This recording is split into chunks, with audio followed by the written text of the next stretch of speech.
If your dreams are keeping you awake, and you take your chance, if it's not fame that drives you,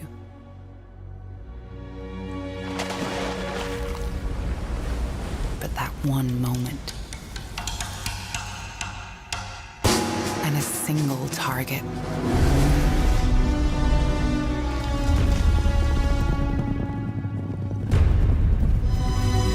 No matter how far it is to reach. If you believe in changing the world, if your plans are bigger than yourself, and you don't know whether it's late or very early, when you give everything, but everything is still not good enough, and yet you still follow your inner voice.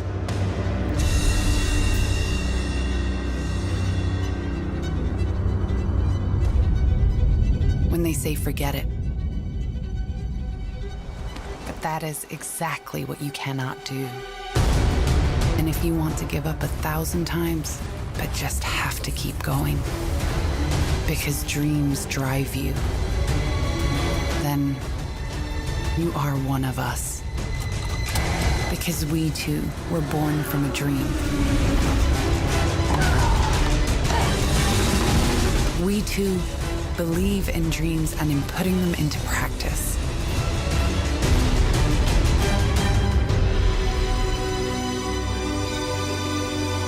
What about your dream?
Hello and welcome everyone.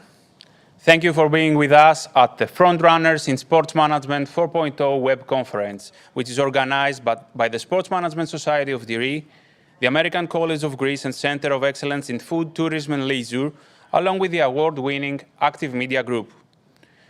I'm Harris Linardos, PR and Communications Manager at Active Media Group, and today is our second day, which is dedicated to the fan engagement. During our web conference, you can follow us on our social media accounts, so do not forget to follow our hashtag FrontRunners2022. Qatar Airways supports the conference as a gold sponsor, the official sponsor of the event. Moto Dynamics and Porsche are the silver sponsors, while the North Face is the official outdoor partner. LiveOn is the conference's official digital platform partner. Gazeta, G-Women, Insider, BN Sports, EMEA, Tornos News, and Basketblog are our communication sponsors, while the National Herald and Hellenic DNA are the official international communication sponsors.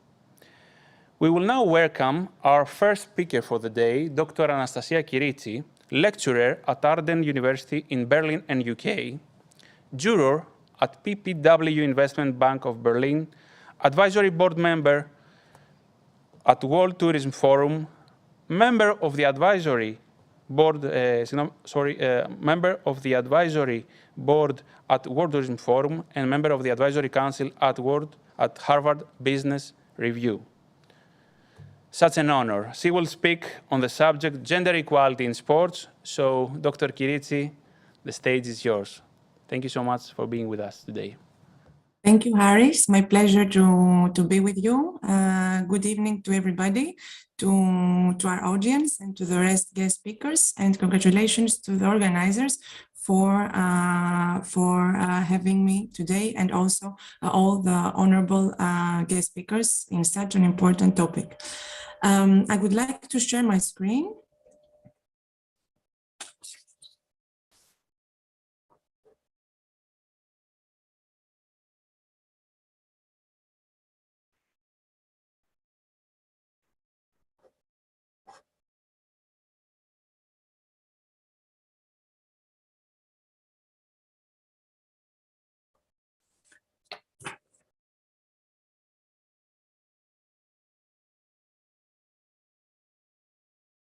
Someone would expect that in the year 2022, we would no longer need to discuss about the gender equality and that it would be still an issue to minimize this gap. Yet we know that it is one of the 17 goals with regards to sustainable development goals. And more specifically, it is the goal number 5, the gender equality. At this point, I would like to play a brief video on the progress on the Sustainable Development Goals, the Gender Snapshot 2021.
So as we see, the 2030 Agenda for Sustainable Development, including all these 17 Sustainable Development Goals adopted by the world leaders in 2015, embody a roadmap for progress that is sustainable and leaves no one behind. So gender equality is a right fulfilling this right is the best chance we have in meeting some of the most pressing challenges of our time, from economic crisis and lack of healthcare to climate change, violence against women, and escalating conflicts. I'd like to mention that, as perhaps somebody already know from you, during the pandemics, we had an increase of the domestic violence.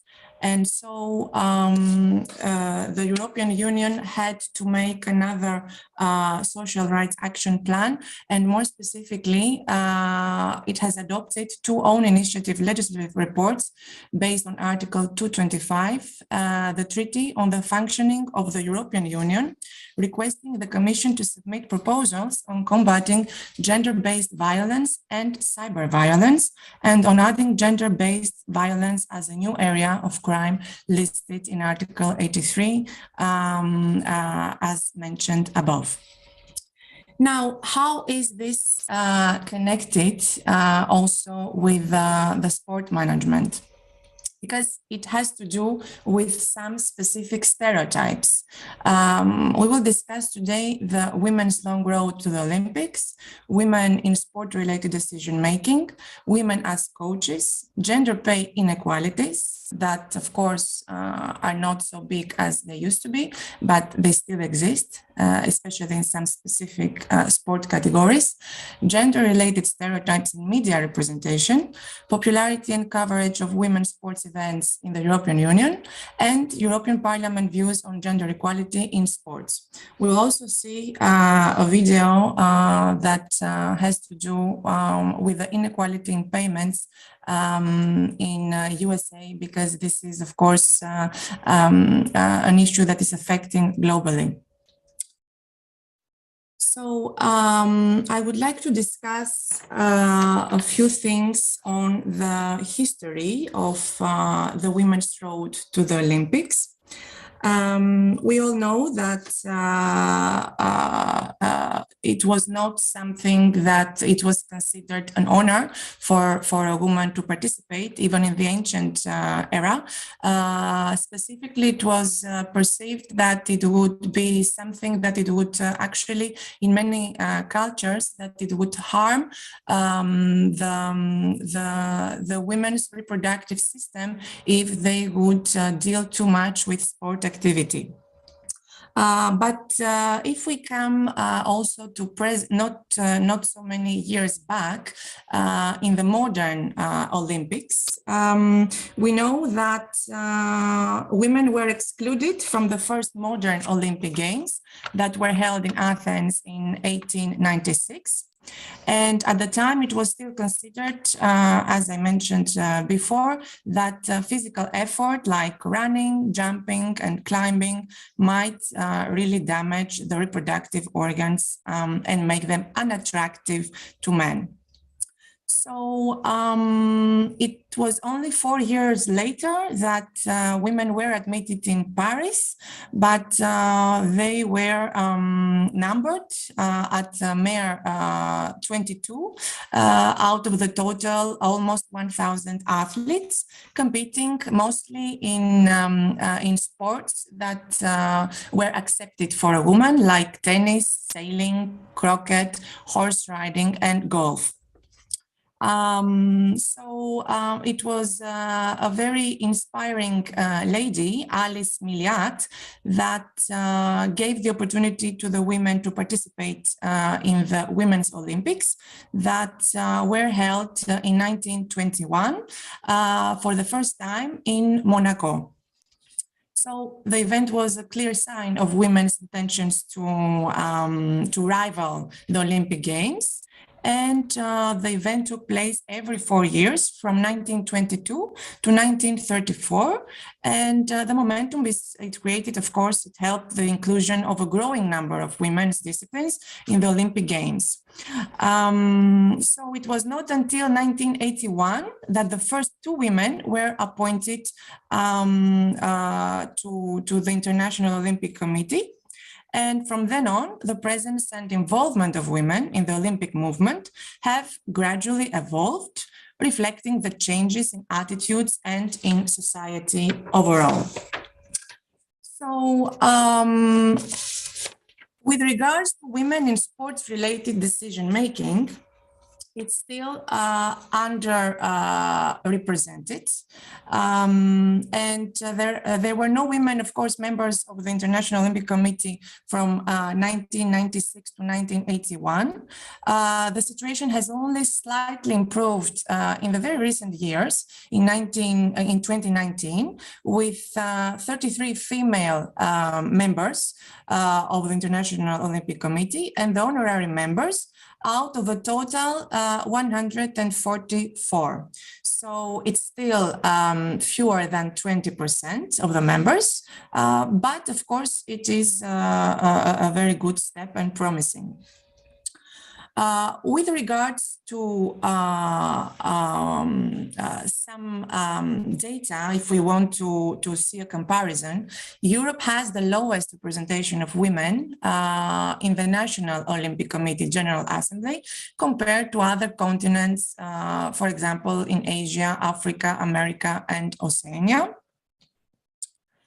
And if we see here at the graph, women in decision-making positions in national sport federations, we see clearly that in some countries, the gender balance zone is, like in Sweden, is more balanced. And in some other countries, like Poland and so on, still steps needs to be made. These are facts from recent research of European Institute for Gender Equality.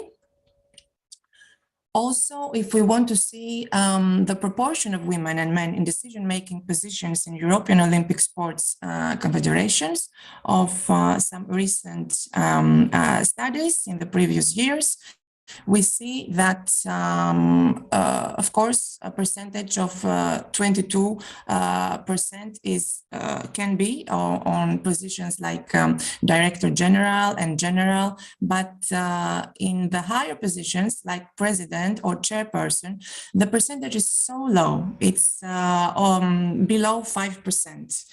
And there we have another issue when we see only one woman in the board of director meeting, then she can either be heard or ignored.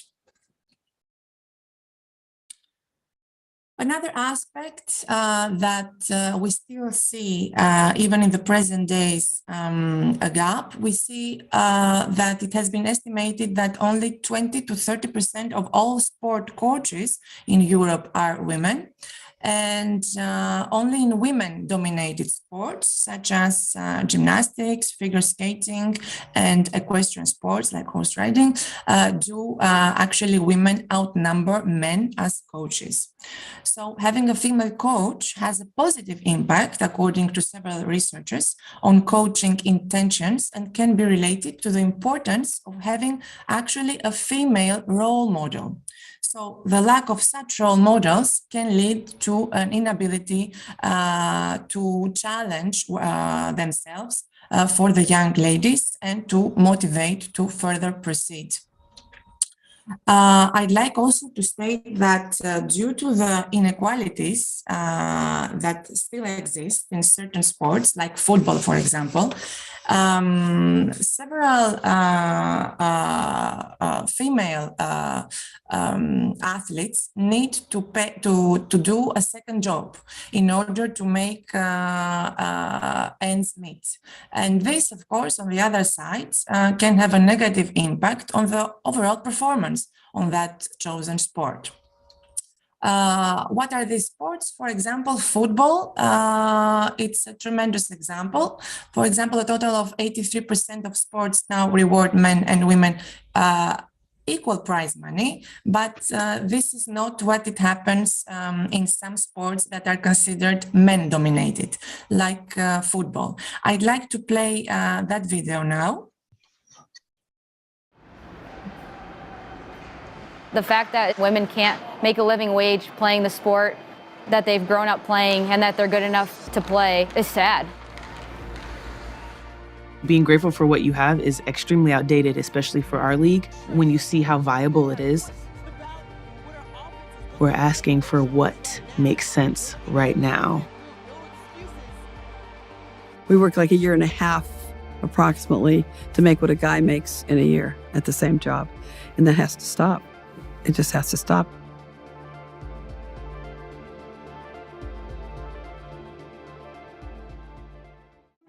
When I was 13, I was daydreaming at the Los Angeles Tennis Club, which is the hub of Southern California. I started thinking about everybody wore white shoes, white socks, white clothes, played with white balls, and everybody who played was white. I asked myself at 13, I go, where's everyone else? Like, where's everyone else? That's not right. And so I made a promise to myself that I'd fight for equality the rest of my life that day. I knew when I played Bobby Riggs, it was about social change. Title IX had just been passed the year before. So it was the first time ever that women got athletic scholarships. Before that, I didn't get an athletic scholarship. I worked 2 jobs, went to Cal State LA. I thought I was living large, but just across town, Arthur Ashe had a full scholarship to UCLA, and Stan Smith went to SC, had a full scholarship, full ride. I don't think people realize how much women still struggle. I was 7 years old, and I just remember a lot of kids in school saying girls don't play hockey. At the time, they were right. I never saw another girl. Right now, there's so few role models accessible to these girls in hockey because the landscape of the game doesn't allow us to continue to play after we graduate. One more. Pull. Ναι, με ακούτε.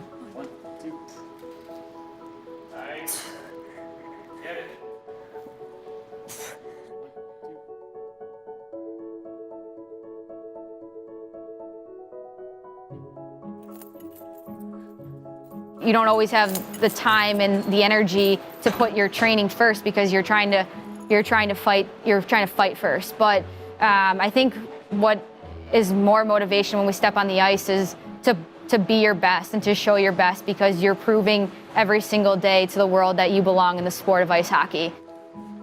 We realize that 200 plus players, that the leagues that we have right now, they're not professional, they're not sustainable. In my opinion, we need the resources that the NHL have to help back us up. We need their infrastructure, we need their business model, and we need their support. When you first enter the league, you're just concerned about playing well.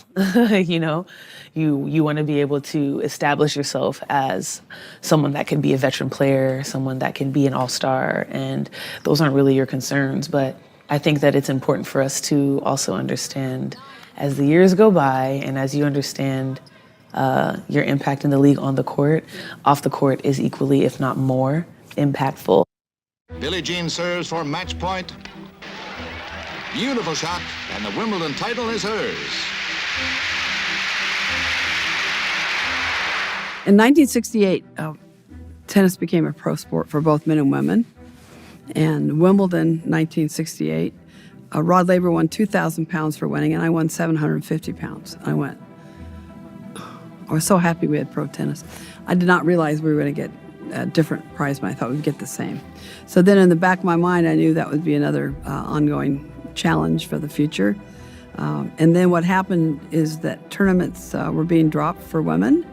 So there were 9 of us that signed a $1 contract in 1970, and that is known as the birth of women's professional tennis. We were willing to give up everything so the future generations would have a chance. It took until 2007 to get equal prize money in each major.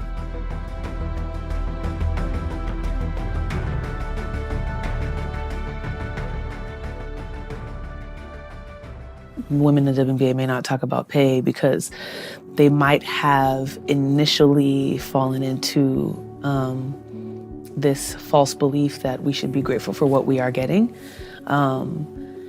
And quite frankly, I don't think that a lot of women, when I entered the league, were talking about pay because they may have felt that it didn't make a difference, whether they discussed how much they're getting paid, especially in comparison to the men. I would like to mention also that gender inequalities are evident, as we saw across the sports sector, in some specific sport categories more evident, but also from representation at decision-making levels and also media coverage.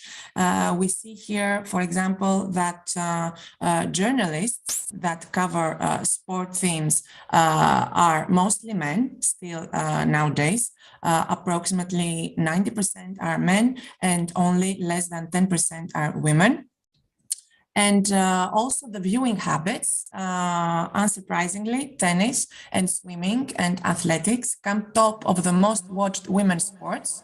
Unlike football or rugby, these sports are more widely perceived as having a unisex character. So people like to see girls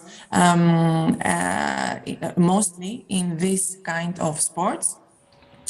And but that's not what is going on at the moment. I'd like to mention that the football around the world, with over 30 million girls and women actually currently playing football, is winning ground. And more specifically in US, Germany, Canada, and Sweden, they have the largest populations of registered female footballers.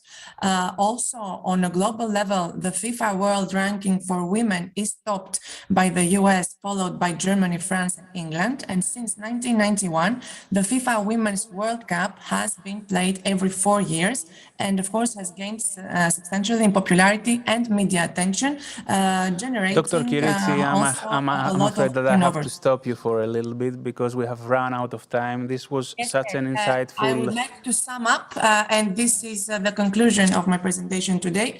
Yes, of course, you have 30 overall, seconds. Establishing gender equality in sports policy will involve action in the following areas: increasing women's participation in sports activities, attaining equal representation and gender sensitivity in decision-making, achieving gender equality in sports coaching and teaching, eradicating gender-based violence in and through sport, and eliminating gender stereotypes in sport and in media coverage of sport.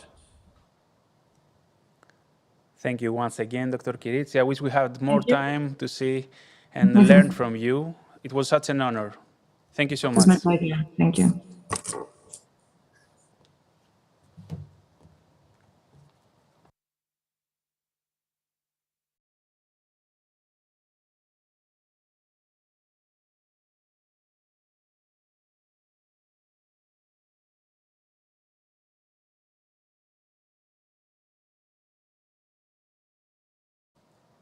Hello again. I'm Eugenia Dumaka, Associate Lecturer in Marketing at the American College of Greece.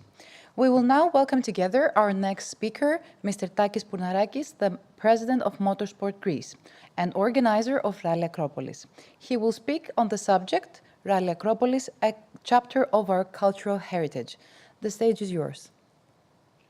Thank you, Eugenia. Hello to everybody. I assume that you agree with that Acropolis Rally is in our culture, is in our heritage, and we should keep it going for the next years. It's very important for our country, and it's very important for our tourism, and also for the sport or the road safety or things like that. But first of all, as far as I know, yesterday, the Deputy Minister of Sports, Mr. Eleftheris Avianakis, talked to you about Rally Acropolis. This week we have a ceremony where at the Sport Marketing Awards, Rally Acropolis became the athletic organization of the year 2021. So we're very proud of this. I want to share my screen and show you some things. What is WRC? Why it's very important to have Rally Acropolis in Greece in terms of promotion our country all over the world, and what was the impact of the 2021 rally around the world. So I will start from the presentation. It's a general presentation of what is WRC, FIA World Rally Championship. And we're talking about a truly global competition, the most demanding motorsport series for production-based cars. You know, Toyota Yaris, Ford Fiesta, Skoda Fabia or Hyundai i20. It's a world championship that first held in 1973. There are 3 titles and 1 goal to be a world champion in driver, co-driver, or manufacturer champion. And there are 13 rallies at 3 continents. What is the challenge? Time and distance, 300 to 500 kilometers. Competitors start at 2 minutes intervals. There are some special stages, and it's all about time. Rallying is a battle fought against the clock on special stages. When we want to see a summary, there is 13 rallies. Here is Rally Acropolis, the 9th round of World Rally Championship. There are 6 world biggest car manufacturers: Hyundai, Citroën, Toyota, Ford, Skoda, Volkswagen. There are more than 10 million social media followers, more than 780 million TV audience, and more than 4 million on-site spectators. And there is 300 days per year regular brand presence. The elite manufacturers are competing in this rally, and this is the rallies for 2022. So we have they have already started for Monte Carlo. We have Rally Sweden, and on 8th to 11th of September of 2022 there will be the Acropolis Rally around Lamia. What about the development? Why it makes it so unique to have Rally Acropolis nowadays instead of have it 10 years ago? The main difference is that 10 years ago we have only 1 stage coverage, so there's a special stage, 1 stage live coverage. In nowadays we have live coverage of all the stages. So you can see at the 2013 there was 455 hours of average broadcast time, and look what happened, more than double in 2021. And especially, I'm going to change the presentation now. There's a Nielsen report for Acropolis Rally, and I'm going to show you what happened in our country, TV media monitoring. So the total coverage in Greece was 796 hours, let's say 800 hours, and the audience was 60 million people. That's very impressive numbers all over the world. That shows what's exactly is going on. And in media monitoring, the top 10 audience markets in Greece is at the 9th place. And if you see the percentage here, we are at 9% at this area, Rally of Greece. So it's a unique impact. The world of rallying is more men, not women, like the previous presentation. The average years is 40 years old, and you see the rally fans are predominantly male, middle-aged, wealthy, and well-educated. That's the audience that everybody's looking around the planet. Probably you have heard yesterday that there was an announcement from Formula 1 that is going to Las Vegas for a big show, a big Grand Prix at the Las Vegas Strip, around the casinos and the famous hotels. Why are they doing that? They're doing that because what they want to attract in Las Vegas is wealthy and educated men. And that's the audience of the Formula 1, that's the audience of the rally. So they try to combine the needs. And if you see the analysis, the school qualification is low for the 7%, medium 30%, and high 63%. And if you see the income bracket, and you see the rates, that most people are wealthy here. So if we go the fan base to see where they're coming from, you will see that it's all over the world. More than 130 million people across the world are interested in the FIA World Rally Championship. So when you see Greece and when you show the fan base, it's something really unique. Here it's Greece, but excuse me, this online survey is just before this thing happened, the Rally Acropolis of 2021. And the rally audience attendance in the last 12 months, as you see, there are a lot of people that are going to one rally, but there's a huge amount of people that are going 2 or 3 or even more than 5 rallies. So it's very important for them to visit our country. And if we go to the fun expenditure, they travel, so they spend a lot of money while traveling. They buy merchandise, they use accommodation and facilities, and they drink food and beverage. And this is the amount of money they spend in the country they are. So it's very important for our tourism. What they are doing during a rally, from 8,000 people, 500,000 people, a lot of them are drinking and eating. They buy merchandise from the event, they buy official WRC merchandise or rally collectibles or car accessories or other things. The world of rallying, has more fans, you see. WRC is 130 million fans, Formula One is 325, but DTM, World Endurance Championship, 24 hours of months, WTCC or Formula E is less than that.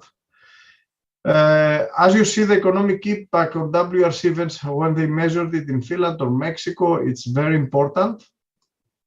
And as far as I know, and you can see that Eco Acropolis Rally Forum from the University of Peloponnese, the impact in our country was, let's say, more or less 43, the direct impact is more or less 43 million euros. So it's a very important impact. The followers at Facebook, Twitter, Instagram, TikTok, YouTube, website and app. So it's a very big community. And the top 10 social markets, as you can see here, but this is going to change because we have Rally Acropolis back in our country.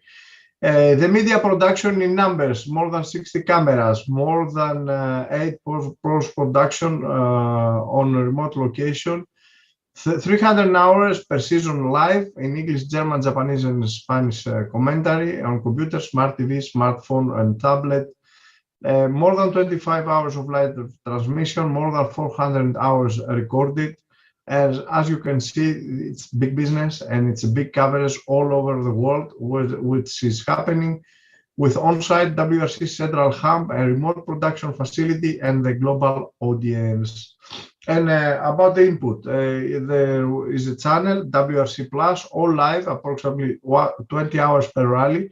So imagine millions of people for 20 hours, they're seeing Greece, they're seeing all our beauty and all our country. Live linear TV stages, 4 or 5 live TV stages per rally, and the highlights, the special content, the news clips, and when we are going to OTT channel, all stages live and on demand with all this commentary and all the other information. It's also esports. Last year we have the final of esports WRC in our country, in Greece, in Oaka Stadium, at the Podilatodromio, the cycling area. So we have attract the global audience, which is more than 13 million online viewers for the 2021. And there's more to come in terms of spectacular action, close to the fun, mobility, road safety, and there was a lot of actions from our organization, Motorsport Greece, in terms of road safety. Last year, we make a lot of people to be more careful using the Acropolis Rally. To a sustainable future, as you can see, the World WRC fuel for 2022, it's 100% fossil-free and renewable. So it's a technology that we're going to see it very soon to our cars also. Sustainability as a core value for the FIA World Rally Championship And if you're going to see the overview, the mobility, the event, the logistics, they are trying to do everything for the environment in all the areas. Well, to make a long story short, if you see the sponsorship investment and the media value, you can see that it's WRC because they have a lot of passionate, dedicated people that are watching it. So the media and sponsorship is, the ROI is even higher for Formula One or Formula E. The source for this is Nielsen Sports Media Evaluation. So to close my presentation, this is all about the WRC. This is all about Rally Acropolis. As you can see and you can realize, we have a unique opportunity to promote our country all over the world via the Rally Acropolis. And it's a win-win situation. It's very important. And as far as I understand, the government wants to do another step at motorsport with Rally Acropolis, or even try to do more things, but we'll talk about that at the future. So thank you for watching my presentation. I have just finished. Thank you, Mr. Pournarakis. In fact, very Γεια σου, interesting. Ευγενία. Yes, very interesting speech. In fact, the Deputy Minister yesterday discussed about Rally Acropolis and the success, and he referred to this in the introductory day. I would like to ask if you could share with us even anecdotal numbers and financial impact, media impact, sponsorship impact regarding the 2021 event in Greece, which was a pleasure for us to see being awarded at the Sports Marketing Awards. Yes, but I can do even something better. We have made a big forum, Eco Acropolis Rally Forum.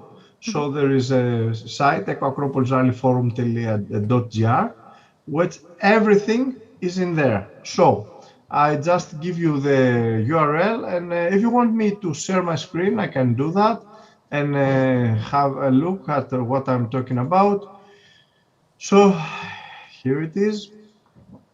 This is the acropolisrallyforum.gr, and if you go at the schedule, you can click and watch all the presentation and all the things. For example, Mr. Roudjounis from Kappa Research told us at this forum that to the Greek people that they are looking in sports, they are looking in football, basket, athletics, and then motorsport. So you see, motorsport is fourth at the awareness of Greek spectators all over the country. So it's very important. And if you see at motorsport, the people that they're watching, they're, as we see it globally, it's wealthy people from medium or upper class for their incomes. And except that, you can have a great look what Mr. Koutroumanidis from the University of Peloponnese said, or Mr. Houstoulakis, who have made a huge research about the investigation and the impact of Rally Acropolis all around the country, and the impact that they have, and the money that they spend, and what they expect from the next years. And if they agree, you see, 93.6% of the people says it's a good thing to happen and let's go forward. And 95% of the people say, oh, congratulations that you have in the WRC carried at the Rally Acropolis until 2023. So I invite you to go to acropolisrallyforum.gr and study all this presentation. It's very analytical, and there's a lot of numbers that you can see from these studies, from these researches all around our country about Acropolis Rally. Here is the whole review of the 2021 rally, and they have count the audience, they have count the awareness, they have count the live stages and everything like that. So please be our guests and go to ecoacropolisforum.gr to see all the appropriate numbers. Of course. I don't know if you wanted to highlight something in specific, but we have another question as well from the audience. What are the requirements for a young professional to be part of the motorsport industry in Greece? Do you think that an F1 circuit in Greece, especially now with the Elliniko complex, would be a possibility? It's a dream. I hope it could become true. I don't know if it can happen in Elliniko or it can happen in Halandritsa, where there is a mature investment proposal, but we will find out. So if someone wants to be a part of motorsport, he have to study, let's say, mechanical engineer, or if he have driving skills, he can drive the car or be a journalist, I don't know. But if you want to be a part of the motorsport, according to my point of view, you should study at the National Technical University of Athens and try to become a mechanical engineer. Thank you so much. And one last question. After the success of the Rally Acropolis last year, how can you set the bar higher? How can you improve the event and the organization next year? Well, for 2022, we're preparing a big show, a special stage at the Olympic Athletic Stadium at Oaka. So we'll have a unique special stage at Oaka where everybody can come and celebrate with us for the WRC. There's going to be a huge party, a unique event that we are going to try to be proud of Greece and Rally Acropolis for that event. It was great having you, Mr. Bournarakis. Thank you very much. All right, it was my pleasure. Please don't forget to follow our hashtag FrontRunners2022 and send your questions under the streaming of each speaker. We will now watch together the welcoming speech of the President of the International Olympic Academy, Mr. Isidoros Kouvelos. It is a great honor and pleasure to be invited as a keynote speaker at the Frontrunners in Sports Management 4 sports conference for the second consecutive year. I would like to speak to you today about the significance of Olympic education and the role of the International Olympic Academy. Olympic education has its origins in Olympism, which is an educational philosophy inspired by Baron Pierre de Coubertin, the renovator of the Olympic Games, and is based on three pillars: sports, culture, and education. It used to refer to the molding of young people's character who perfected their physical and social abilities through sports and art in order to contribute to a better society. Nowadays, Olympic education is more needed than ever, as it can be the link between school and society by cultivating critical thinking and encouraging positive attitudes. That is the reason why Olympic education is constantly being enriched with more diverse subjects such as gender equality, sustainability, diversity, etc. The International Olympic Committee included Olympic education in schools in its Agenda 2020 and proposed the creation of an e-platform for educational programs that focus on dissemination of Olympic values. The main channels for the promotion and implementation of Olympic education programs are mainly the National Olympic Academies and the National Olympic Committees, and secondarily, government bodies, NGOs, and sports organizations. But the cradle of Olympic education worldwide has always been the International Olympic Academy. Entrusted by the International Olympic Committee and the Hellenic Olympic Committee, the International Olympic Academy, located in Annecy and Olympia, next to the archaeological site, is devoted to delivering unique and accessible Olympic education and life experiences to people from around the world. It is an educational and cultural interdisciplinary center that aims at studying, enriching, and promoting Olympism and offering a platform on which current global issues of the Olympic movement are taught and openly discussed and debated. The International Olympic Academy's mission is to safeguard and disseminate the Olympic values and educational philosophy of Olympism within and beyond the Olympic movement and strengthen its role at the service of humankind. For over 60 years, we have welcomed and educated in Olympia over 100,000 people. Distinguished professors, experts on Olympic issues, researchers, and students, all of them have been inspired and impacted by their experience at the International Olympic Academy, staying connected to the Olympic movement and becoming ambassadors of the Olympic movement and Olympism worldwide.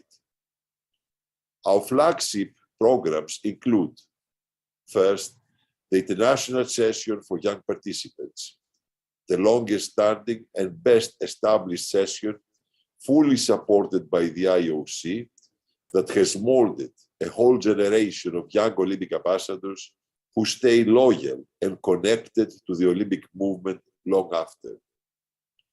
Second, the National Olympic Academy session, which reinforces the role of the over 100 National Olympic Academies, having the ever-important role to promote Olympism and encourage Olympic education in schools and sports clubs in their country.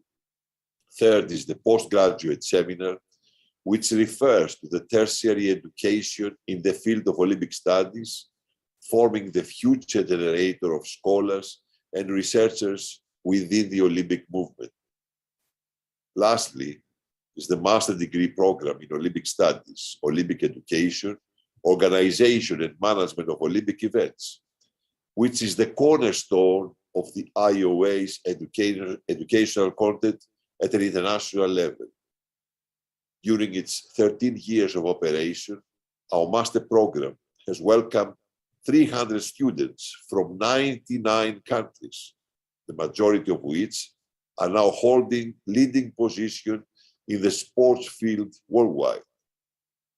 Today, the International Olympic Academy is being found at a turning point of its long course. Only a few months ago, we celebrated the inauguration of our renovated premises thanks to the generous support of the IOC and the personal commitment of its president, Thomas Bach, in an emotional ceremony that took place in ancient Olympia, along with the International Olympic Academy's 60th anniversary. The IOC investment of 12.5 million euros for this renovation project changes radically the physiognomy of the Academy and transforms it into a vital and self-sustainable institution with solid and modern facilities capable of hosting high-level events. The Academy now provides fully renovated rooms that can accommodate up to 225 guests, lecturers, and students. Restaurants, teaching study rooms, 2 auditoriums, as well as working areas for lecturers, a rich library, plus improved accessibility for wheelchairs were also significant aspects of this modernization. Also, sports facilities that include soccer field and track field, volleyball, beach volley, basketball, and tennis courts, as well as a swimming pool. All this took place with no intervention to the external appearance of the premises, which maintained the historical original appearance. This generous gesture from the IOC is a reminder that they have entrusted us with the educational aspect of Olympism, and we bear a responsibility to achieve it to the utmost. The International Olympic Academy will continue to have a prominent role in the overarching mission of the Olympic movement, laying solid foundations for the future and creating new conditions for high-level educational opportunities. It is, after all, our vision is to ensure that all participants integrate the Olympic values to their communities and are equipped with the knowledge and tools to act as ambassadors and multipliers of Olympic education in their countries. And we plan on working on this vision for the years to come. Thank you very much. Wish you best of luck. Stay healthy.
Hello, everyone. My name is Pavlos Papapablou. I'm a tech journalist, and I work for Cosmote TV, Liquid Media, and Internet.gr. And I will be the moderator for your first session. Please do not forget to follow us, our hashtag for Frontrunners 2022, and to send your questions under the streaming of each speaker. And now we will move on to our first session. Let's welcome Mr. Dimitris Farmakis, Head of Esports at Yelli and YesSports, who will speak on the subject, what is esports and how can a club create an esports team? Mr. Farmakis, the stage is yours.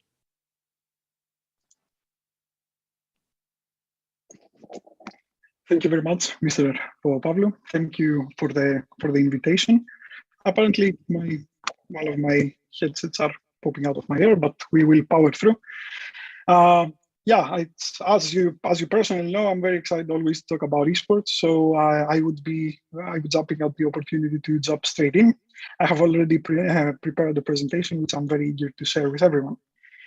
So if I could get it going right here. So I know that we would be talking about how a sports club could create an esports team, but I think it's more.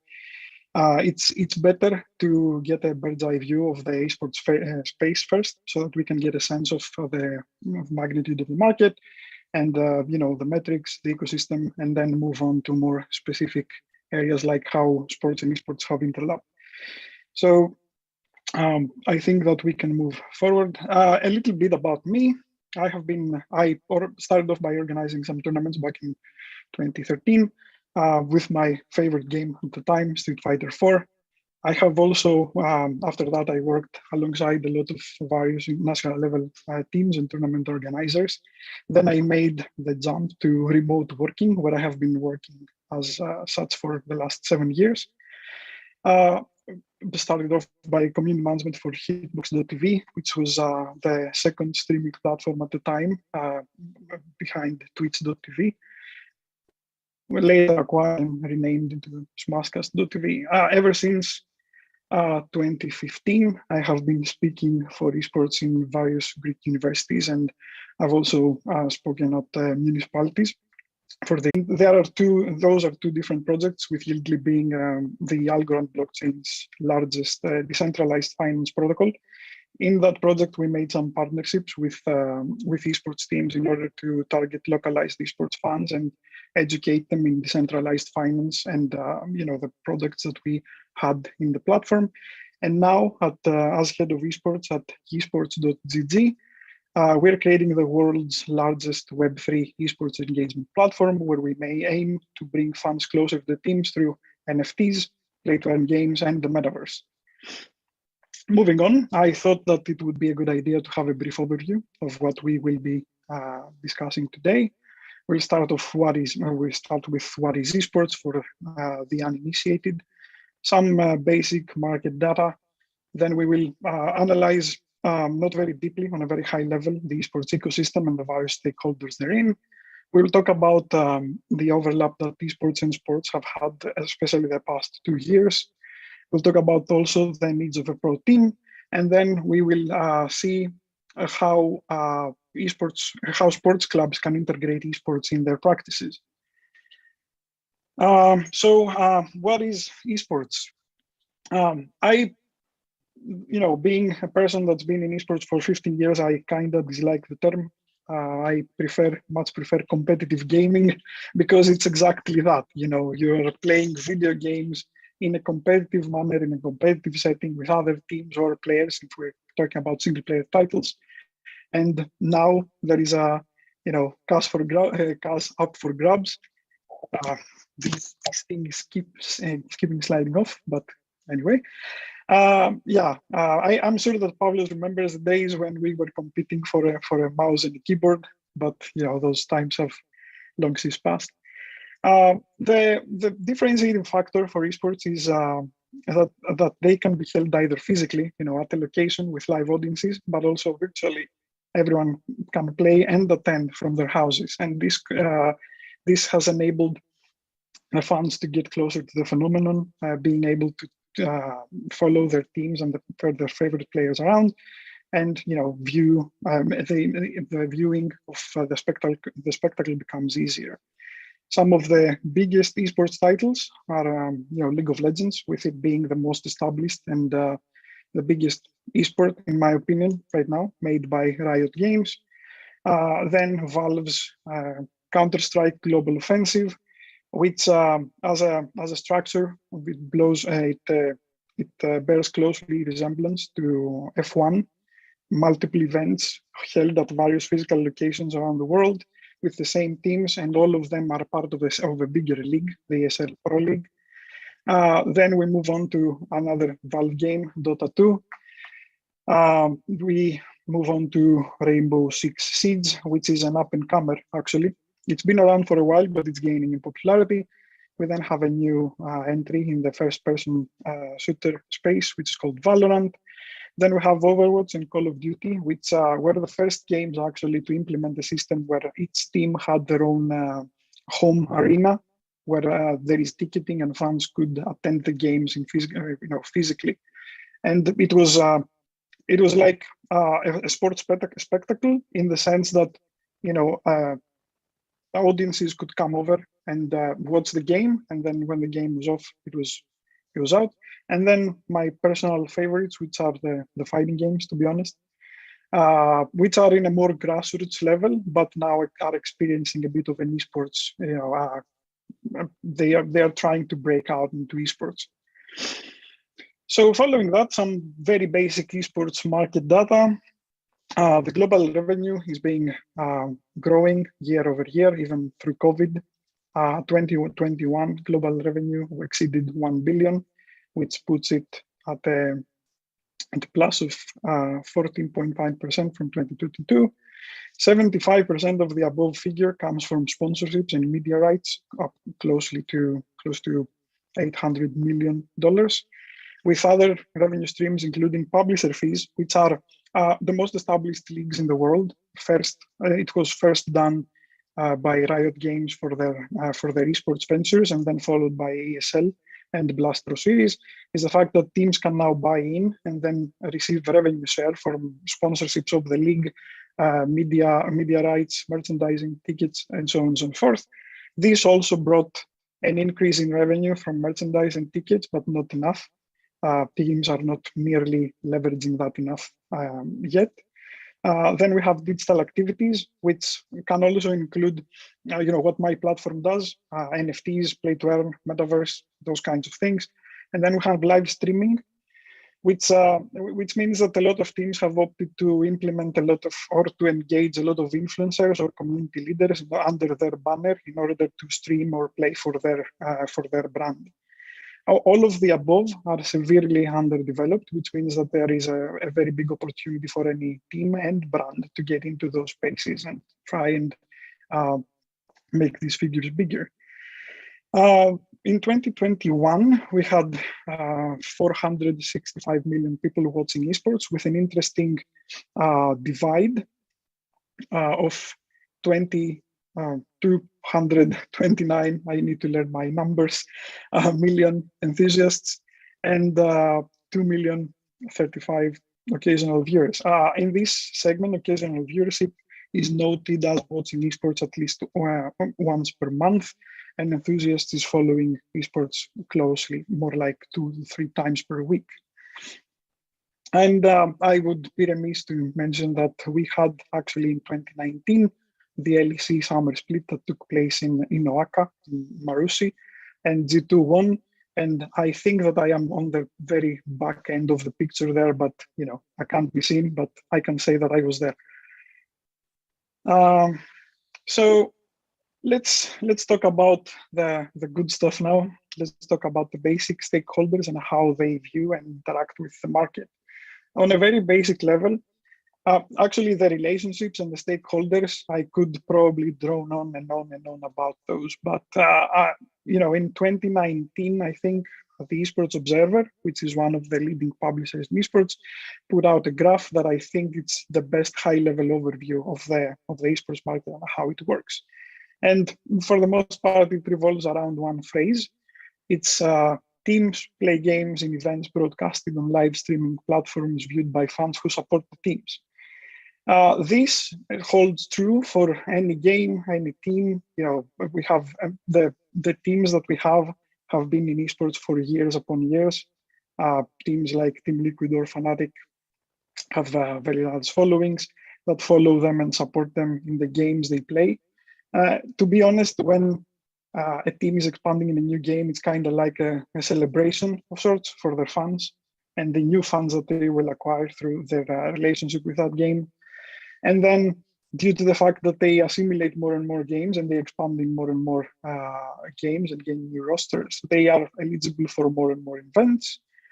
Those events then can leverage those brands like the Team Liquids or Fnatics of the world that get into the games and the events for more and bigger cut of media rights in live streaming platforms, which are then viewed by the fans who, again, support the teams.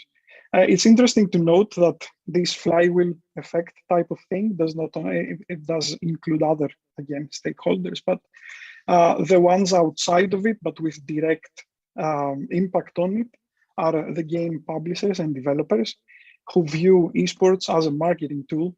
And I think that Riot Games, the developer of League of Legends, was one of the first to come out and say it straight up to everyone. And the other interesting thing is that they have been going with League of Legends esports for close to 11 years now, and they have only been profitable for the last 1 year. They were viewing it heavily as a marketing tool all of those years, but they are now happy to report that it has now become an actual product, a standalone thing that they aim to build on. On the other, apart from the game publishers and the devs, we have also the brands. The brands, as most of you know, because you're in the sports world for the most part, they view the esports space as new space for advertisement, and to get into a new space and try to engage those coveted 15 to 25 or now 35, now that we millennials have grew up a bit, crowd. To be completely honest, there have been brands that had gotten into the space earlier than some others. Examples include Red Bull and Monster. Energy drinks were very quick to get into esports, and now their names have become practically linked. And there isn't a team that starts now in esports. They don't think about hunting down for an energy drink sponsorship, to be honest. Other categories, the sky is the limit. We now have brands that produce eyewear. We now, hardware, chairs, setups like desks, screens, whatever. Anything that can be used in a player's real life or virtual life or esports career can also be leveraged and advertised through esports. And lastly, we have the investors.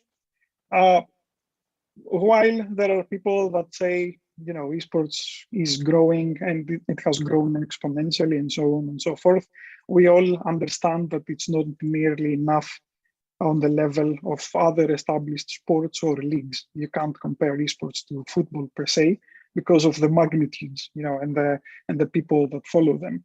This is why there are a lot of investors, most of which were endemic to the space to begin with, like people bunching together and creating funds. But now we are seeing an abundance of money coming out from funds that have previously invested into sports, come into esports and invest in teams, venues, tournament organizers, anything basically, in an attempt to get into the market as fast as possible and then to increase their return on the investment.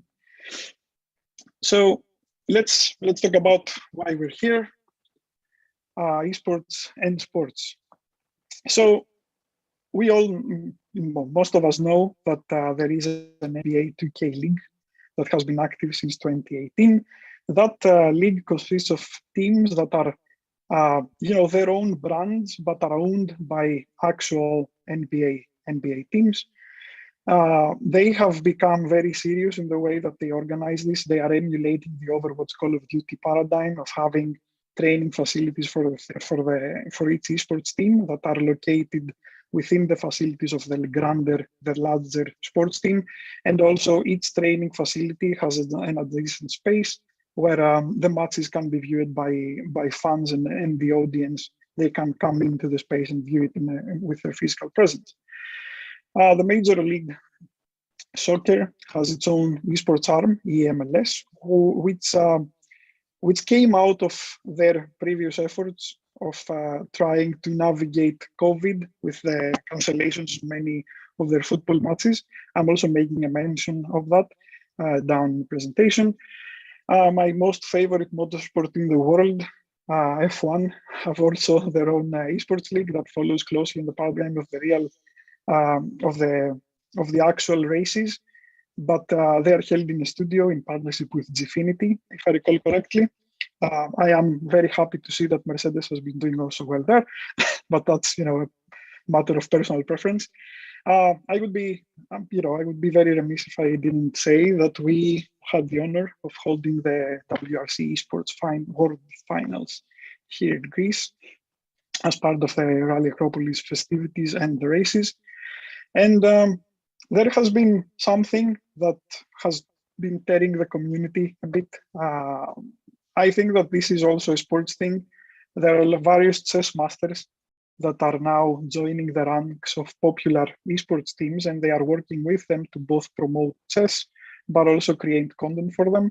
Most of the times, to be honest, I kind of watch that because chess alongside martial arts are the only things that I regret not starting at an earlier age.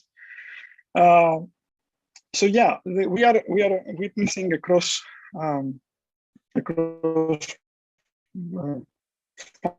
function between chess and esports.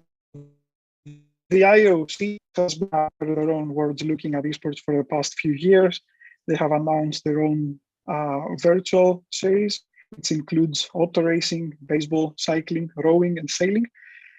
Just a tidbit of information, the IOC has recently said that they are only looking to engage with sports titles, with sports esports, not the, whatever word I put here might sound negative, but not the more popular titles anyway. And we are seeing a lot of prominent athletes moving into the space, either by founding and owning teams or investing into teams. Actually, this presentation was made a couple of weeks ago, so I wasn't able to add the fact that Usain Bolt recently, just announced his part ownership of an esports team. But we have people like Michael Jordan and Magic Johnson who co-own Axiomatic, who is an investment firm that owns a part of a very prominent team called Team Liquid. We have Gareth Bale with 11 Esports. We have Antoine Griezmann that owns Greasy Esports with his brother. We have Jonas Jerebko from Boston Celtics that owns Renegades. We are working closely with him and with Renegades as part of our partnership with esports. And we also have people like Romain Grosjean with his team, R8G Esports. I think that I should also mention that David Beckham was owner of Guild Esports, but then it was uncovered during their listing that he was a brand ambassador to that team. And so we see that there are various ways that sports people can enter and athletes can enter esports in various interesting ways. So now we should probably talk about how esports and sports worked during COVID. I think that esports, when it comes to entertainment, were one of the few things around the world that were quick to shift to an online model. I remember reading about lockdowns happening all around the world, and then I was seeing esports announcements about events that were to happen in a couple of weeks' time, saying that they will be shifting completely to an online format. This was a very bad time for the world, but thankfully the esports market as a whole weathered it, and they were able to keep the lights on and get the competition and have the competitions going. There are some examples of how esports and sports interacted during COVID, like the Finnish Hockey League. They used simulated matches, like they had teams competing each other, but with the AI settings. They didn't have any actual players to determine their playoffs. And actually, it went so well that they decided to then launch their own Finnish Hockey Esports League, which I think has been running for a couple of years now, if I recall correctly. Following suit, a lot of the NHL teams all decided to not cancel their games completely due to lockdowns, but to actually simulate them in NHL 20 and broadcast them for their fans. An interesting tidbit there was that initially the fans were very apprehensive of the move, and they were actually they wanted they preferred the games to not happen.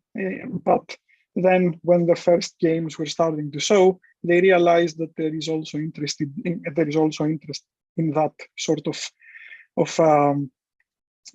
thing. And then it became one of the examples that us esports people were using when we were talking to other people about esports and how they could help COVID during the COVID pandemic. Then, as previously mentioned in the previous slide, MLS used esports to keep their audience engaged during lockdowns. They actually had a very hybridish model. They had actual players playing between them with teams, but that was part of a smaller esports league type of initiative. And they also simulated their games through FIFA 2020 and 2021. Wow. And that resulted actually to them thinking that an actual EMLS league might be very viable, which apparently it was, and has been helping to spread the word of soccer throughout the US and Latin America. And then motorsports like Formula One, NASCAR, IndyCar, W Series, and the Le Mans series, they established racing simulation series during lockdowns. To be honest, I was only following Formula One at the time, so it was very interesting for me to see, to be able to see all of the drivers that you usually see out in the racetrack competing virtually. And not only that, I was very happy to see that most of the drivers were a lot into the various antics that they could pull off with other drivers. It was pretty entertaining to watch, and I think that it also showed the stakeholders of F1 that there is merit in allowing the drivers to expose more of their personality and more of what makes them a person, rather than staying strictly to their racecraft and their ability. Moving forward, let's break down the needs of a pro esports team before moving forward with how sports and esports could interact together. On a very high level, actually on a tier 1 and borderline tier 2 level, most teams do not differ in their structure from sports teams. There are some things that make them stand out from a standard sports team, I would assume. So let's break down all of the necessary aspects to make a pro esports team competitive. The first thing would be a coach and analyst team. This is because we have to do. Let's take as an example the League of Legends game. That game has like over 100 characters by now. They are used in various leagues, in various combinations, because it's teams of 5 against 5, and you need a coach and an analyst team to have a constant view of every region, of every tournament, of every weekend that's going on, of every competitive weekend that's going on, in order to get any sort of information about character usage or any plays that the team can do with their words or their map. I won't delve into the lingo there, but you need to be able to have all the access on that information, so that the coach can then construct the strategies and the plays that each team will use in their own tournaments and their own leagues. And to be completely honest, when esports first started, like 5 people and the coach were more than enough. But now that esports have become this global spanning phenomenon, I think that most teams right now, even the lowest level teams, like I think that the Greek level teams have a coach and 2 analysts, and the top tier teams probably have like 5 or more, in order to keep up with everything that's been going around and everything that's been happening, any shift in the meta. For your benefit, meta means the current state of playing, because there are a lot of things to consider. There are characters, there are items, there are positionings on the map. Every game is not the same with the last. So you need people, you need eyes to keep track of those. Also, as you can see in the picture, Device from Astralis at the time, now he's not in Astralis, was one of the first players that started talking about mental health in esports. Astralis was also one of the first teams that ever brought the subject of fitness and mental health combined into esports. We have seen, when I first started watching esports back in 2009, and beyond. We were getting horror stories about, especially in South Korea, about teams that put their players in a house and they would be playing for 12 to 13 hours every day, and they would even worse horror stories were about players winning their right to go to the movies or having girlfriends in some cases. Those days are long gone, especially because there is a fear of constant fear of burnout that's pervasive in the esports industry. So now teams of fitness and mental health experts, esports psychologists, and esports health practitioners are needed for a team to function well. And another side note I should make is that I think that a couple of days ago, either Washington Post or Forbes, I can't remember the outlet, published an article that breaks down player injury in esports and how it's still not being addressed as it should. We are, from carpal tunnel syndromes to, dysfunctioning backs, everything can happen in there. So those experts are needed in order to make a team perform better. Training facilities is an interesting thing because there are two types of ways for a team to approach. One of them would be more like a training house or a gaming house, as we used to call it. This means that your players are all living together. That idea started off from South Korea again, and in some ways does help the team spirit and to build camaraderie in the team members. But we have seen the paradigm of sports where the athletes are gathering all for the practice and then go about their business and go to their home. So there are a couple of teams, especially I think that Team Liquid and Evil Geniuses, that are exploring something like that right now. Some more of a loose interpretation of training facilities that are to be visited only when practicing. They also need chefs for those that all live together, to be honest, or a personnel that can assist them with the day-to-day functions around the house. This is again something that's needed in training house situations where all the players are living together, so they don't have to take their minds off of the game and their performance and make dinner or whatever. A team by itself does nothing, unfortunately. So one of the things that they need also is a social media or PR and content creation personnel and team. The way that esports teams work, they leverage their social media numbers and their social media presence and branding in order to gain more revenue from sponsorships right now. And the players, especially since they devote so much time playing and training, they don't have the time to keep up with their own social media, apart from Twitter maybe.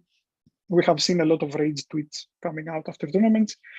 But they do rely on PR companies and content creation companies to establish some branding, and the teams are working with those companies to expand their branding and their appeal to the fan base. And last but not least, people are needed to manage this whole thing, from scheduling to social media and PR, etc. And once all of that is in place, you need people to actually sell your brand outward, gain those sponsorships, gain more revenue in order for the team to be able to work as as advertised. And I think that we are going to be breaking this down a bit, but there are a few ways that esports and sports can work together. The first one would be to create their own esports team. There have been quite a few examples of that. Schalke 04 did the same. I think that Dortmund at some point had a team. Those are not examples that have evolved well over time because of the expectations. There is a huge rift between those who are into esports and know what esports are about, and the sports personnel of teams. So in order to gain their attention, sometimes these sports people have been selling, not very adequate information. And that's, sadly, that has also been happening, at least in a couple of paradigms, examples, at least in Greece. A team can, of course, create their own esports team while taking in mind all of the things that we analyzed in the previous slide. The level of success that they could meet depends on the level of the resources allocated.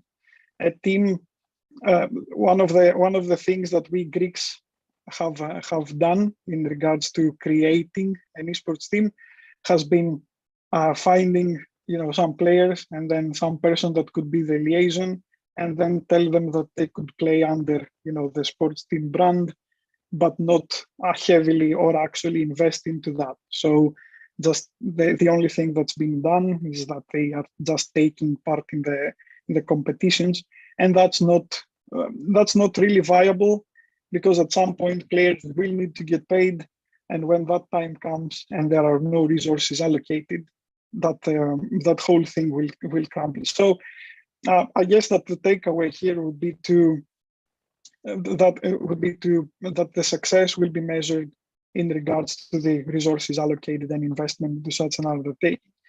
One of the most popular ways for teams that to work with esports teams has been what I call the PSG example. As you see in the pictures, PSG has partnered.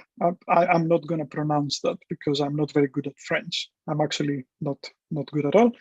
But PSG has been partnering with quite a few teams actually. Like they have partnered with Talon Esports, and they are working with their League of Legends team in order to gain exposure to League of Legends. They are working with top Dota 2 team called LGD for Dota 2, and unfortunately those were shared after I created the presentation. They are aiming to work with a top Japanese team for Rainbow Six and a top Fortnite team that's based in the US called the Team New Age to gain exposure into Fortnite. Typically, PSG, the thing that they acquire from such a partnership is that they can easily tap into the fan bases of each team and of each game, and they can make their name associated with those fan bases and games. This is something that other teams are also exploring right now.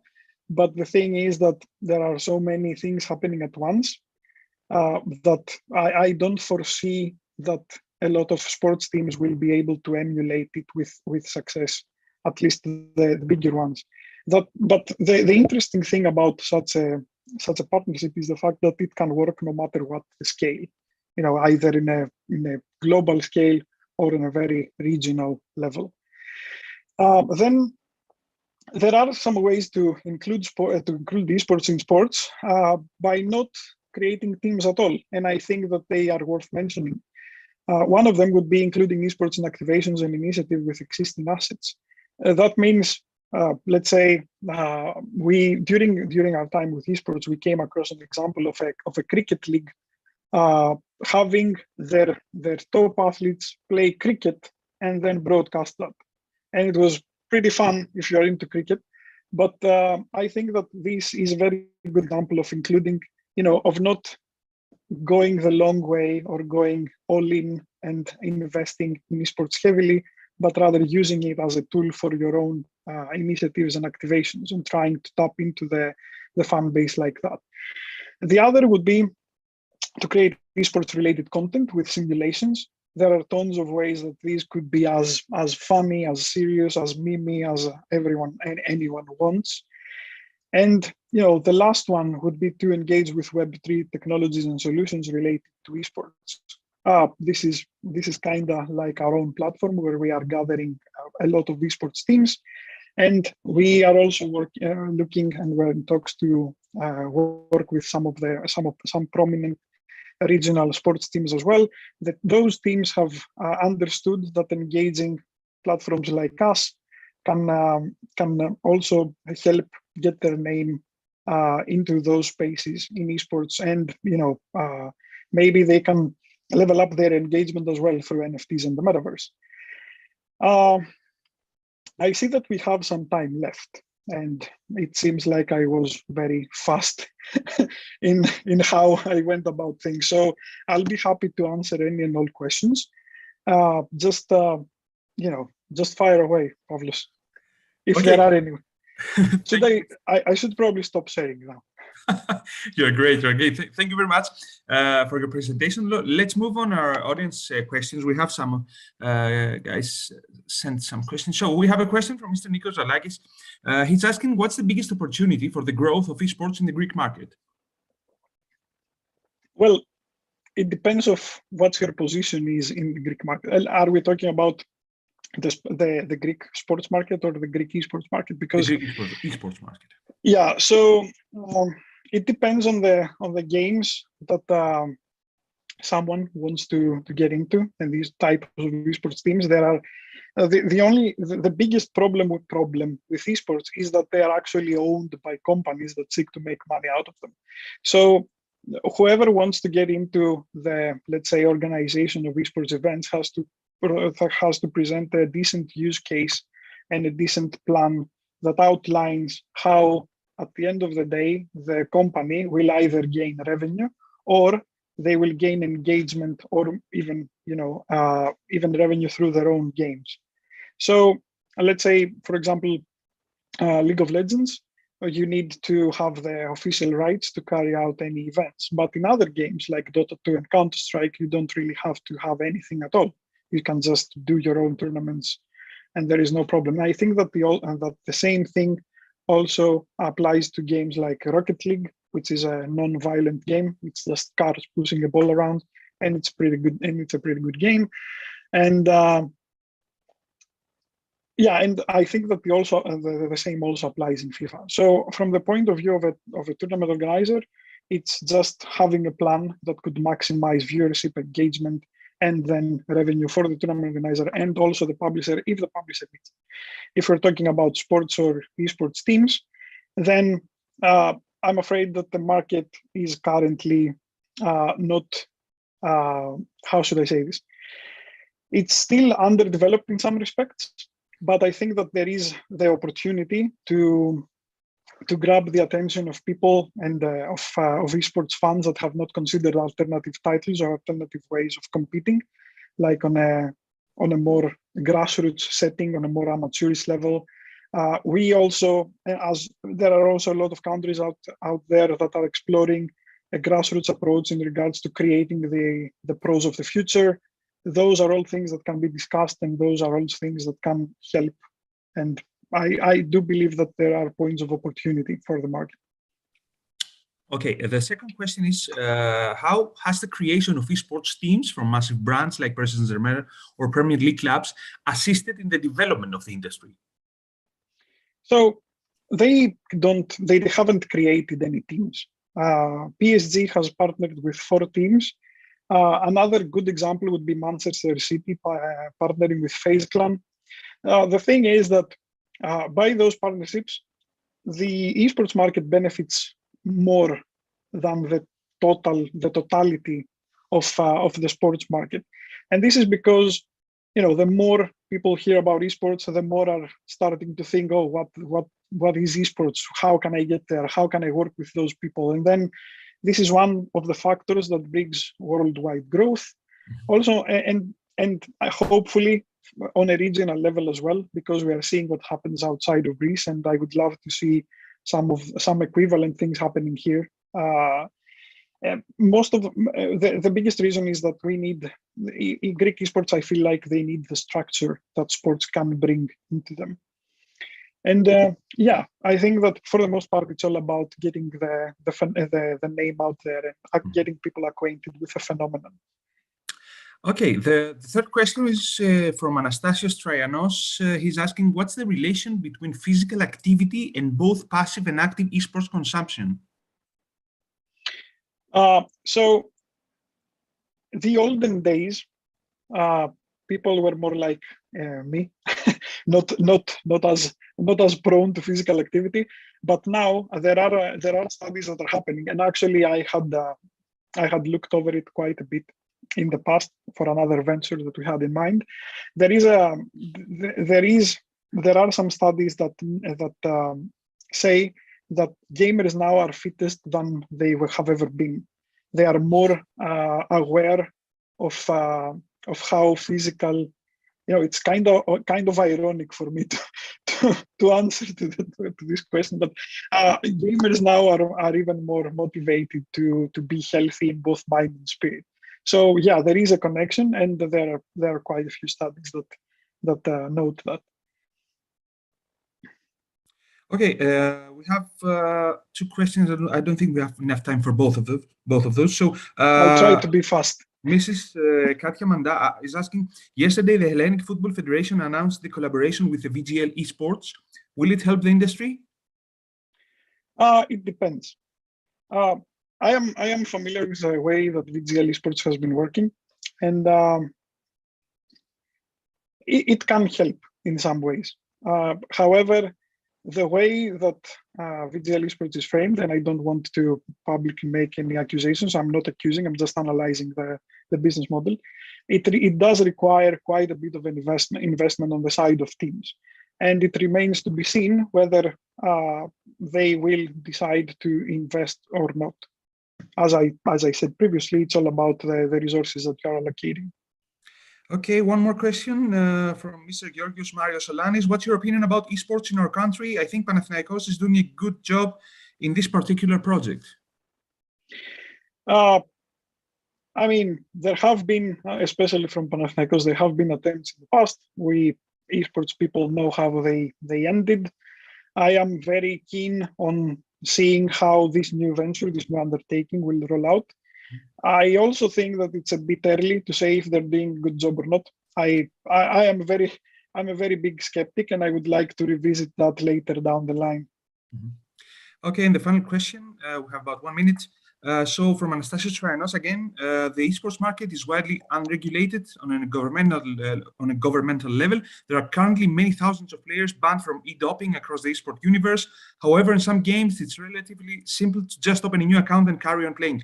Also, the rapid development of the new alternative leagues offer players the opportunity to migrate from one league to another without much scrutiny because there's no central governing body. Similarly, match fixing in esports is another phenomenon. What would the future steps be to improve the governance and regulation of esports? We have 30 seconds. Yeah, I have 30 seconds, so I'll be fast.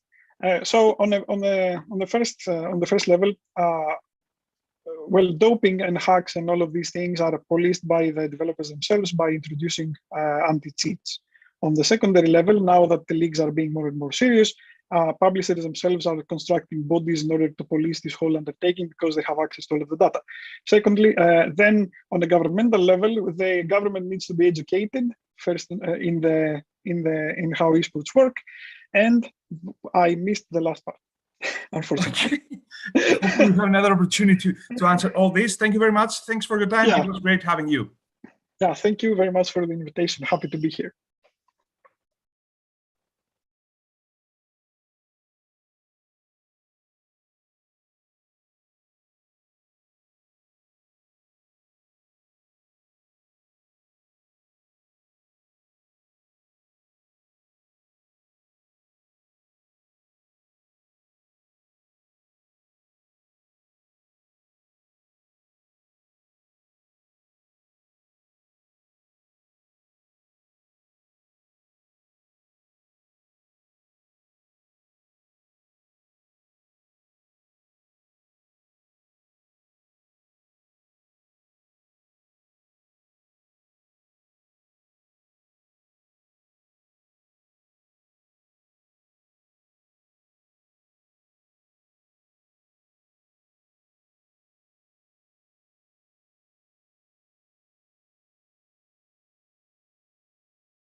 Hello everyone, I'm Nikos Bourlakis, journalist of Basketball GR, Sport Time GR, and on the web radio of the Hellenic Basketball Federation, and I will be the moderator for our next session. Please do not forget to follow our hashtag FrontRunners2022 and to send your questions under the streaming of each speaker. Please welcome Mr. Julio González Ronco, Manager Director of Real Madrid Foundation, and Mr. Yotis Panagiotou, representative of Real Madrid Foundation in Greek and Cyprus. They will speak to us on the subject of Real Madrid Foundation for a Real Education, Values and Sport.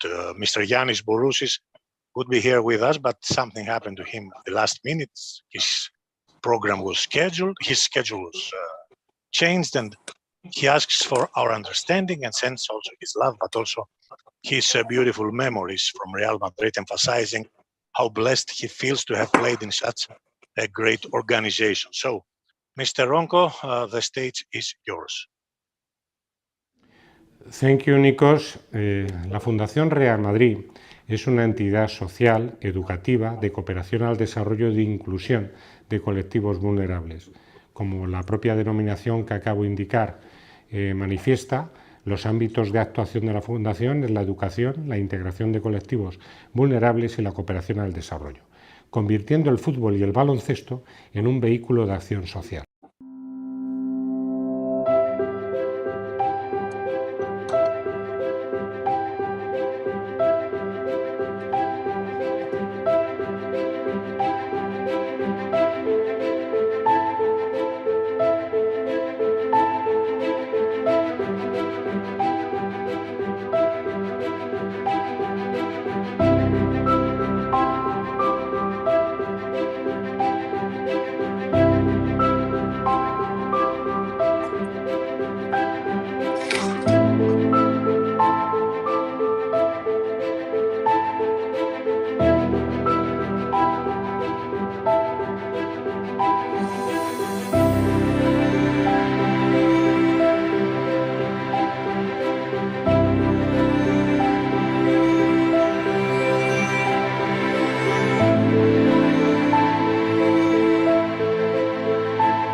Educar en valores y desarrollar el deporte educativo sin discriminación alguna hace que no limitemos la tipología de proyectos ni de beneficiarios o participantes en nuestras actividades.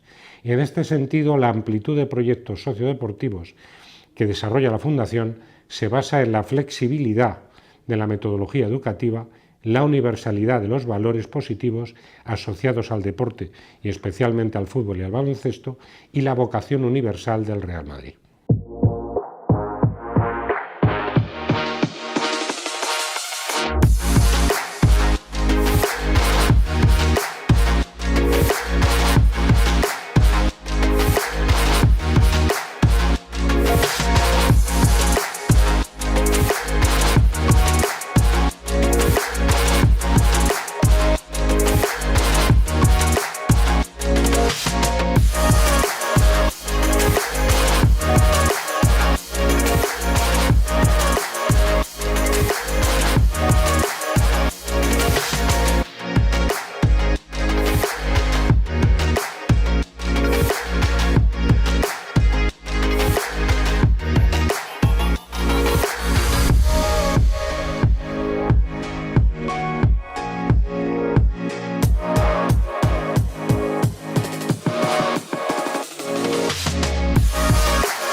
La gestión de proyectos sociodeportivos a nivel mundial parte de un modelo único y de éxito que es la escuela sociodeportiva, verdadero foco de la actividad de la Fundación, y su combinación con diferentes fenómenos o modalidades educativo-deportivas, como son el perfeccionamiento técnico, la asesoría académica o curricular, la formación de entrenadores o educadores, o la coordinación lúdico-recreativa basado en la educación como una herramienta clara y básica de desarrollo integral del individuo. La metodología por una educación real, valores y deporte gira en torno a un enfoque didáctico del deporte basado en los valores positivos, para formar personas más allá de deportistas, porque de esta manera contribuimos desde diferentes ámbitos a construir una sociedad mejor. Aquí enlazamos con los objetivos de desarrollo sostenible, fundamentalmente los referidos a lo social, a las personas, pero no como individuos solamente, sino integrados en una comunidad. Nuestro modelo principal son las escuelas sociodeportivas, como he mencionado antes, que se desarrollan en colaboración con organizaciones no gubernamentales y con entidades educativas, así como con administraciones públicas y patrocinadores. Las grandes alianzas público-privadas para el desarrollo educativo es un ámbito donde la Fundación Real Madrid no solo se mueve con comodidad, sino que entendemos que es una finalidad y un objetivo a alcanzar para la mejora de la sociedad. Y aquí de nuevo es clave tener en cuenta el concepto de sostenibilidad, tan de moda hoy, pero que ha sido clave en los 25 años de trabajo en la Fundación. La Fundación no ha necesitado específicamente de una agenda definida por las Naciones Unidas para trabajar en esa dirección. De este modo no hemos tenido que acoplar nuestra actividad a la Agenda 2030. Era una consecuencia inherente a nuestra actividad los objetivos de desarrollo sostenible. La diversidad de líneas sería impensable sin un modelo claro de partenariado en las diferentes líneas de actividad. Así igual que en cada escuela sociodeportiva al menos hay tres entidades que colaboran en la misma. Tenemos la entidad implementadora del proyecto en las actividades de cooperación internacional, la entidad financiadora y la entidad que tiene el know-how que transmite esta metodología, que es la Fundación Real Madrid. En España implementamos directamente los proyectos. ¿Por qué? Porque aquí existimos jurídicamente. Fuera de España actuamos a través de acuerdos con diferentes organizaciones no gubernamentales, como he indicado antes. En el caso de los campus o de los clinics, trabajamos con unos partners concretos que asumen nuestro modelo educativo y comercial, y en el caso de los clinics combinamos tanto la actividad técnico-táctica como la formación integral del individuo.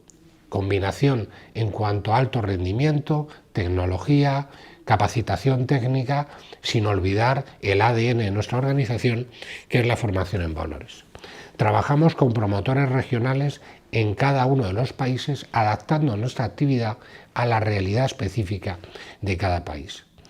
El control y supervisión de 650 proyectos en 80 países, en los que participan más de 70.000 personas por temporada, la mayoría menores, niños y niñas, requiere de estructuras financieras sólidas y modelos de gestión flexibles. Tenemos que adaptarnos no solamente a las peculiaridades de los beneficiarios, sino también a las realidades socioeconómicas de los países donde desarrollamos la actividad, para que de esta manera nuestras líneas de actividad sean rigurosas y sostenibles.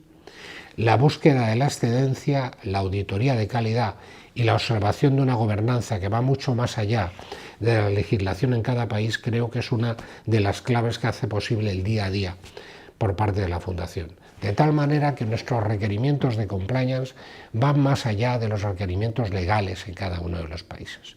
Seguimos un modelo normativo, que es el modelo normativo de la Unión Europea, pero teniendo en cuenta las peculiaridades de cada país, vamos en cuanto a las garantías más allá incluso de lo que la propia norma puede llegar a determinar.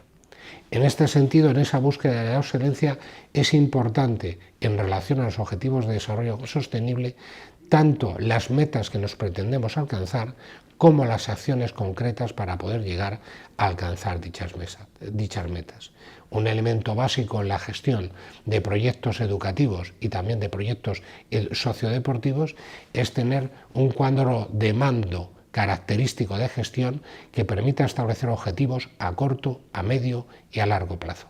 A corto, que responda a las realidades tácticas que tenemos que afrontar; a medio, para que esas realidades tácticas respondan a esa vocación o metas a alcanzar de objetivos de desarrollo sostenible y que esas acciones respondan a esas necesidades; y a largo plazo, para que pueda haber una estrategia que nos conduzca a comprobar si la acción de la Fundación responde verdaderamente al cumplimiento de los objetivos que inicialmente nos hemos marcado.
Más allá de la visión que puede tener la Fundación como entidad educativa y de cooperación referente, es importante para nosotros, en la ejecución de nuestra misión, tener un propósito.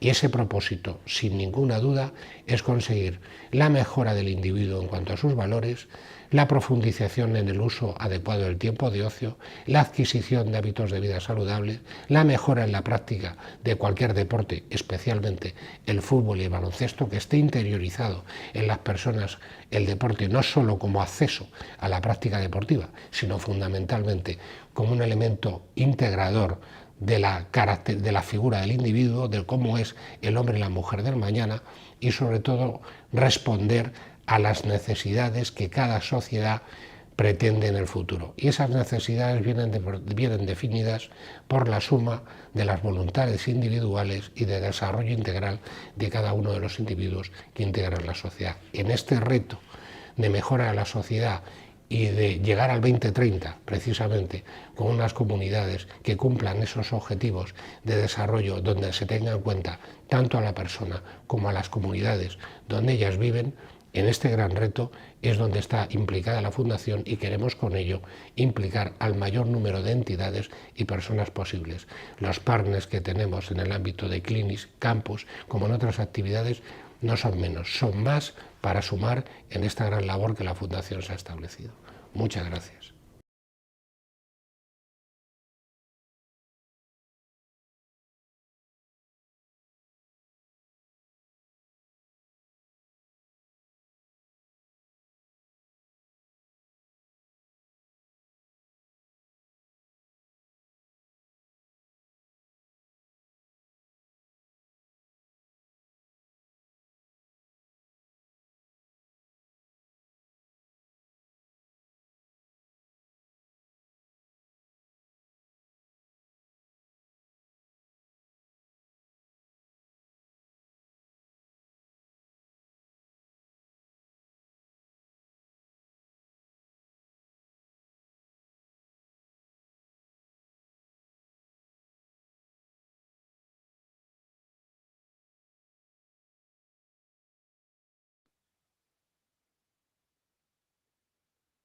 Thank you, Mr. Ronco. Now we will discuss with Mr. Panagiotou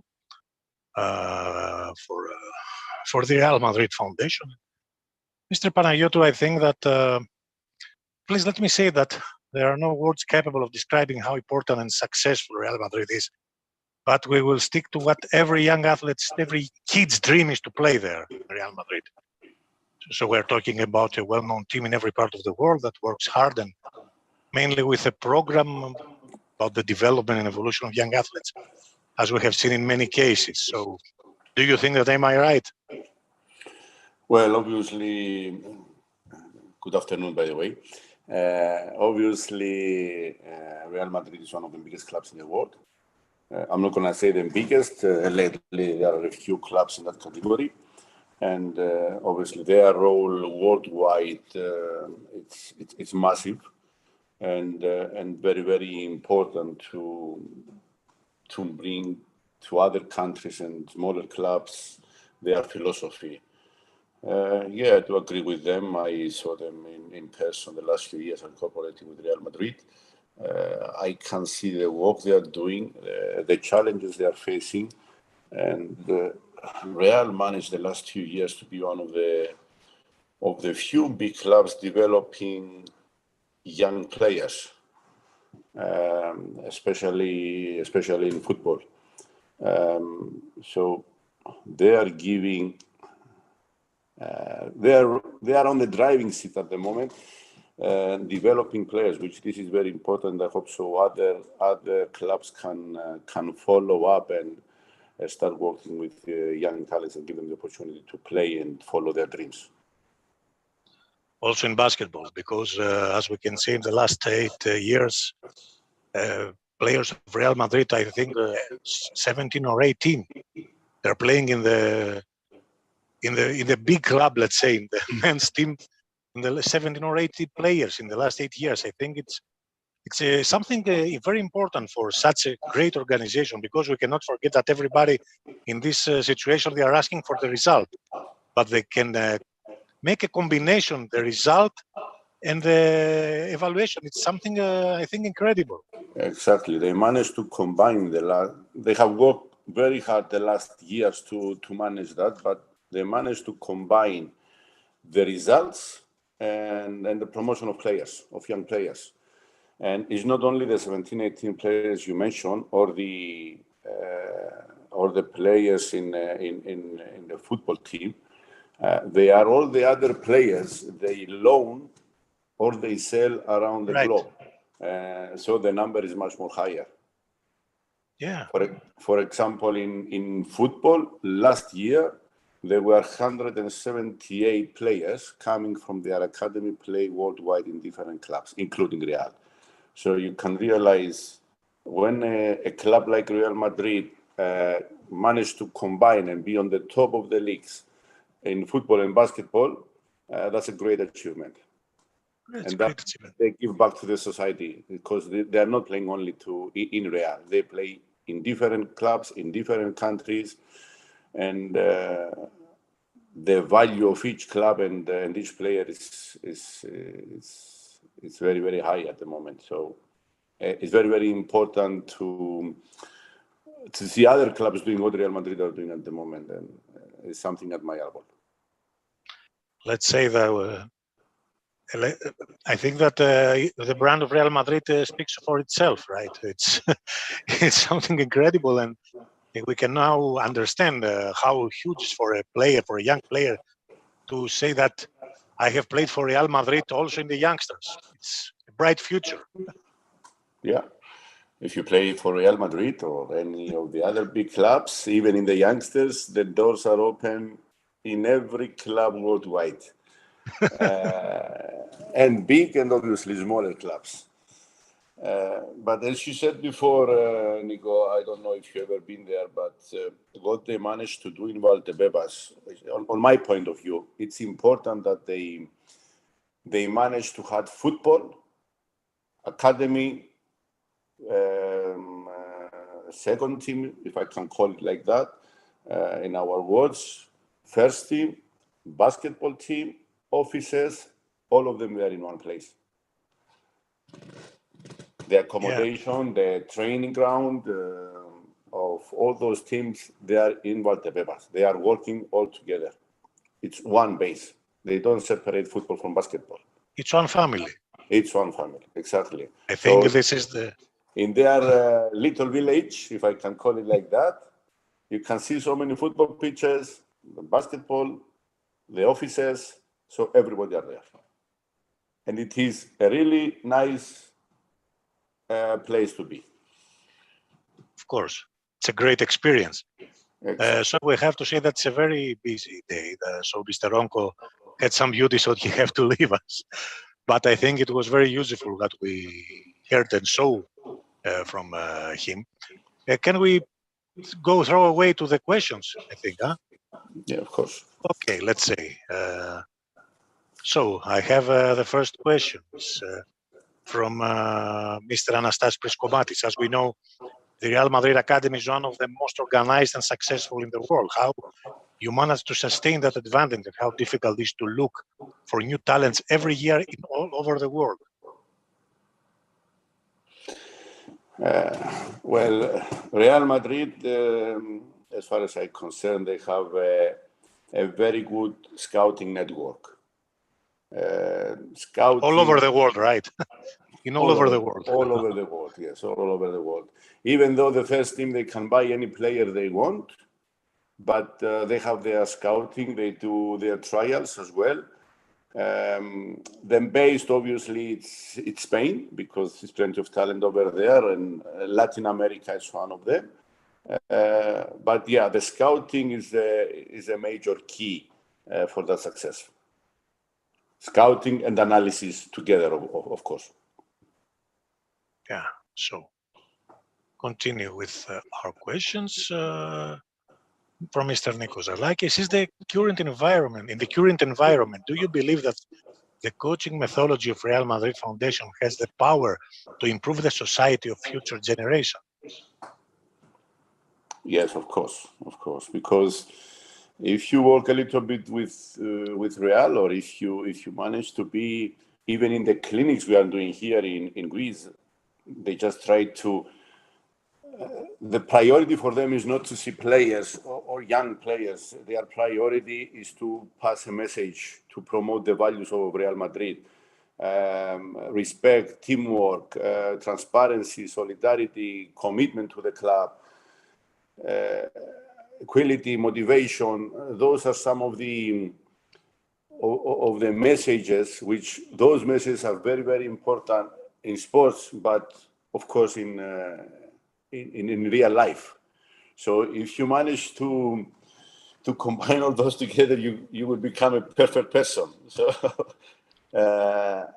by working all those ethics in the academy, and not only in the camps, in the clinics we do, myself in Greece, Cyprus, and all the others that are happening worldwide, and obviously the camps back to Valdebebas, because we can do it in Spain as well. Those are the first things that they try to promote. They are not promoting the football; they are promoting the ethics first, and then football. So permit me that because you made a very great pass to me, I think we are not talking about an athletic phenomenon, but also for a social. Because as we saw, it's a social, not only athletic, but also social actions during this. Am I right, I think? Absolutely, you are absolutely right. I think it's more useful. Social values are more important than sports. Sports, either you have the talent, either you don't, and you have to work hard anyway, like anything you do to achieve your goals. But society is the biggest problem. Adoption it's another one very big issue. So they have to work all around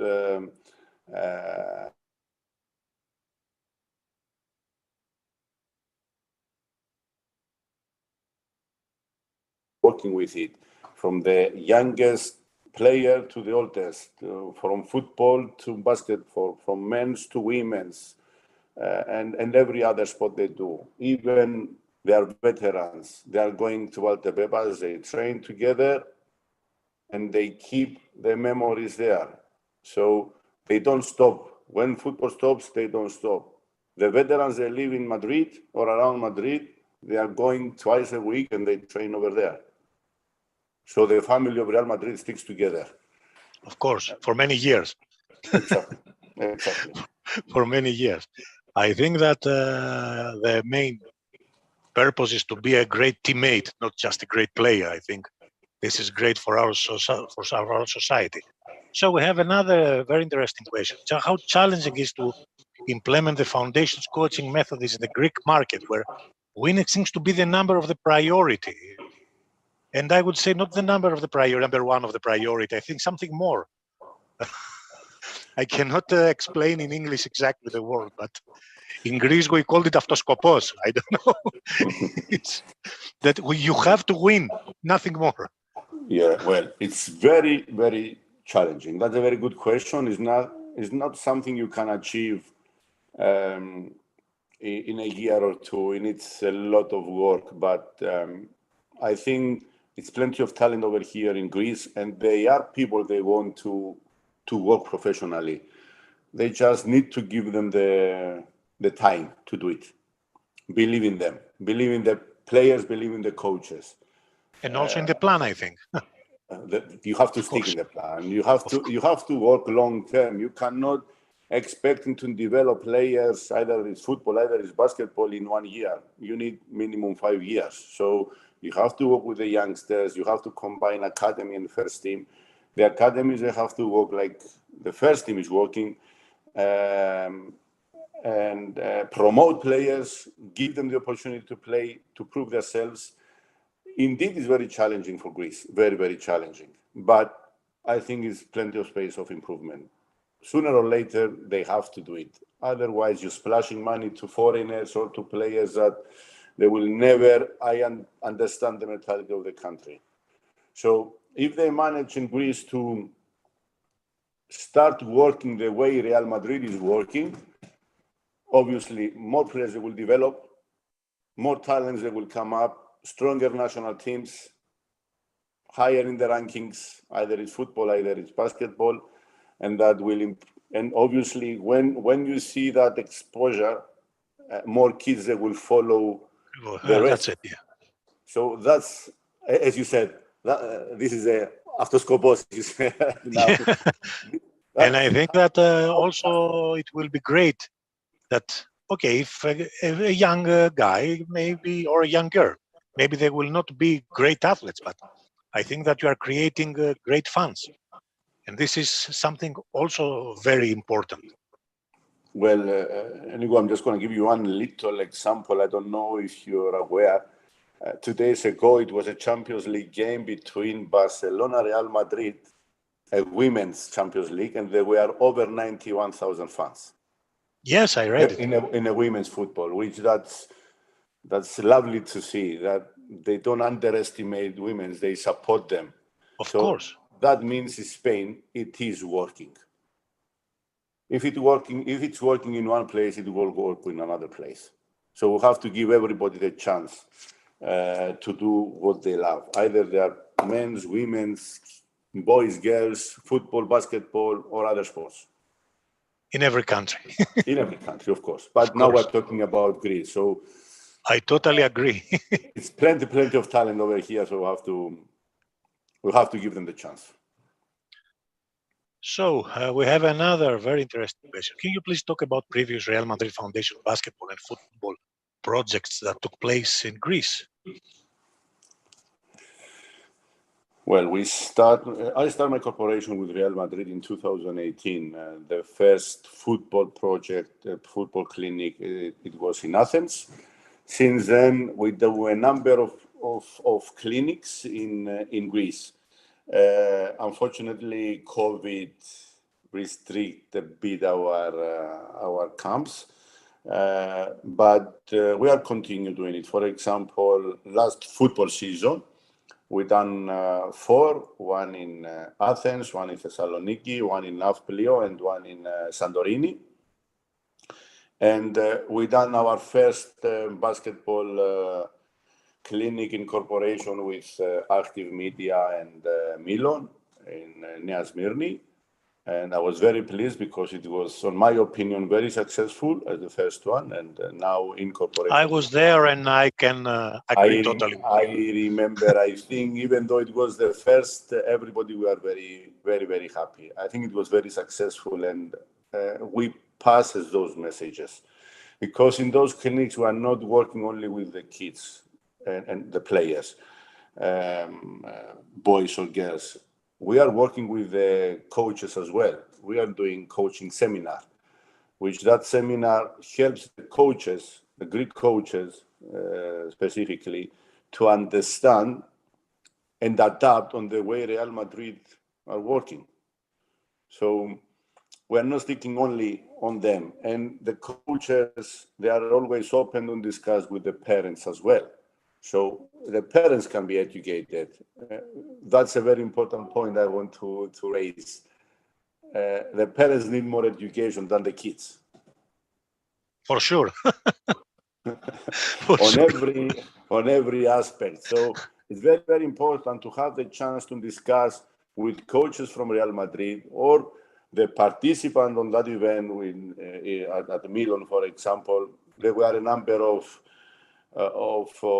ex and or basketball players, men on women, and when you see your idols being around there, surrounding by the coach of Real Madrid or the coaches of Real Madrid, the players, the kids, the parents, the coaches, they are learning from them.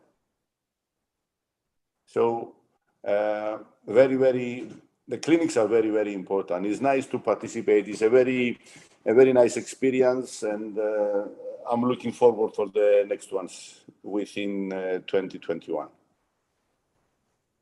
Another interesting question: in a club as successful as Real Madrid, how important is to teach people that winning? I think that we have already talked about that, but he said that how important is to teach people that winning is not the only important thing.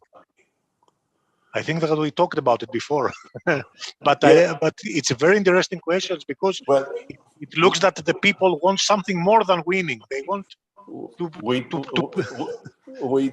did, the people that they have the opportunity or the luxury to be at Valdebebas, and I am one of them. I've been a number of times.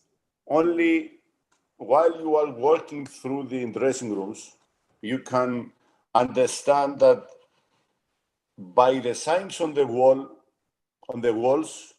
the way they structure the academies, they are going from the youngsters to the olders, and it's going always a step higher, a little floor higher. That shows you that you are going up and up and up. But all over the messages, they have to do with good manners, with respect, with teamwork, with solidarity, with commitment, with motivation. So those educations are coming together with winning. Real Madrid, they don't have the luxury to lose, they have to win. So if you want to be in a club like Real Madrid, you are going there to win. You have to be a winner. You have to be a champion. You have to, it's a challenge, you can develop it, but when you are there, you are becoming a winner anyway.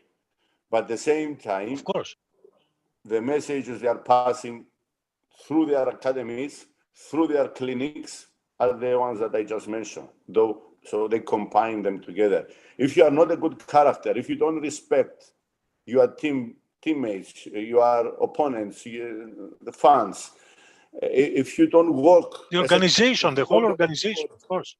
I mean, I'm talking about the players. If you don't have motivation from the people around you, I mean, if you don't respect what you are doing, if you don't respect the surrounding, even the oppositions, fans or players, you're not going to stay in Real Madrid.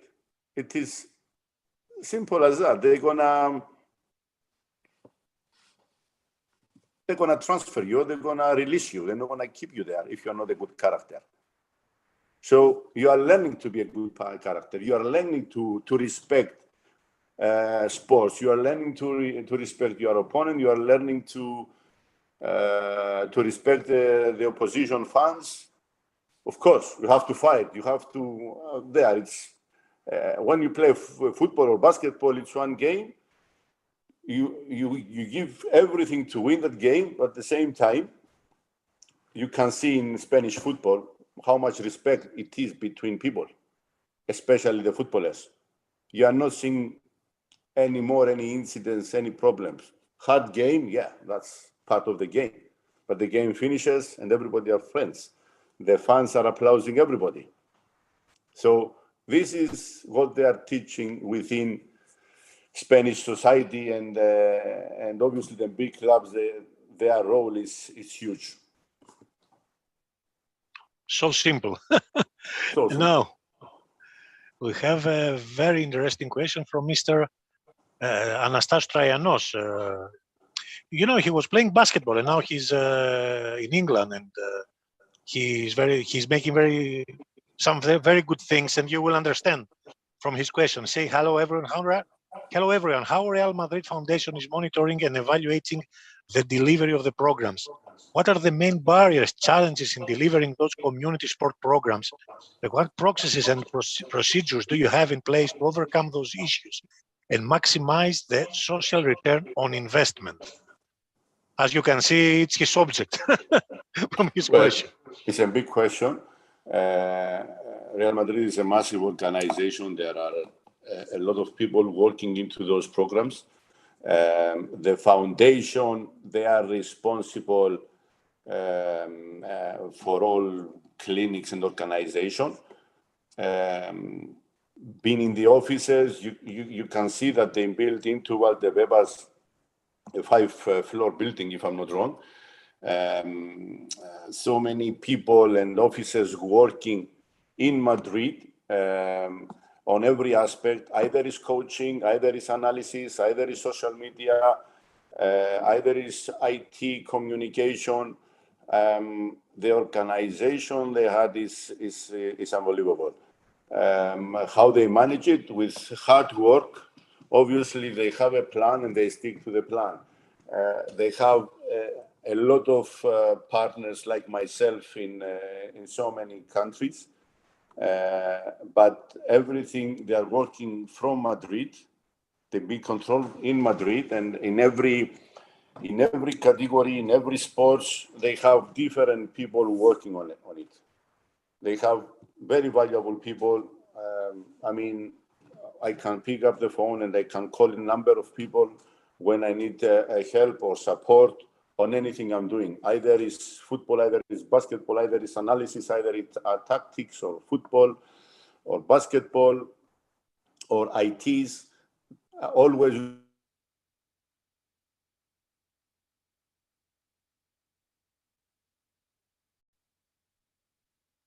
on a very high level. And you can see it now with us.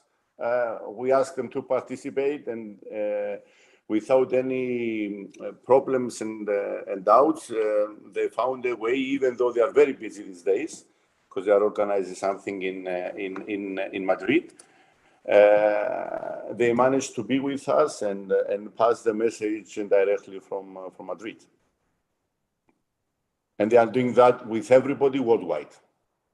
They respect everyone and everybody.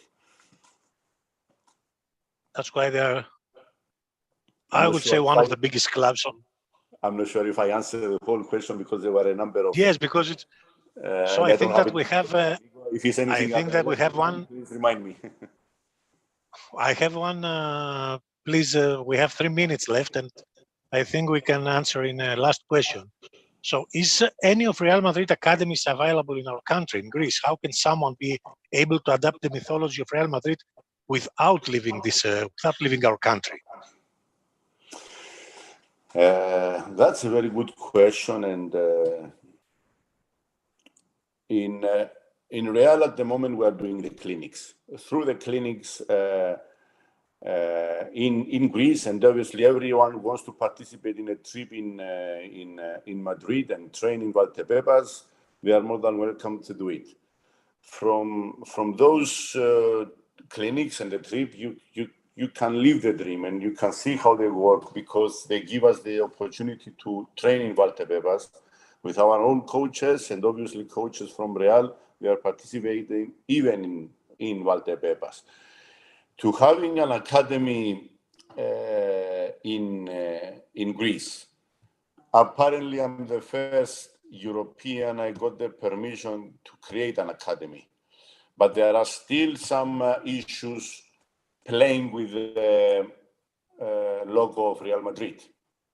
So if we create an academy here, we cannot play the games as Real Madrid. We can train as Real Madrid. We will be named as Real Madrid, but we cannot play with the logo. That's an UEFA issue, a FIFA issue. Has nothing to do with Greece or any other country.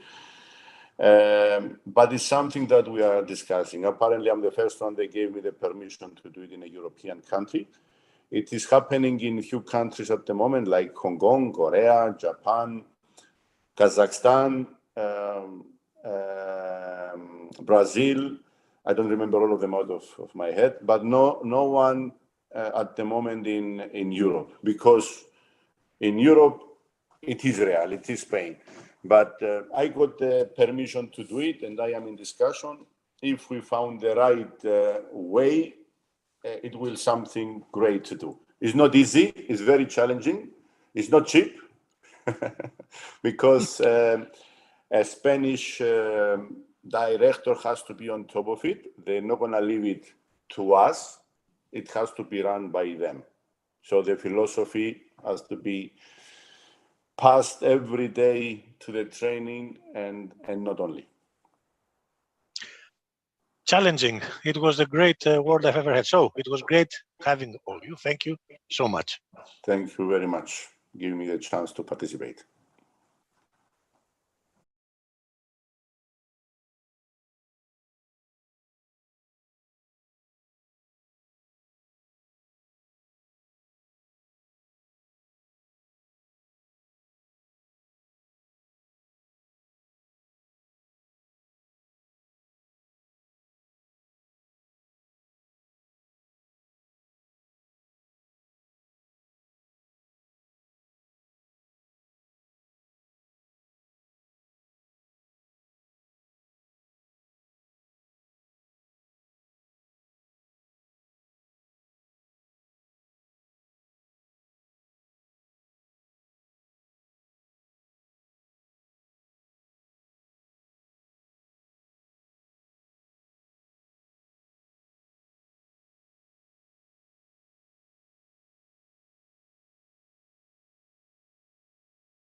If your dreams are keeping you awake,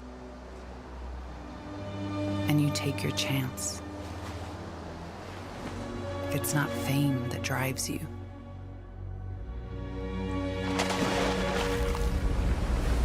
but that one moment. And a single target.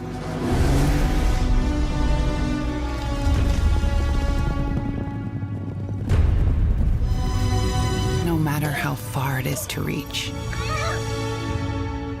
If you believe in changing the world, if your plans are bigger than yourself, and you don't know whether it's late or very early, when you give everything, but everything is still not good enough, and yet you still follow your inner voice.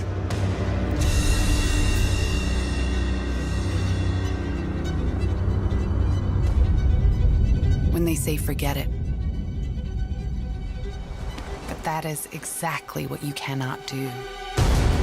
And if you want to give up 1,000 times, but just have to keep going, because dreams drive you, then you are one of us. Because we too were born from a dream. We too believe in dreams and in putting them into practice.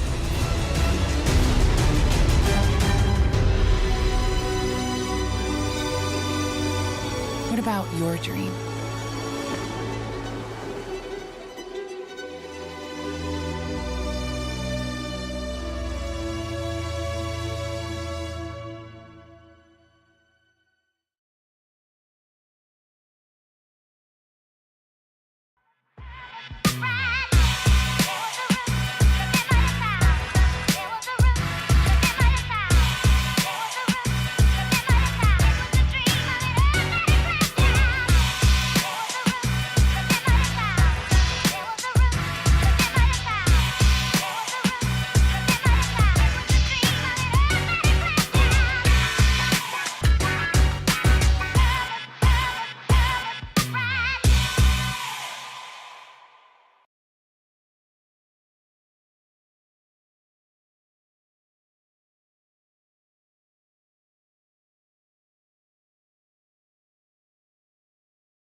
Hello again from the upper level library of the American College of Greece. I am Eugenia Zoumaka, and together we will move on to our next subject. Sponsorship is more than football and banners. Let's welcome Mr. Matthew Leopold, Director of European Sponsorship Association. Well, Apogevma, I think, or hope, is the correct greeting. Today, I'm going to talk to you a little bit about the world of sponsorship and shatter some of the assumptions and illusions that you might have about this fabulous discipline. Football is very often seen as one of the grand pinnacles of sponsorship, but I think I want to try and open your eyes to some of the limitations that we've seen and some of the opportunities that sponsorship offers, and allow you to really question and ask, is sponsorship really making a difference? Is it cutting through? My name is Matthew Leopold, and I am a non-executive director at the European Sponsorship Association. The ESSA is a membership body that represents sponsorship all across Europe. We have members from brands and agencies, right holders and suppliers from right the way across continental Europe. We represent their issues, and then we help to raise the profile of good sponsorship. I'm also a sponsorship practitioner. I'm currently the head of brand and communications at LexisNexis, a global legal intelligence supplier. And I was previously the brand director and head of sponsorship for big US tech giant Ring Central, and then the domestic energy supplier British Gas.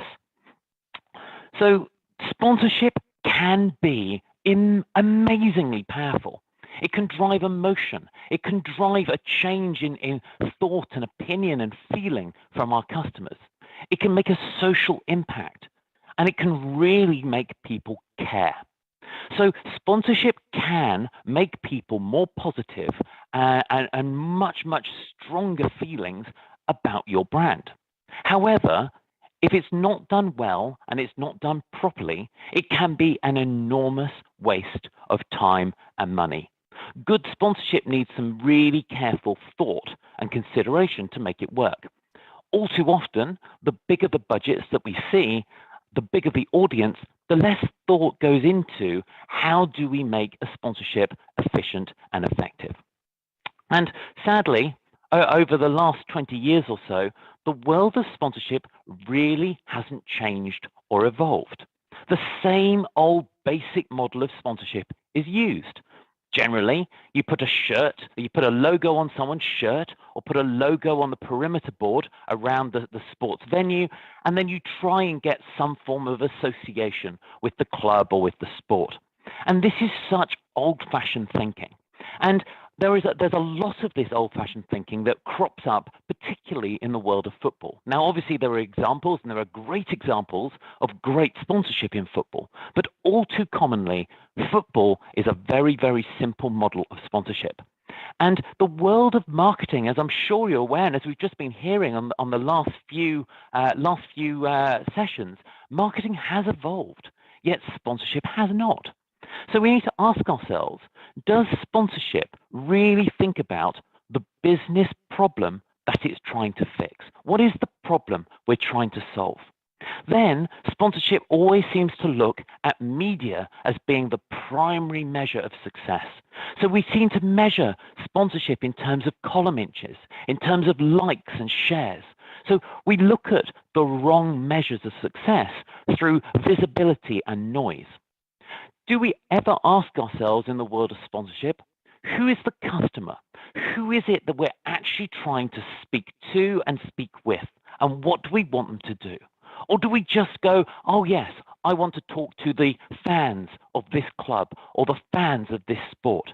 But as you well know, you're not the same as the person who sits next to you. You're not the same as the person who participates on a pitch alongside you. We all have different motivations. We all have different insights. And again, that's the next thing. Sponsorship so often doesn't understand or doesn't look at the different insights, the different drivers, the different measures that make people act and behave. And finally, the biggest thing that sponsorship needs to think about is not just how sponsorship works, because I think we have a rough idea how it works. We really need to think about why it works. And if we can understand why it works, then we can do much more, better, good, cut-through sponsorship. So we are stuck in this old world of thinking about sponsorship. And this is the model that I ask you to question and stop. So we need to stop thinking about an audience, seeing a brand, being aware of that brand, and then hoping for the best. Because if that's the pure level of your sponsorship, we're only ever going to get really basic ideas of image transfer, which I'll challenge in a minute. We'll get levels of brand awareness and we'll get levels of brand recall. Is this sufficient when people are spending hundreds of millions of pounds on sponsorship? Is it sufficient to get a bit of image transfer, a bit of awareness, and a bit of recall? And I genuinely believe it is not. And I know we can do better. And this is my call to action to you to help make the world better by doing this. The world of sponsorship, as I mentioned, is very, very old world, right? And it generally leans heavily on this old-fashioned model. It looks at eyeballs and visibility. So brands spend a lot of money buying branding for that audience. Then this drives awareness of that brand's involvement in sponsorship, which, as I've just explained, drives image awareness and recall. But let's just pick out and question, are these things success? Is image transfer good? Is brand awareness working? Is brand recall really what we want? So I'm just going to I picked a random football club. I change it every time I give this presentation just so I can have fun with all of them. So we're going to pick on Liverpool Football Club. Okay? You want to sponsor Liverpool Football Club. Excellent. Why are you sponsoring them? How are we going to cut through? How are we going to draw differentiation between Liverpool Football Club and other football clubs? Why put your brand and your sponsorship with that particular club? What is there that differentiates Liverpool from others? Is it success? Well, sure, they're a very successful club, but how can you show success compared to all the other teams that are in the match? Only one wins generally in the big matches, so how do you differentiate from those other teams? And is that enough to really make a difference in the world of sponsorship? I argue not. Let's talk about image transfer. So what is it that transfers? Their values? Well, we hear this a lot. Oh, it's transferred values. And I ask you to really think about this. Those four I put up on the screen here are the values that Liverpool sets out to have. Dignity, ambition, unity, and commitment. Really powerful statements. But if I didn't tell you that was Liverpool Football Club, would you know which football club that was? And indeed, do those four values align to almost every company you can ever imagine? Because every company wants to show dignity. They want to show ambition. They want to show unity. They want to show commitment. So what brand values, what image transfer are we actually getting? And yes, okay, there is some. I mean, there's no doubt about it. But is it going to impact and progress your brand in the way that you might hope? Then in terms of brand awareness. So here is just a screenshot of all of Liverpool's current sponsors. Right? We've got some fabulous brands here. We've got some that, quite honestly, I've never heard of. The football sponsorship market is very cluttered. So how do brands stand out? How do they differentiate from each other? How do customers care? Do you think that fans of Liverpool Football Club recognize and know all of these sponsors in this list? And the truth is, I'm afraid they don't. So we need to think really cleverly if we're going to be a sponsor of football. We need to think about how do we make sure our brand cuts through in a way that the others don't. We need to think about ways that we can grab fans and tell our stories.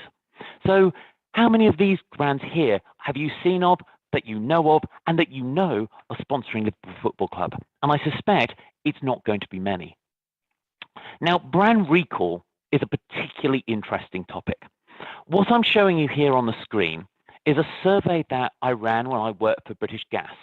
And I asked a huge audience of people, which one of the following brands are sponsors of London 2012 Olympics? Now, you can see on the list here a number of really big British brands. Only two brands in that list were not Olympic sponsors. One was Tesco, which you can see appears at the bottom of the list, and one was British Gas. British Gas was not an Olympic sponsor, yet we were seen to be an Olympic sponsor more than Cadbury's, BP, Sainsbury's, and BMW. So what that tells us is that the awareness, the visibility of seeing brands around a venue, on television, sponsoring an event, doesn't necessarily drive impact. It doesn't necessarily change people's minds or educate them in a different way. It just drives visual memory. British Gas were sponsors for British swimming, a big Olympic sport. We spent a lot of time and a lot of effort and a lot of money sponsoring the sport during Olympics 2012. But what did people remember? They thought that we were sponsors of the games, not that we had taken a cheaper option and sponsored a sport. So really important point, brand recall. Don't assume that people are going to recall the things that you think that they will. Now we need to ask ourselves, are we sponsoring, are we partnering for the right reason? And all too often, we don't necessarily sponsor for the right reason. Sometimes it's done because we think we might be a good fit. We think it might be interesting. We think it might be fun. Our bosses, the CEO, wants us to do it. And that's all very well. But do we actually think about what is the problem we're trying to fix and what does the audience want? So I think my first big call out to you is ask yourself, what is the business problem that you're trying to fix? And then once you've defined the business problem, ask yourself, is sponsorship the correct answer to this problem? And I'm going to give you one example at the end of the presentation where I will talk about an organization that I think has done a really good job in football sponsorship. But there are a number of really standout case studies. And the reason these all stand out is they all start with a really clear business problem, which they then translate into a marketing problem, which they then ask themselves, how is sponsorship able to fix this? And because it's a really strong answer, they perform really well. And all of this starts with what you want to achieve. What do you want to go out? What do you want to get from sponsorship? And this is where we need to think about the difference between an output and an outcome.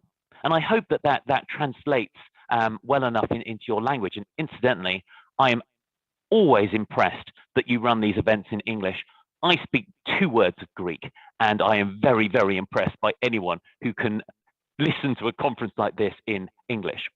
So an output is looking at those metrics that are easy to measure. Things like clicks, or how many likes have you got on Facebook, or how many views of videos, how many column inches, how much AVE, equivalent advertising value, have you got through your PR? Right? Those are all outputs.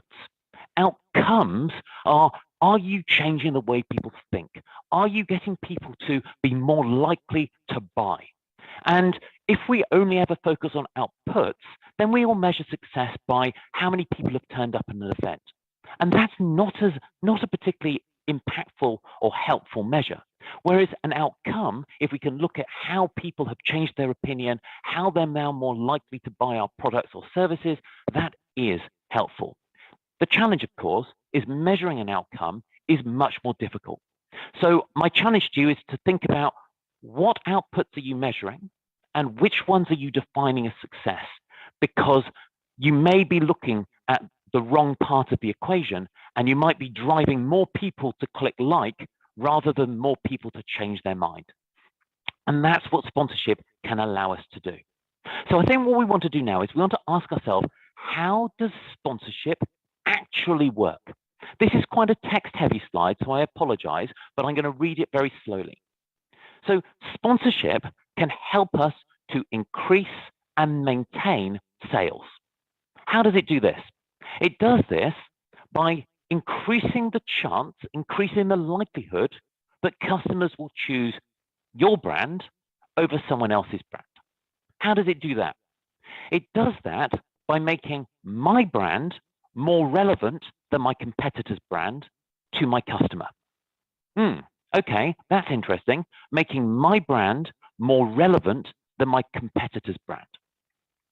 We do this by creating positive feelings, by building positive associations with the things that our customers care about or are interested in.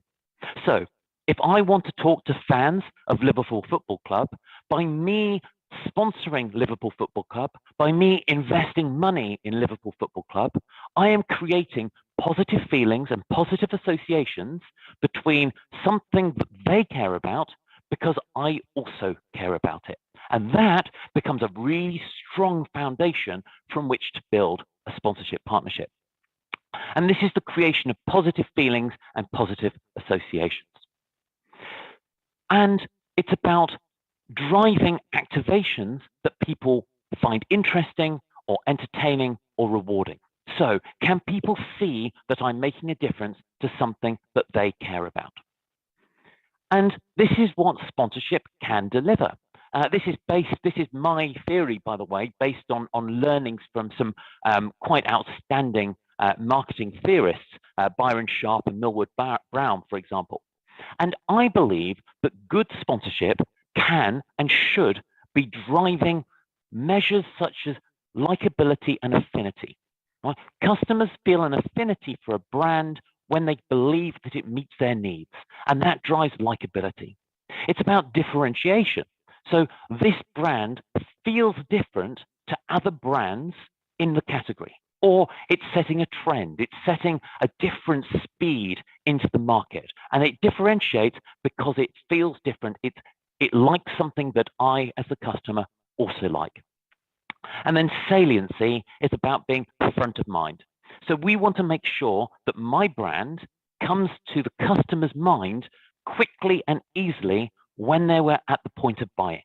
Because we know just by putting my advertising on a football shirt, for example, someone does not necessarily want to go and buy my product today. What I want to do is make sure when they're in the market for buying my product, I'm the first brand that comes to mind. And then I'm much more likely to be able to get them to buy more, pay more for the products they're buying, and then gain market share. So what that means is that good sponsorship needs to catch the attention of the audience. Right? We need to stand out. We need to grab their attention and then build an emotional connection. Secondly, we need to create memory structures, or we create new or refresh existing memory structures so that people think about my brand and they can then recall my brand at the moment of choice. Right? So it's quite simple, but you can see already this is a lot more deep thinking than put a logo on a shirt, hope people associate the logo with me and with the team, and that will then change some brand scores. This is a lot more clever thinking about how we can catch attention, really think about reinforcing the memory structures so people think of my brand so that I can recall them at the moment of choice. And here is the model, the model that I advocate. So you'll notice the big change here is we're going to start to talk about fans. We're talking about the audience. They are the people that love the team, they love the sport, they love the activity. So we can use sponsorship to grab their attention. So you just think, your football team, you can spot someone walking down a street wearing your football team's shirt from miles away. Why? Because your brain is tuned in. It's relevant to you. It's interesting to you. You'll pick it up and you'll spot it. The same when you skim a newspaper. Your eyes will spot the thing that talks about your club. Or if someone in the other side of the room mentions your name or mentions your football club in a busy party, your brain will hear it because it's so important to you. You're aware of it and it'll get your attention. So then we need to build a meaningful association. If there is no memory structure, if there's no association between the fan and the sponsoring brand, then the relationship ends and we'll just get those basic measures we were talking about before. We need to build a meaningful association that fans can understand. And this is what's absolutely gold. So it's about putting that fanship and engagement at the heart of the relationship. And how do we get these associations? Well, it's about having relevance. It's about having a connection. That is what cuts through. We know people pay attention to the things that they're interested in, and that is what brands need to play on. So let me give you an example. How do we achieve a meaningful association? There are two types. There's a rational association. So the example on the screen, the rational association between Castrol, the engine oil company, and motor racing. That is a rational connection. If you are a fan of motorsport, you will understand the importance of engine oil, and you will then see that association. It will make sense. Even if you're not a fan of motorsport, it makes sense. On the other side of the screen, we have Roger Federer. Right? Now, instinctively, the link here is less clear. And that's because this is an emotional connection. But with a little bit of prompting, there is an understandable connection around aspiration. Roger Federer is a global superstar, and he presumably wants to get the best in life. So Mercedes fits that bill.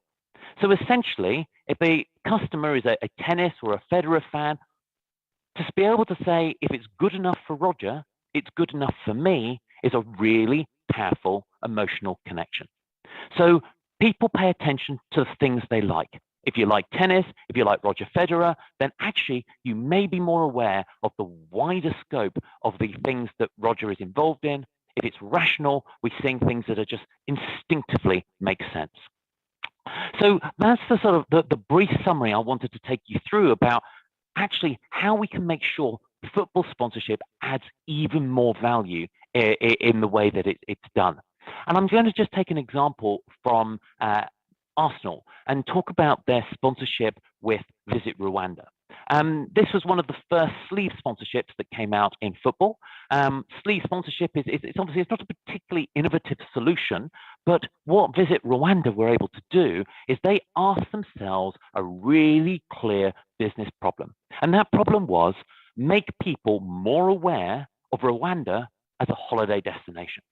And I think they did a phenomenal job doing this. I'm just going to give you a couple of examples as to what they did and why it made a difference. So, firstly, the country was made personal to fans through activation. So that was through activation both in the Arsenal Stadium on match day, made personal through road shows, through the events that they did, and of course locally in Rwanda. And we can see that they had local warriors came and did tribal dances. They decorated their venues, and there were banners and posters. They set up Rwanda Supporters Club and all sorts of activities, really bringing to life this activation. Really importantly, Arsenal also invested in football development in Rwanda. So they ran football coaching clinics, they sent players out, and they really supported and nurtured that football journey. So again, what they've done is they're capturing people's attention, they're creating a meaningful link, a really deep, meaningful link that has brought it to life using their players, using their assets to tell the story. And then, of course, critically, they then got their players and encouraged their players to go to Rwanda on holiday. So huge amounts of social media, people posting images of them visiting the beautiful sites to see in Rwanda, meeting local people, playing football matches with local kids. A really, really successful campaign. And you can see here an example. I'm going to recommend all my friends holiday in Rwanda. That is a really powerful statement to come from a player. And of course, it was a really successful campaign too. So it saw an 8% increase in tourism. It saw a 4% increase in UK tourists. Before the partnership, 29% of Arsenal fans had considered going to Rwanda for a holiday. 1 year on from that partnership, 51% of people would consider going to Rwanda on holiday. So you can see here my trusting model. You've grabbed their attention. It's something different. It's something unusual. It's in plain sight. It's really clear to see. They built meaningful association. It wasn't just a badging exercise. It wasn't just a logo on a shirt. It was a genuine, meaningful, deep connection between the player, between the countries, between the organization and the fans. And they built a depth of engagement. They made sure that everyone could feel engaged and involved, and they brought it to life. And it made a really, really big difference and impact on their country's GDP, which is absolutely fascinating to see. So, ladies and gentlemen, that is the end of my short presentation here. I believe we're now going to have the opportunity to have a little chat, potentially.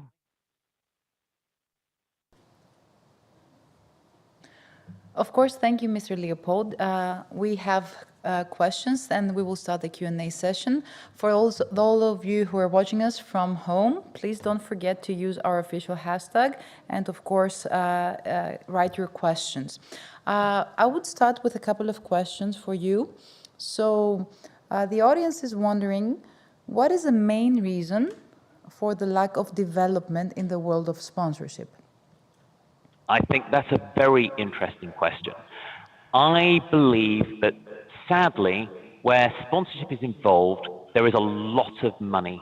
And often that money is spent based on assumptions and based on what has always been done in the past. And it's very difficult when you're trying to change a model to say, let's do something different. There's a huge amount of cash, and we keep doing what we've always done. And my challenge to the industry is to say, think about what we're trying to achieve, because we can do more with the money and we can make more impact. I also believe it's because sponsorship is fundamentally based on a number of incorrect assumptions. And I touched on a couple of them in my presentation. So one of those assumptions is the idea that values, the brand values that we put our sponsorship on, get transferred across. And as I hopefully demonstrated in that Liverpool Football Club example, they really do not get transferred across. What are the values that you're expecting to move over? How many customers, if you were to stop them on the street to say, what values do you associate with this brand, with this football club, would actually come up with anything? Because humans don't assign human characteristics to a brand or to a club. We just don't do it. Yet in a marketing boardroom, we tend to do so. So I think there are a number of assumptions that are used in the world of sponsorship that no one ever really challenges. We never really ask ourselves, why do we say this? And I think that's why there has been so little evolution, because we keep doing what we've always done. Thank you very much. You have presented a successful example of Rwanda, but we have another question, whether you have a benchmark, an example of a football sponsorship that you consider as innovative and successful. You know, I do, and I can give you a couple of examples. One example would be Marriott Bonvoy and Manchester United. And I think this is particularly interesting because the sponsorship wasn't a hotel chain, it was the hotel loyalty program. Now that's really interesting. Why would a loyalty program sponsor a massive football club? Well, of course, Marriott own 30 different hotel brands. So if they were only to have one hotel brand sponsor a very expensive sponsorship, then they're losing out on the opportunity for their whole network. By using the loyalty program, they were investing in the gel that joined together all of the different brands. Then, of course, they made the sponsorship all about trying to bring hospitality to life. So they were able to get value in kind placement. They were able to talk about their investment in sports. They were able to open up hotels next to the football ground. They had the players attending their hotels and using their hotels. They were able to talk about children and families. They were able to talk about entertainment. And they created a really rich structure which was different. It attracted attention. It had a meaningful association that people could understand why they were doing it and how they were doing it together. But really importantly, they had a business problem they were trying to fix. And that business problem was, how do we bring a brand new loyalty program to market globally and make people care about it? And I think they did a really clever job, and certainly a really impressive job of looking at assets around the world in order to bring this football sponsorship to life. In fact, this is an excellent example. We have some context-specific questions. One of those is, recently, more and more sponsorship have been suspended due to political issues or, in some cases, scandals. Why are brands reactive instead of proactive in such cases? Well, this I think, again, the bigger the brand, the harder that they're likely to fall, but also the more complicated and the more structured the hierarchy is. So making big political statements, so don't forget, withdrawing from a sponsorship is a huge political statement in many cases. And in order to do that, it requires a lot of communications consultancy. It requires a lot of thought about, can we do this? Should we do it? What is the fallout and the risk of doing so?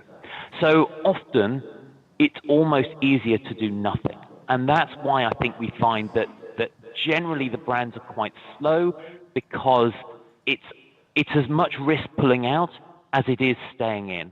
And it's often easier to just be a bit slow and let the situation develop and see what happens. I think we are increasingly seeing things happen a bit faster. And I think brands are becoming a lot stronger at preparing for this as an eventuality. So creating the playbook, the guidance on what should we do if this happens. And certainly in my British Gas days, we created a number of different press releases. We did a bit of wargaming to plan what happens if there was a disaster, what do we need to do, how would we approach the media, how would we approach our customers, how would we approach the fans of the sport, so that we had stress tested a few different examples. Because I think withdrawing immediately from a sponsorship can have enormous repercussions, and it does need careful consideration and thought to ensure that every step has been well considered and well thought of. And I think what we're seeing now is that brands are a bit cannier to the fact that this might be an eventuality. They might do this. So they are being much better prepared for this as an outcome. Maintaining the subject the same, what is your opinion on the latest decisions in sponsorship regarding issues like the war in Ukraine, for example, Gazprom deal? Was a 70-80 million deal. What's your opinion on this? So I think I'm going to be very difficult and somewhat avoid your question. And I would say I think it's very important that at all times brands follow the laws of their country. And I think it is very easy to inadvertently make the incorrect political statement by the actions that you do or you don't take. And I think what we're seeing are a huge number of Western brands standing in solidarity with Ukraine and ensuring that they are being seen to withdraw from relationships that may not have the same pull and the same power as they used to.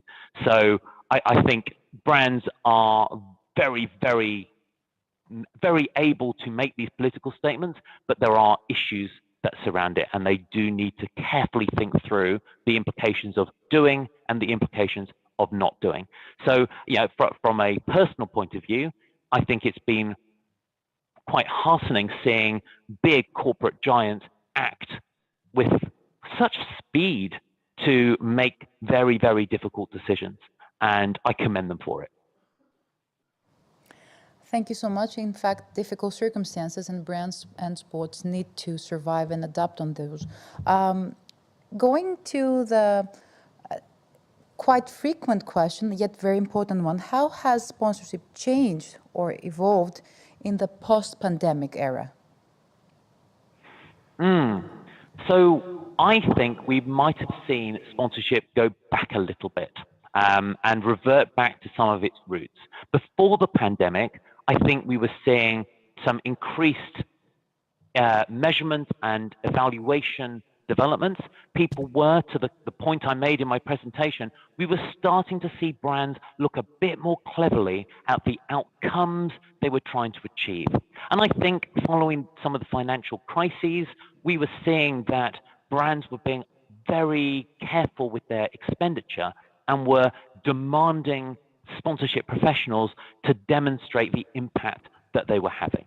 So I certainly, in the UK and certainly over a lot of Europe, I think we started to see brands understand this and start to measure and invest in partnership deals that really were moving the dial for their commercial value. And I think during the pandemic, what we saw was quite a lot of, and you can't blame people for it, quite a lot of protectionism and understanding going, I need to make sure that my sponsorship budget is maintained. I need to maintain my headcount. And as such, what we saw was a little bit less bravery and a little bit more caution. And that meant that we went backwards a little bit in terms of some of the progressive thinking about how we can really use sponsorship to drive a brand forward commercially. On the other side of this, we have also seen brands invest much more heavily in digital activation. So we have seen a lot more sponsorship in live events such as this. Just for example, seeing Qatar, my favorite airline, by the way, even better now you get Avios points, so definitely sign up. And I'm not paid for that, but Qatar, you can pay me. Great example as to how we can bring a sponsorship to life through a hybrid event. So I think we've seen some really clever channel evolution over the last 2 years. So one more question. The latest numbers from the European Sponsorship Association show that the industry is rising up. The 2021 season was very close to the 2019 one, best year since 2017. So do we expect that 2022 will be even better? So I very, very much hope so. And certainly, as you say, from the sentiment tracker that we have out, the sponsorship profession also believes so. And I think that's because we've now had 2 years without human contact. Like sitting here hundreds and hundreds and hundreds of miles away, and I very much hope in the future I can come and stand on your stage and enjoy the beauty of Greece, but it's not the same. It is just not the same. And I think we're seeing brands realize that whilst you can cut the money in the short term, it does have an impact. Because as I talked about in my presentation, branding is all about building those deep, meaningful relationships. And the best relationships are made when you're face to face, hand to hand, and you can interact and you can engage. And I think as companies get a little bit more comfortable again post-pandemic, they will start investing once again in these types of activities, because this is how we engage fans, this is how we change their minds, and that ultimately is how brands make more money. Absolutely, and I hope we can welcome you in Greece when the circumstances allow for this. I have another question. How important is it for a team with a new stadium, the selection of the sponsor, of the name of the stadium? We have observed that this sponsorship lasts more than 5 to 10 years. What's your take on this? Stadium sponsorship can offer enormous value to a sponsor and to the stadium. And I would caution about making it about badging, like just having a name on a stadium and leaving it at that. The question is, why does this brand want to sponsor the stadium? What is the problem that they're trying to fix? How is having their name on a stadium going to solve that problem? And if when you're looking for brands to sponsor, you can think about what is the solution that naming a stadium presents to a customer. How is this going to make a difference? If you start with that as your question and then work backwards as to all the different ways that it can help, and then ask yourself which brands are struggling with these problems, then you can build a really tight relationship with a partner. So that's why some partnerships last for years, because they are just an instinctive connection which is solving a problem. The ones that don't last are the ones where they go, oh yes, we'll sponsor that, that looks nice. And then 2 years later, the leadership team have changed and they look at it and go, why are we sponsoring this? That's a waste of money, it's not helping us, kill it. So think about, how is it going to really strategically make a difference? How is it going to change the world? I'll give you one example before I finish, and that would be the O2. So the O2 is the former Millennium Dome in London. It's sponsored by, named the O2, and it's possibly the biggest event space in the UK. And you might go, why is a mobile phone company, which is what O2 is, sponsoring an events company? So on the surface, there's no connection whatsoever. However, much like the Marriott example I gave earlier, O2 run priority moments. They reward their customers with unique and special entertainment type opportunities.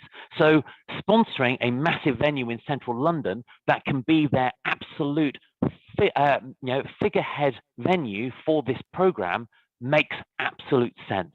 And now they're so firmly embedded with this venue that it's really hard to imagine any other brand ever wanting to name the Millennium Dome. Now the O2 have won. Thank you so much.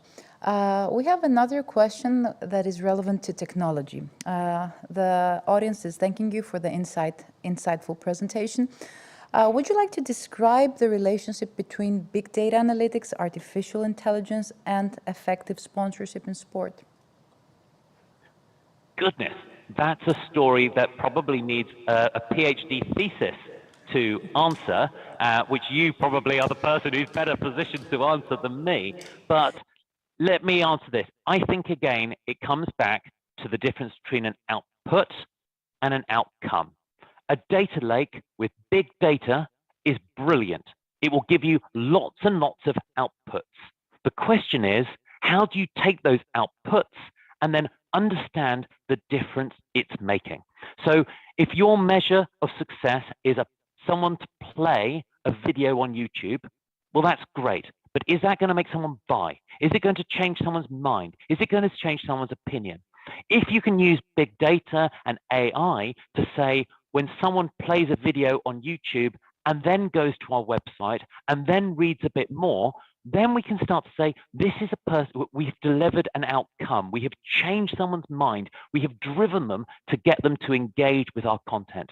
And I think that is probably the holy grail, is looking at using big data to look at individual groups of customers to really understand what actions they're taking, what are they doing as a result of it. If we look at each individual number in isolation, then we end up just getting overwhelmed with numbers that mean nothing. That's a true story, and the veracity of big data is an issue as well. Mr. Leopold, I have one question that is related to the Greek context. We have sponsorship data in many European countries. How can we have such data for Greece? What do we need to do? I think that firstly, there needs to be a demand for people to want to share it. And quite often, sponsorship data is not shared. So there is some data across Europe about the rights fees and about the investments and the work that's done. Generally, a lot of the data that we come across, certainly in the UK, is actually intelligent guesswork, because a lot of it is commercially sensitive. We would never reveal what our sponsorship deals were. We would never really reveal the full range of our assets or how much money we spend doing it. So I think be wary and be cautious about the data that you see shared, because there's always an agenda. Someone is revealing a piece of information because there's a reason that there's something they want to achieve. So I think in Greece, really it needs to start with one person or one organization wanting to take a lead, and ideally neutrally taking a lead. I think when someone is perhaps part of an agency or part of a specific brand, people may not be willing to be so open. But we're very lucky in the UK. We have a number of tracking organizations. We have a number of journalistic organizations who actually collate this information on behalf of everyone. And then it's trying to agree what sort of data is fair to share. So it may well be rights fees are not, but what else can we share? What is the progression? And ultimately, it's about the reason we collect the data is because everyone wants to make sponsorship better, and everyone wants to invest more to get more money and better results for their companies and their organizations. So it may well need to start with the rights holders. Maybe it's a centralized academic research that needs to be done to pull it together. But I think it needs a will to share and an agreement as to what you will and what you can share. Of course, the simplest way is to do what we've done with ESSA and run an anonymous survey to start collating some of this information and creating an ongoing tracker to look at how are things changing, how much money are people spending, yet within brackets to identify where the market is going in your country. Thank you so much. I have one last question, which is quite interesting. What about player sponsorship? Is it okay for them to have various sponsors in one season? Are there any specific rules? And finally, we have seen players advertising one brand and then using another one. What's your comment on that? Yes, so sponsoring individuals, right, that there is a huge advantage to sponsoring an individual because, as I say, people buy from people, people want to engage with people. So if you have a person who endorses your product, that can be really, really powerful. That's why influencer marketing has shot up in Twitter and Instagram, because people like to buy from people. However, there is always the problem that people are not perfect. People make mistakes. We saw Chris Rock and Will Smith on the Oscar stage as a prime example as to some of the challenges. You cannot control reality. So my personal view is use them, but use them wisely and use them with caution. Be prepared if you're a big brand sponsoring a human being that you need to prepare for the worst case scenario. That means preparing what is the story if something were to happen. What happens if they were tragically to have an accident or an injury? How would we treat this? What would we do? What happens if they were to commit an act that would be morally unacceptable or legally unacceptable? What would we do? So my suggestion would be think ahead and prepare. And sadly, it means presuming the worst case scenario in everything rather than the best case. But it's the best case is always good. The worst case is what's going to keep you up at night and mean that you're going to answer very difficult telephone calls from your boss. So plan in advance and hopefully you can minimize that particular risk. As for players with multiple sponsors, again, you can't blame them. Of course, if someone comes to you and says, I want you to advertise my product and pay you a lot of money, it's going to be very difficult for them to say no. You can put into contracts and you can insist they only use your product, but usually my experience is they want you to pay them a lot more to get them to do that rather than just saying and endorsing your product. But that said, most of the people I've been involved with have been very understanding, and they accept that if they're going to take your money to promote a product, then they need to be genuine and authentic, and they actually need to use it and they need to want to use it. And again, that would be my recommendation. Don't force your product on someone who doesn't really want to use it. You want an advocate, you want a champion, you want a fan, you want someone who can genuinely say to their audience, I use this and I like it because. And I think otherwise, you might want to find alternative ways of driving that authentic relationship. It was great having you, Mr. Leopold. Thank you very much. Thank you.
Hello, I'm Dr. Stella Livadi. I'm the assistant professor and the program coordinator of the sports management program at DIRI, the American College of Greece. And I'm welcoming in our next subject, the sports industry Gen Z problem, Mr. Marshall Glickman, CEO of G2 Strategic Global Sports Business Solutions. Hello, I think it's pretty early over there. Yes, it's just about 7 in the morning. That's not early for me. Okay, thank you very much for being that early with us. My pleasure. So I would like you to tell us a little bit about yourself. I'm sure you have immense experience that is of use to our audience and especially our students, and also about your organization. I really searched for you this morning, and I have my notes, but it's better if you tell us a little bit about yourself and the company. Well, I'll try to do it in a very brief way. I grew up in this business. I'm based in Portland, Oregon, which is most famous as the home of Nike and the American headquarters of Adidas. I was president of the Portland Trailblazers in a different life through the mid-90s. In that role, I also oversaw the development of a new 20,000 seat arena, which is called the Moda Center. After that, I started another company that redeveloped a stadium, which was home to a AAA, meaning like a second division baseball team, together with a second division soccer team. Today, that soccer team is in Major League Soccer called the Portland Timbers, highly successful team. And we renovated the stadium in partnership with the city of Portland. After that, I received a phone call from EuroLeague basketball, and that led to my family and I relocating to Barcelona for a couple of years. And from that, I launched my company, G2 Strategic. EuroLeague basketball has been a client of ours for something like 20 years now. We also currently work with La Liga, the Spanish Football League, for the last 5 years. And we're also working on a potential new indoor arena for FC Barcelona. In the past, we've had lots of clients. We've kind of built a business around Europe. The Ligue 1 in France has been a client, the ATP, several tennis tournaments, and several other properties. So our company's called G2 Strategic. We're a small boutique consulting firm, and I'm really pleased to be with you. I'm a big lover of Athens. I've been there many times. And so thank you for having me. Consider your company small. Very small. We like small. Okay, because you have such big clients and so many areas. Let me consult my notes. There are areas that have to do with venue management, with venue operations, with event management, with negotiations. I guess you have individual athletes that you negotiate their contract. No. That's the one thing I don't do. I don't go near sports, and I don't go near athletes. I strictly focus on driving revenues, driving growth, driving relevance, driving brand. Okay, that's pretty good. And overall business planning. So in my eyes, this is big. It's not very small. Well, we're a small company. What we do is when we move, depending on the nature of the client and the nature of the scope that they're looking for, we tend to bring partners into the picture as needed. So it's worked out, really successfully for us. So we like being small and nimble. Okay, I know we're talking about Generation Z, but I wanted to ask you, I'm intrigued to ask you, what are the differences in doing business in the United States and in Europe? Well, there's, we'd need hours, doctor, but I think the main difference is that in the United States, professional sports in particular, and frankly, even amateur sports, has evolved into a business. It's a bottom line business. And, you know, that's controversial with some people because it means that we are, our primary objective of most leagues, of most clubs, of most properties is driving ever increasing profits, growth. Whereas in Europe, sports is more of a cultural imperative. There's a lot more involvement by government. There are many, as you know, big institutions. So there's many stakeholders. Many of those stakeholders have conflicting interests. The governance of sports in most European theaters is quite cumbersome. Not always a bad thing, but it's very different because profit is not necessarily the number one motivator. Okay, so I will allow you to do your presentation. I know you have one ready, and before you do that, let me express the apologies on behalf of Dr. Nikos Kartakoulis that couldn't be here because of a health problem, and that's why I'm stepping on his shoes. Well, I'm happy to have you, and I hope the doctor gets healthy and better. So Okay. Thank you very much. We're ready to watch your presentation. Thank you, and thank you, my old friend Themos, by the way, who made this, gave me this opportunity to speak with you today. I wish I was in Athens in person. So I wanted to talk about a topic that is really something that I have been very focused on with our clients, especially with La Liga and EuroLeague basketball over the last several years. And I've been calling it out, which is, does sports have a Gen Z problem, or is it really a Gen Z opportunity? And what I mean by that is, the understanding that attracting the next generation of audiences is really a matter of survival. And I've been barking about this for many years. I've been trying to put urgency on it. Sometimes I'm listened to and sometimes I'm not. Global sports properties like World Wrestling Entertainment, UFC, obviously they get this. The sports leagues and clubs and properties in the United States and UK tend to get this. European football and other European institutions tend to be far behind, albeit that they're starting to catch up. Overall, the sports industry is far behind entertainment and consumer brands in its recognition of the massive shift in consumer behavior. And in my opinion, we must adapt urgently. And I'll try to explain briefly today why.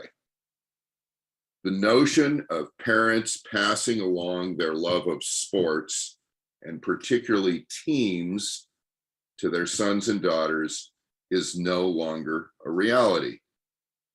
The next generation are digital natives.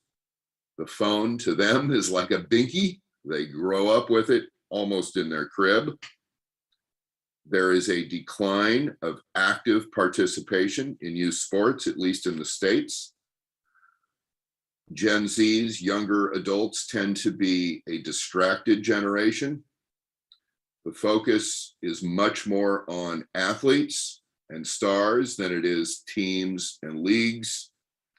And this generation values experiences over things. This is a comment made by the chief marketing officer of the National Football League, which is in the United States by far the biggest sports property and a property that has great heritage and tradition. But he notes that if you don't acquire a fan by the time they're 18, you're most likely never going to get them. In my view, that is sage advice, and it is the primary reason why in the United States, the National Football League continues to dominate from a business perspective and in terms of capturing the mind share of the widest and broadest audience in the States. So my view is that it's critically important that we give voice to the next generation of fans. We have to really, really be plugged in to their behaviors, to their preferences, to their desires. We have to listen and we have to act. And frankly, we have to ignore the naysayers who want to preserve the status quo. And in my experience working with many clients over many years now in Europe, that's the battle I have to enter into most often, is convincing those naysayers and a lot of the people who are at the top of these organizations that they better pay attention to the next generation of fans. And what that means is really a fusion of sports, culture, lifestyle, and purpose. That is manifested through more and more through storytelling and the drama around games and bringing to life the athletes that play sports. So people more and more, the next generation, are interested in far more than what happens on the pitch or on the court, and they want to understand and relate to the lifestyles of those athletes. It's interesting to me that we have encouraged clients who have football clubs to host live music. And as you probably understand, there is great resistance because of preservation of the, trying to have the perfect pitch, the grass, preservation of the grass. Whereas Fenway Park, which is perhaps the most storied and most important outdoor baseball stadium in the world in Boston, it's historical, the grass is perfect. And in baseball, just like in soccer, the quality of the grass is really important to the game. Nevertheless, this summer, when the Boston Red Sox are out on the road playing games, they're going to be hosting concerts. Lady Gaga, Aerosmith, the Red Hot Chili Peppers, Def Leppard, Zac Brown, Bad Bunny, and Paul McCartney all are booked at Fenway Park during the summer months when the team is on the road. When the team returns, they do their best to bring the grass back to life, but they're prepared and understand that it may not be 100% perfect. It may only be 90% perfect, and they're willing to live with that because they understand that bringing younger generations into that ballpark allows them to share the stories and the traditions of the Boston Red Sox.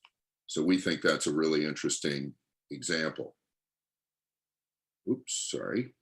So we must also, of course, leverage tech to provide the content that people want. And what's really important about that, at the time and place they want to receive it.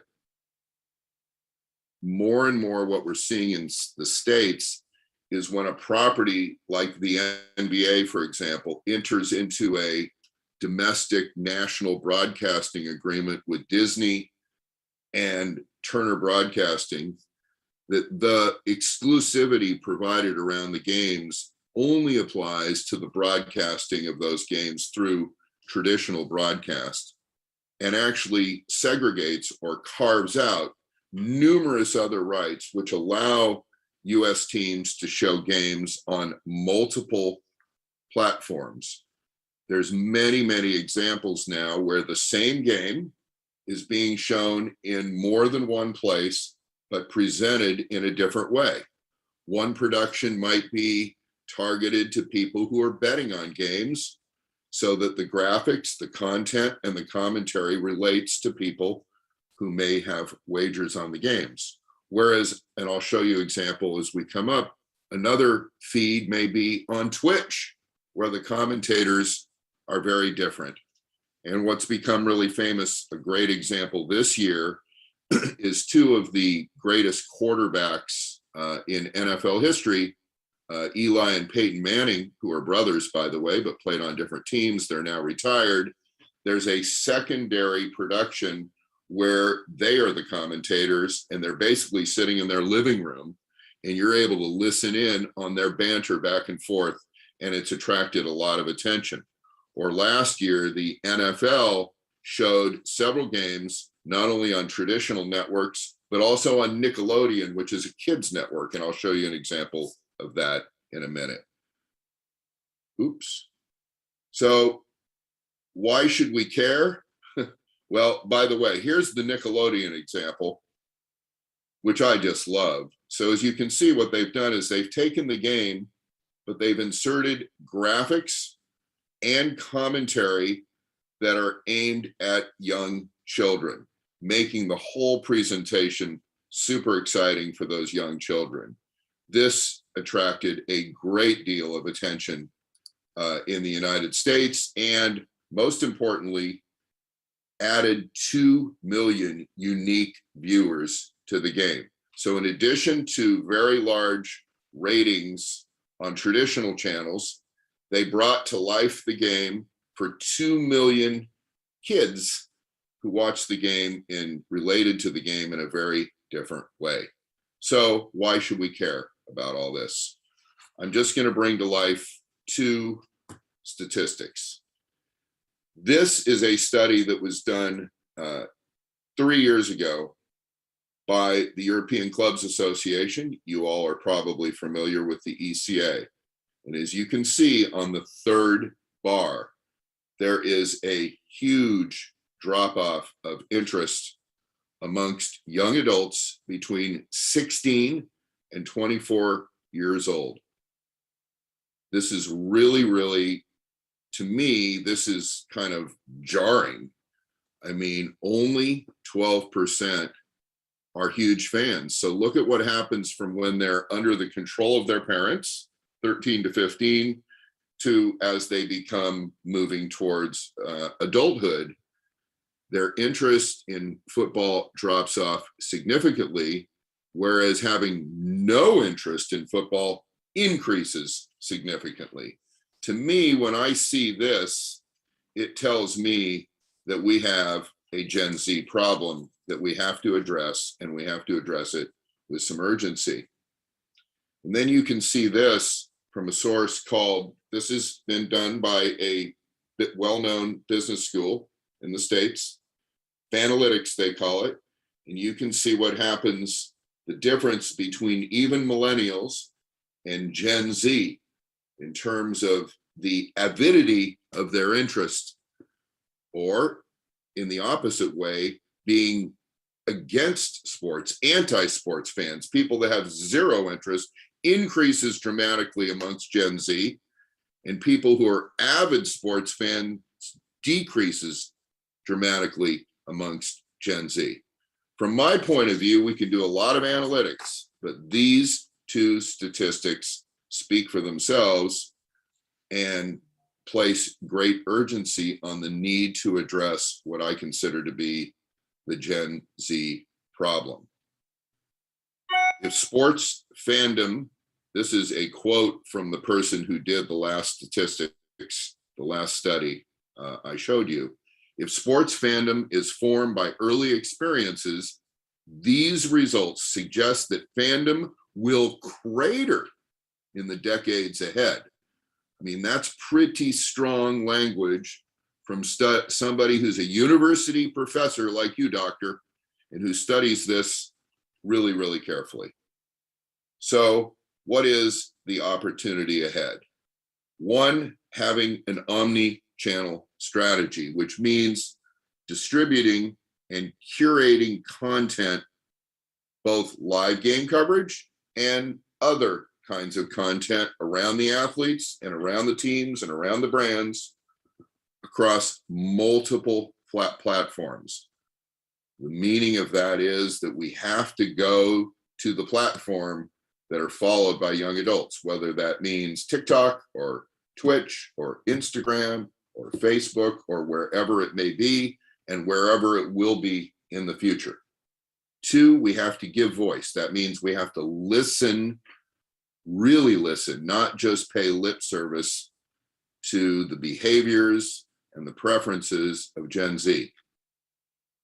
Number three, we have to recognize that some of the changes that we have to adapt are uncomfortable. And this is why there are naysayers. This is why there tends to be resistance, because the reality is most of the sports properties, frankly, particularly in Europe, the governance, and at the top of the governance, it's older white males. And older white males aren't, like me, are not always the best people to be deciding the future of how we present our properties and the content around our properties for the next generation of fans. So we need to see, and we have a huge movement in the United States. You're seeing the front offices of our clubs and our leagues and all of the other properties and agencies that work around the ecosystem of sports. You're seeing those front offices making aggressive moves towards diversity so that decision-making is made by empowered people who reflect society, not just reflect the traditional governance of these properties. We need to blur the lines between reality, meaning physical reality, and digital. So we cannot reject the metaverse and all that goes around, and all the latest buzzwords around NFTs and everything else. We have to embrace it. We have to populate our organizations with people who have the mindset and skills to innovate and the courage to disrupt. So the old line, you asked me earlier, what is the difference between Europe and the US? One of the key differences is that most of the institutions in Europe tend to be governed by, very strong people at the top of a very pyramidal kind of structure. Whereas in the United States, what we're seeing is a flatter organizational structure where people are empowered to make decisions. They're also empowered to make mistakes and to experiment and see what can work and what does not work.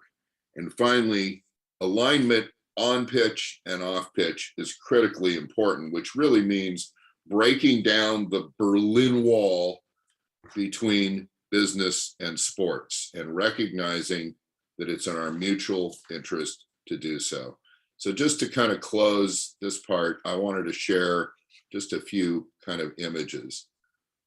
It'll be interesting to know if your audience today knows who this person is. His name is Ninja.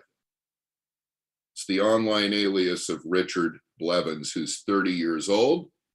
He has 17 million Twitch followers, almost 24 million YouTube subscribers. He's a professional gamer who's very well known in gaming communities, but he's transformed all of that. He's also an author, a musician, a reality show actor, and he has 30 million already in his pocket.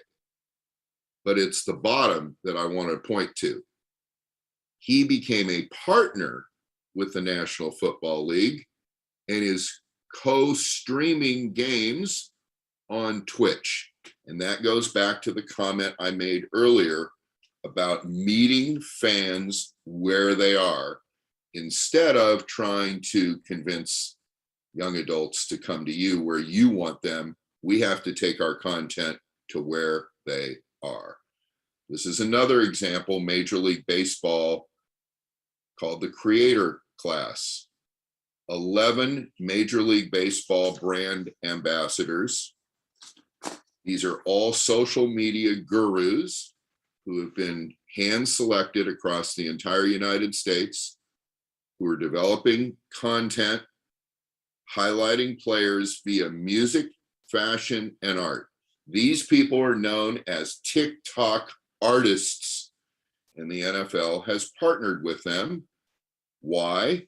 Because MLB officials have acknowledged that they may have to actually change the game they may have to actually change the game if they're going to appeal to a younger audience that is used to faster moving entertainment. That means that in baseball, which is the most traditional sport we have in the United States, the most tied to its history, to its heritage, the sport that is harder to change than any other sport, because it's the longest sport, it's the most traditional sport in America. Yet they are literally changing the rules of the game in order to appeal to the next generation of fans. And as you can imagine, in European football, that's a very difficult conversation to have. But with my clients, I'm having it all the time. And then there's the NBA, which is really relatable for this next generation of fans. And of course, they launched the NBA 2K League several years ago. Virtually every NBA team now has a 2K League team. But what I like about it is that they've adapted some of the best ideas from the actual NBA and rolled it over into the 2K League, including a draft. That means that the gamers are being repositioned to some extent as athletes. And this has legitimized and created buzz around the 2K League. Here's another example that I like a lot. This is the Fazo clan. I'm not a gamer, but if you're a gamer, you know who this is, and you know what the Fazo clan, because it's the most popular sports entertainment organization, perhaps, and I meant to say esports entertainment organization in the world. There are 510 million hyper-engaged fans of the Fazo clan, and they're famous across multiple social platforms. So guess what? The NFL partnered with them to design merchandise, and the sales were through the roof. And here's Ninja again, who I showed you earlier. But now Ninja is appearing in advertisements with NFL legends, old guys and Ninja together, that were run during the Super Bowl. And Ninja, when he does game commentary on Twitch, is actually challenging the norms of the game. He's been given unprecedented access, and he's speaking his truth. And the NFL is not censoring what he has to say. It's gone over really, really well. Here's a specific example you can see down in the lower left-hand corner. This is an NBA game broadcast on a traditional channel, but also co-broadcasted on Twitch. And you can see that the commentator is overlaid on the screen. So this is not your traditional commentator. This is a commentator who looks, talks, and walks Gen Z. The National Hockey League has established power players. This is a youth advisory board of young adults between 13 and 17 years old. They have a forum on a regular and ongoing basis where the league receives honest and impartial advice, and that's led to massive word of mouth. They have an annual application process to be one of these people that generates tens of thousands of applications annually. Here's another example, and this is from FIFA in Europe, which I really like. They have launched the fan experience panel, where they're focusing on the experience. That's great. This is a group of people that are represented across 6 continents, 17 countries. The only thing I don't like about this, frankly, is these people were selected amongst people who are already avid football fans. So these people were hardcore football fans to begin with, and that's great. But what I'm trying to get across is the idea that we've got to listen to people who are not avid football fans, going back to the early statistics that I showed you. And the last example is my good old friends at EuroLeague basketball. And I was really, really pleased this year that they launched what they're calling the Fan Z Lab. And this is something that I had proposed to them several years ago, and it's now come to life. I really like it because basketball is a sport that is more flexible, it's more youth-oriented, it has less of a fixation on history, and a greater willingness to change. So that's kind of the end of my comments, other than to say status quo is not an option. So, and I'm happy to hear your questions and have a discussion. Thank you very much for this presentation. Let me ask you something, from my experience with the Olympic Games and following IOC's kind of developments, especially regarding this. Don't you think that this is, the IOC is in the right path towards that direction? Since, for example, in the Tokyo 2020 Games, we had 5 more sports that, they are really directed towards Generation Z. I think the answer to the question, and I'm not an Olympics expert, but I think the answer to the question is yes and no. The yes is exactly what you said, Doctor, which is 5 more sports, clearly Gen Z oriented sports. Shaun White and other great trick skiing athletes and boarders and all that have been fantastic, and it's been a boon. At least here in the States, the problem is it's really hard to find. I mean, the distribution through is all through traditional networks. They're still selling exclusivity in the States into NBC and their multiple networks. And I got to tell you, because we just had the Winter Olympics, and it's really hard to find what's happening, when it's happening, where it's happening. In other words, if you go to my earlier comment, they're not distributing those sports to the places where the people are. They're asking those people to come to their platforms.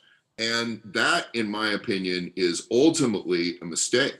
You couldn't find any Olympic coverage on Twitch at all, or places like Twitch. So I had to go to various NBC networks, and the scheduling of it and how it was presented, very, very difficult. So I can tell you, at least in the States, I don't know about in Greece or the rest of Europe, television ratings for the Winter Olympics this year were significantly declined. So that's a yes and no answer. Okay, thank you very much. We have a few questions from our audience. The first one is, what is the biggest factor for the decrease in interest in sport for young adults? Well, I think number one, as I made reference to before, is the fact that young adults are digital natives. The idea that they really grew up with a phone in their pocket. I know as a parent now of a 21-year-old son, when he was young, he was born in the year 2000, so he is exactly Gen Z. We were trying to be good parents and keep the phone out of his hands as long as we could, but ultimately society takes over. So ultimately, there was a phone in his hand, by the time he was sort of 12 or 13, which is, we're seeing this all over the world, and that age is getting younger and younger. And once you put that smartphone in their hand, they have the whole world in their pocket. They have access to content and material. They grow up with that phone. So I think sort of distraction is a big, big factor. And then the other one is fragmentation. We're in an era of streaming. We're in an era of so many different social platforms, so many different sources of content, so many different channels of content, that now you have fragmentation. And so with fragmentation, it means that you don't have big mass audiences gathering around, sitting in the same space, watching the same game as a family, or a group of friends together. So I think those are the biggest factors. It's a, you know, for young adults, you know, it's no longer, you know, we live in a global world. They have access to everything. And I think that's, you know, sort of the bottom line. There's all kinds of research, you probably know it better than I do, Doctor, around the fact that Gen Z has grown up with different sensitivities, less interested in material possessions, more interested in experiences, always interested in purpose, which is a good thing. The fact that you're seeing so many sports properties getting behind cause marketing and focusing on the idea of purpose, beginning to take a stance behind environmental stewardship, diversity, equity, and inclusion, and topics like that. It's a different mentality that Gen Z has, and we who are not Gen Z have to adapt to that mentality if we're going to continue to have viable businesses. I guess you answered the second question, but I'm gonna give it to you just in case. Apart from utilizing social media, how can sports approach the younger generation? And I think your answer, correct me if I'm wrong, is that we have to understand them first. We have to understand them first, and then we have to use a lot of imagination. You know, social media is terrific, but it's not only about social media. There tends to be this idea that I've seen with some of my clients, frankly, that, you know, if we just pour content into all these various platforms, that it'll all take care of itself, and that's not correct. The quality of the content is extremely important, and that content has to be precisely curated for the audience at hand. And to get great content means that we have to have better access. We cannot have a situation, and you see this is another big difference between Europe and the States.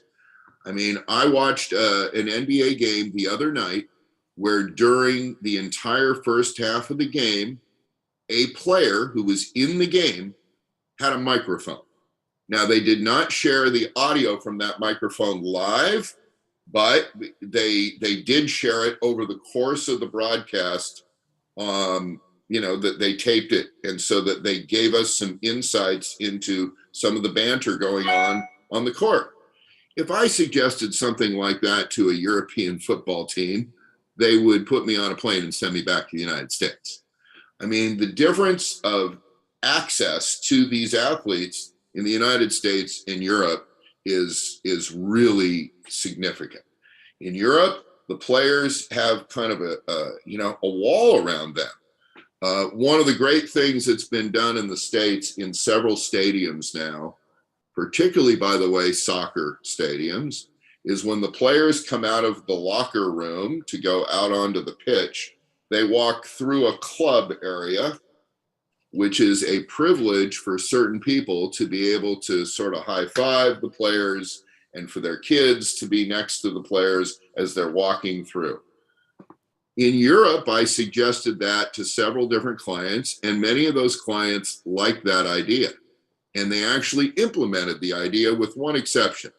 They put a big glass wall, floor to ceiling glass wall, between the players on one side and the fans on the other side. So you actually can't hear the player. Those walls need to come down. Those walls are barriers. You know, we're a little too, in Europe, I think, a little too protective of the game. That's not to say I'm disrespecting the game, but we're a little too protective of the game, the pitch, the traditions, and the history. We have to recognize that these players are young adults. These players are exactly the target audience that we want to reach. So we have to let the players' personalities and lives be shared to some extent with the audiences of the future. Well, I'm a football fan myself since I was young, and it took us a long time in Europe to take down the fences because of hooliganism and the different approach we have to being a fan, especially a football fan in Europe, and being a sports fan in the United States. So now we have to take down the glass wall probably, this different approach of the fans towards a very popular sport like European football is what makes the difference. I don't know if you have followed, the history of football in Europe. Oh, I've followed it, maybe not as closely as you have, but I've followed it pretty good. I mean, I had the French Football League was a client for several years, and I spent a great deal of time in Marseille, and I remember walking into that stadium for the first time, and the fans were basically inside of a cage.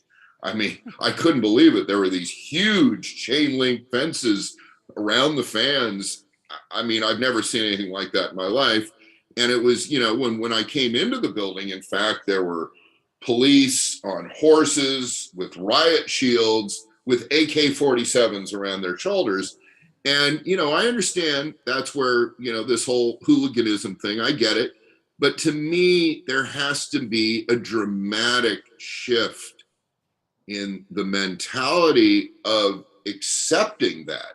We have to stop accepting that that's who the fans are. The reality is that's really a small percentage of the fans. I think those kinds of people should not, people that want to come to games to be violent and destructive and abusive should simply not be allowed to come to games on some level. And I know it's difficult and complicated, but every time we have this discussion in Europe, what finally happens is the president of the team is too afraid to lose their supporters, when the truth of the matter is the vast majority of supporters aren't like that. And by the way, if we allow that kind of atmosphere to continue in our stadiums, the fact is that we are also pushing away these very young adults that we need to appeal to. They're not interested in that generally. We're pushing away families. We're pushing away women. I mean, here in the States, the National Football League, 49% of the attendees at the game and something like 48% of the viewers through the various audiovisual channels are women.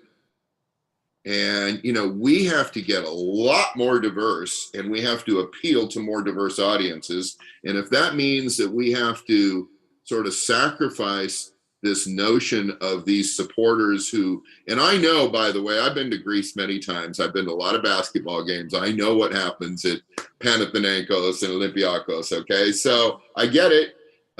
In my opinion, that has to change, or we're going to be in trouble.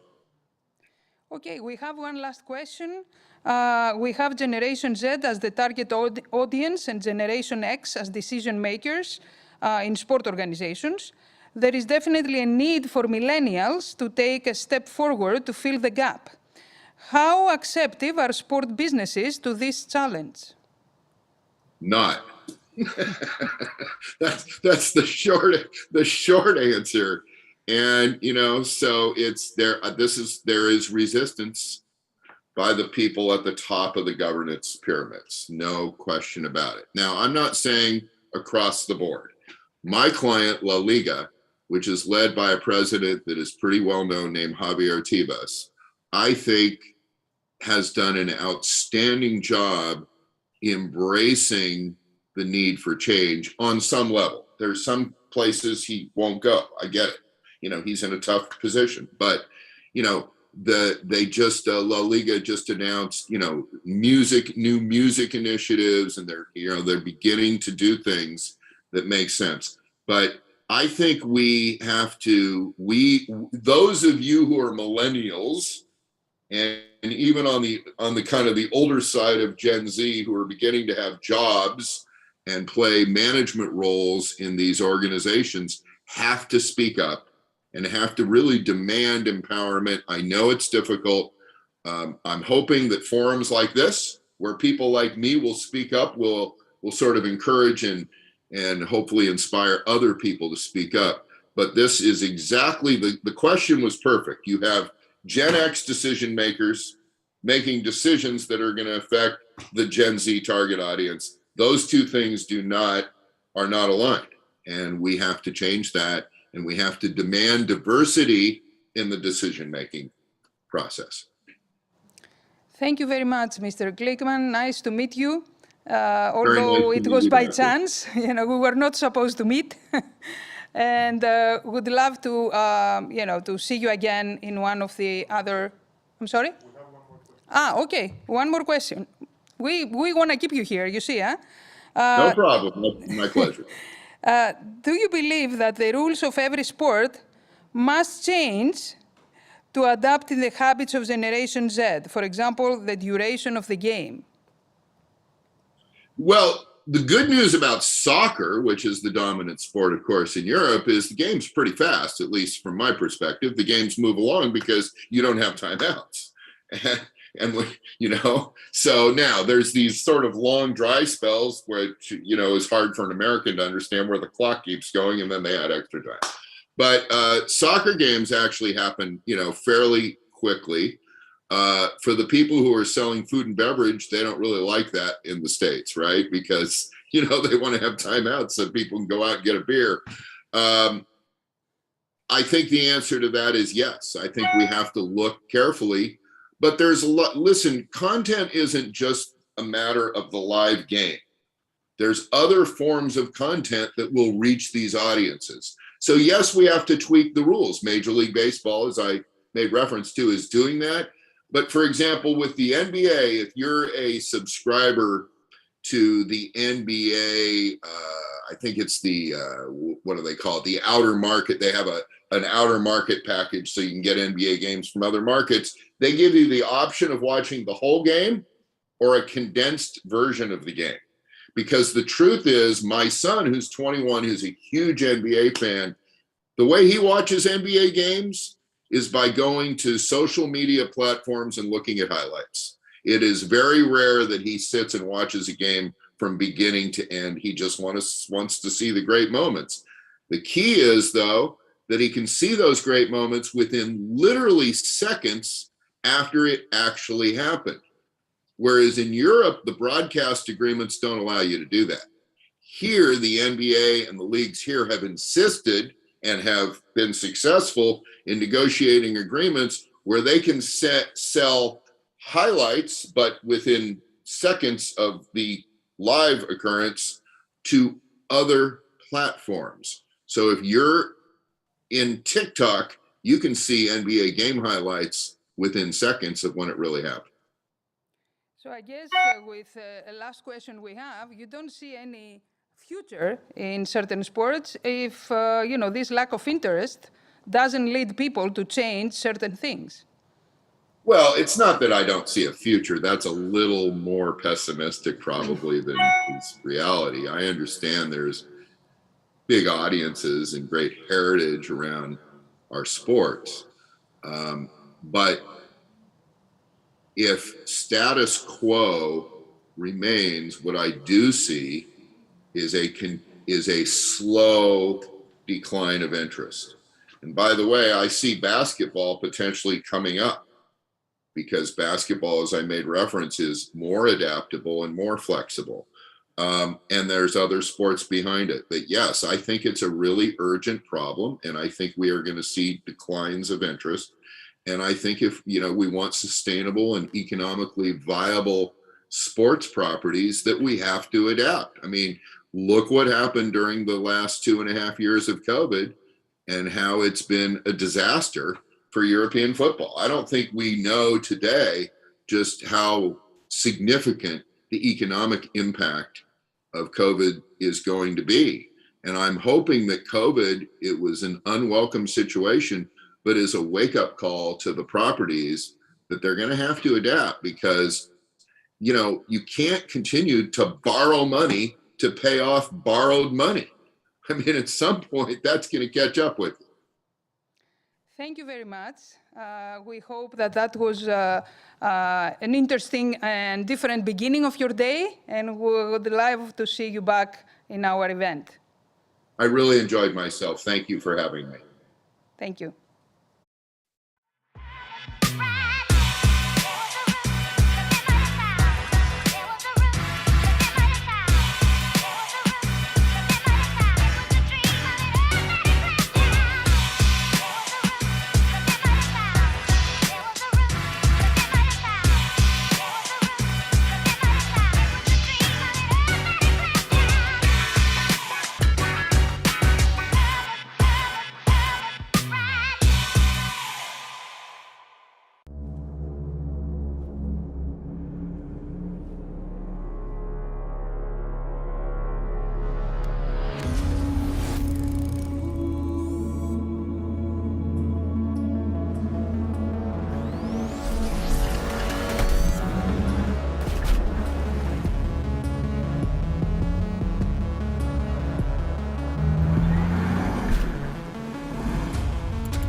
If your dreams are keeping you awake, and you take your chance. If it's not fame that drives you,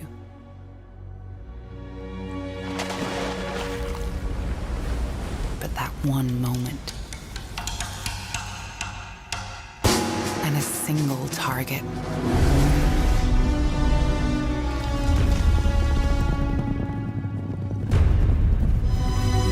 No matter how far it is to reach.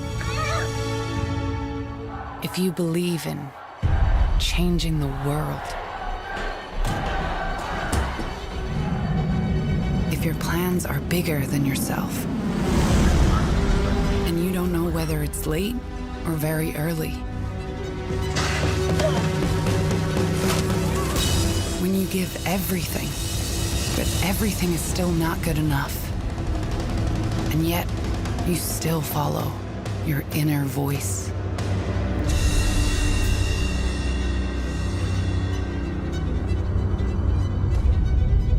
When they say forget it. But that is exactly what you cannot do. And if you want to give up 1,000 times, but just have to keep going, because dreams drive you, then you are one of us. Because we too were born from a dream. We too believe in dreams and in putting them into practice.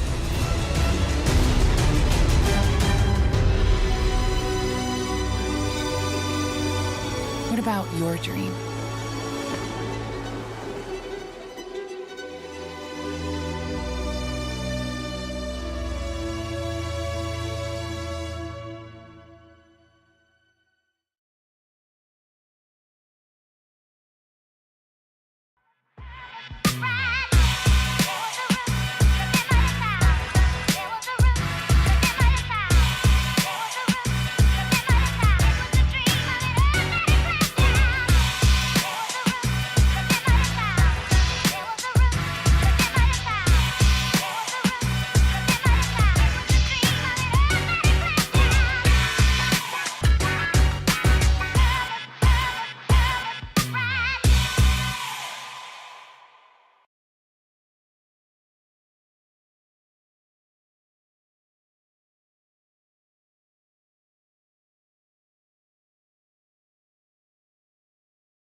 Good evening to you all. My name is Stefan Savramidis. I'm a sports journalist, a match commentator, and sports show presenter working for Cosmote TV Greece. And I am very happy to be the moderator of this next subject, Sustainability in Sports, Elan Bernet-Portes, the token model. It's April Fool's Day here in Greece, the first day of the month, and I would be lying if I told you that I was fully aware and pretty familiar with the subject, even before I was asked to moderate this discussion. But I have to admit, after having done my homework, that I am pretty intrigued by the idea of combining a fan's love for his favorite team with such a modern and contemporary aspect as cryptocurrency. And not necessarily as a financial investment, but even more as a sentimental one. And I think that enough said concerning my views on the subject, and I would like to give the floor to our experts to enlighten us. Let's welcome Mr. Tom Houston, General Director, Elan Bernet-Portes Basketball Club, Director of European Operations Counterpoint Sports Group. Hello, Mr. Houston.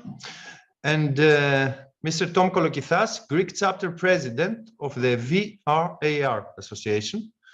Mr. Houston, the stage is yours. Thank you, Stefan, and good evening, everybody. Let me load my presentation for you here. So as Stefan pointed out, I am currently the general manager of the Elan Bernet basketball team, and I'm also the managing director for Counterpoint Sport Group Europe. Just quickly regarding my background, I have spent some time in Athens. My first 2 years of working for UEFA Champions League. I was working in Athens with Panathinaikos and Olympiakos back in between 1998 and 2000. So I am familiar with a little part of your country. Okay, our project in France, Counterpoint Sports Group, is a venture capital company based in Seattle. And over the COVID period, we were looking for a basketball team to acquire in Europe as a proof of concept project. We have 3 strategic pillars, that is sustainable transformation, sport, and inclusive finance. Our reason for selecting Elan Bernet is because of its brand history. It's the team that has won the 3rd most championships in French history, and because it has a national following, and it has not performed well over the last 10, 15 years. But if you go back far enough, it was a regular in European competition, and it was a regular in the top of the French table. Our strategy, in order to make this project successful, is really based on bringing some very new things into the sports world to diversify our revenue streams and to create a stronger connection to our community as a force for good. So I'm going to first talk about the inclusive finance piece, because I think that's the part that many of you will find very interesting. Everybody likes to talk about money first. You do not have to be a cryptocurrency or blockchain expert to be able to take advantage of this and understand this for your own organizations. Within the blockchain world, within the investment world, the word security means a licensed and regulated investment. A security token offering is exactly the same as purchasing a share of stock of a publicly traded company.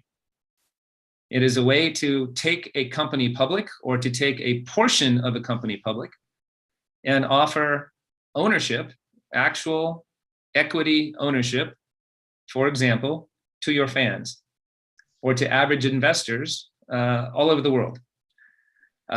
Now, this has been done for a few years very successfully in Asia and North America for other assets of value like real estate and art, where you can unlock trapped equity and cash flow and be able to bring operating capital into your organization. It is fully regulated by the financial authorities, and it's traded on a regulated exchange. So when you are the owner of a security token, you do not own a cryptocurrency. You own you own a piece of a company. So when we talk about that in connection with sports, the 3 most important populations or communities with any sports team in the world are its fans, its employees, and its players. Those 3 populations never have the opportunity to actually be an owner, or very, very rarely. With this approach, you're able to take the fan token model and put it on rocket fuel, because you can offer all of the benefits that fan tokens are promoting, voting, a voice in operations, preferred benefits like parking, discounts on tickets, first right to purchase for special events, special meetings with players, rights to travel with the team to away games. You can offer all of the benefits of a fan token, and at the same time, allow your fan base and average investors around the world to be able to participate in the increase in value of your entity over time. And if you should choose to issue dividends, for example, they can benefit by having dividends. And most importantly, because the shares are traded on a regulated exchange, you're liquid. If you want to exit your position, you can trade your shares, part of them, all of them. It takes an illiquid asset, which is a sports team or, for example, real estate, and allows you to be able to create exit strategies. for sports property owners, it very much allows you to bring operating capital into your business when needed. And obviously with COVID, it's quite a topic now for almost everybody. So we have spent the last 6 months working with the French regulators, the AMF in Paris, to become the first fully regulated security token offering ever in France. We will be the first ever security token offering for a professional sports team in the world. And our shares go on sale April 27th, which basically means that we are now bringing to the sports industry what has been done very successfully in real estate for the last 3 years. This is a game changer because, as we all know, the future of sports marketing is really about individual fan engagement. And how can you really connect with the individual? And there's no more deeper connection to a fan than allowing that fan to be on the capital table and be an owner. So that's really the summary of this property, of what we're doing on security tokens. The reason we bought the team was to showcase this. We presented this to the NBA 3 years ago and they said, we like it. You're a little bit too fast for us. Go prove it somewhere else first. So now it's happening in France, and we now have the ability, and that's the purpose of Counterpoint Sports Group, to offer this service to help any team in any sport, anywhere in the world, to be able to do the security token offering. It's faster, more convenient, quicker, easier, less expensive. It's literally, the way to think about it is that you would be taking a portion of your business public. The other thing, if you want, because it's a smart digital contract, is that you can establish the rules. So if you decided, for example, that you wanted to only sell the economic interest, you can separate voting rights and control from economic interest. And that's up to each individual owner to decide how they might want to do that. Obviously, connecting NFTs to this is a no-brainer. And it opens up just a whole world of opportunities to connect with the younger fan base, and really to take advantage and to start monetizing your fan base that maybe is not in your domestic market around the world. So that's the summary of that part of the project. Now, how does that connect to sustainability? In order for the sports world in general to succeed, we have to find new and more important ways, more clever ways to be able to finance our activities so that we can also play a stronger role in the community and be a leader in the community for issues that really matter. I have spent the last 10 years working with organizations such as the United Nations in connection with the private markets for investment capital, for impact investments. So how do we make changes that really matter in society? And this circle is absolutely the untapped strategic value of sport. Professional sport is one of the very, very few things that sits at the heartbeat of virtually every city in the world. It is one of the very few things that interacts with the government on a daily basis. It interacts with the business community on a daily basis. And most importantly, it is a passion-based form of communication to the people, which means that when you incorporate purpose into the way that you market and into the way that you operate, you are directly touching the heart of the fans that you rely on the most, which are the people that live within 100 to 200 kilometers of your stadium. And this is the core of our strategy in PO.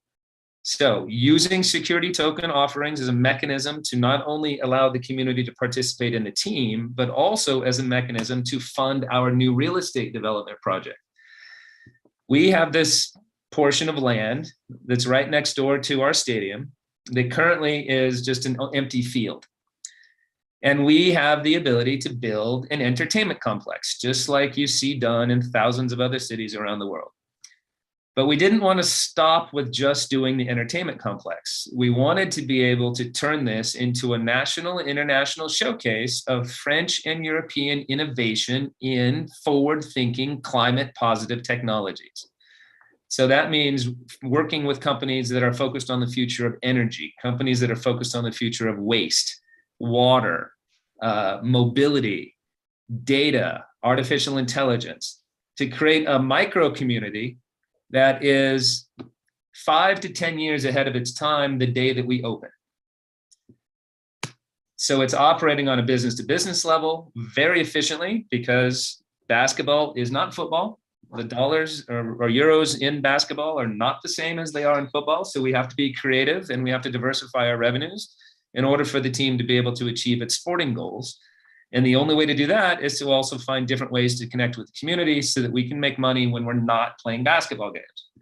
So with the second security token offering that we will be doing within the next 2 to 3 months, we will be doing a financing round that will allow the beginning part of the financing for this complex to come to life, which again, on the consumer level, is an entertainment complex. Indoor sports, music, sustainability, education center, hotel, restaurants and bars, the typical model, but with the sustainability theme added to it. In addition, we're doing some player housing and corporate housing across the street. So together, our complex represents something that we think from a recruiting point of view, from an attraction point of view, we'll be able to attract the best young athletes from all around the world that will want to come to our academy. And at the same time, we will be focused on dedicating the team's activities to promoting and marketing this climate park and the companies that are providing these technologies everywhere we go, when we travel across France and when we travel around the world. So it gets back to the key strategic power of sport for how you can leverage purpose and generate revenue at the same time, combined with a unique financing model.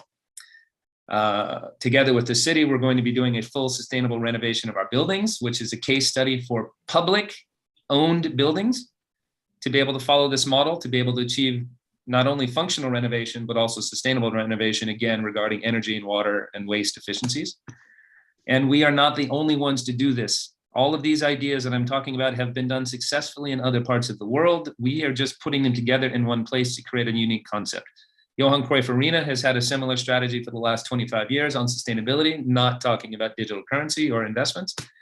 And the brand new Seattle Climate Pledge Arena is the first arena in the world to be opened that is new and named after a sustainability topic and not after a company. Yes, it's backed by Amazon, but the theme is that we have to solve the climate problem and we have to solve it urgently. That's our project. I think I stayed within my 10 minutes. I hope I did. And looking forward to questions. Questions will follow just after Mr. Tom Kolokithas' piece, Greek chapter president of the VRAR Association. Fan token, Mr. Kolokithas, seems to be the future. But what about metaverse? Firstly, I'd like to say that we're seeing a big transition to this new era of digital fan engagement. As Tom said, all the rights holders and brands are now hitting fast forward to all these new ways to connect with supporters near and far, which for me it is very interesting. And making the connection to your question in terms of the metaverse. So the metaverse is actually developing as well. So this is a new concept. It's still a concept. We're trying to find out around the world, how it will develop eventually. But I believe what Tom presented could be something within the metaverse. So bridging the physical with the digital world. This is a way that Tom presented. And you said it well, phygital. Yeah, that's an old term. It's kind of replaced with the metaverse term, but I really would like to wish Tom good luck with his plan. I really would like to see happening in real life and be successful. I truly believe that you have something very good there. And I do have some questions to ask. What about those questions then? Right. So the first and most important is how hard is it to work with legislation matters on such a new concept with the government? Well, it was actually surprising. We got through the process faster than we thought we would. We started by meeting with the Ministry of Economics and Finance, which actually sits above the financial regulatory body. And what we discovered is that in France, for example, they understand that the future of blockchain is going to have a fundamental impact on the banking industry in general, and that as a nation, they need to have a position and a credible strategy for how to handle it. Our project is the first project out of thousands that came across their desk that was based on assets of real world value. The team is real, it has value. The real estate is real, it has value. So they embraced the conversation with us as a strategic imperative for the country, which allowed us to accelerate the process. And then they handed us over to the regulators, and we worked with the regulators. It took us about 8 months from start to finish. But now that we have the first one done in Europe, we believe that obviously other countries and other markets, when the opportunity presents itself, will happen much faster. Mr. Kolokithas, Tom, since we changed the flow of the discussion, and I'm saying that in a positive way, let me ask a question as well. Mr. Houston, what are your criteria as an organization? And I'm asking that because Portes is a pretty successful team in European basketball. But is it about the team or is it about the market? And I'm saying that because Portes is successful, but it's not a mega club like Barcelona, like Real Madrid, like Olympiacos or Panathinaikos in European basketball. And I was wondering, have you tried to access these clubs and they were not interested, or is it something else?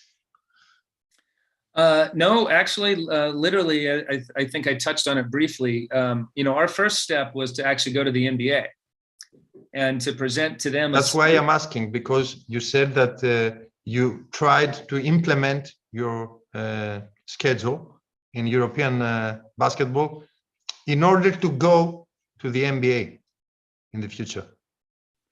Not only the NBA, but everybody else as well. And yes, of course, we would love to work in European football and European ice hockey and everything else. So to directly answer your question, this works for any entity that has a large enough audience that would be interested in buying the shares.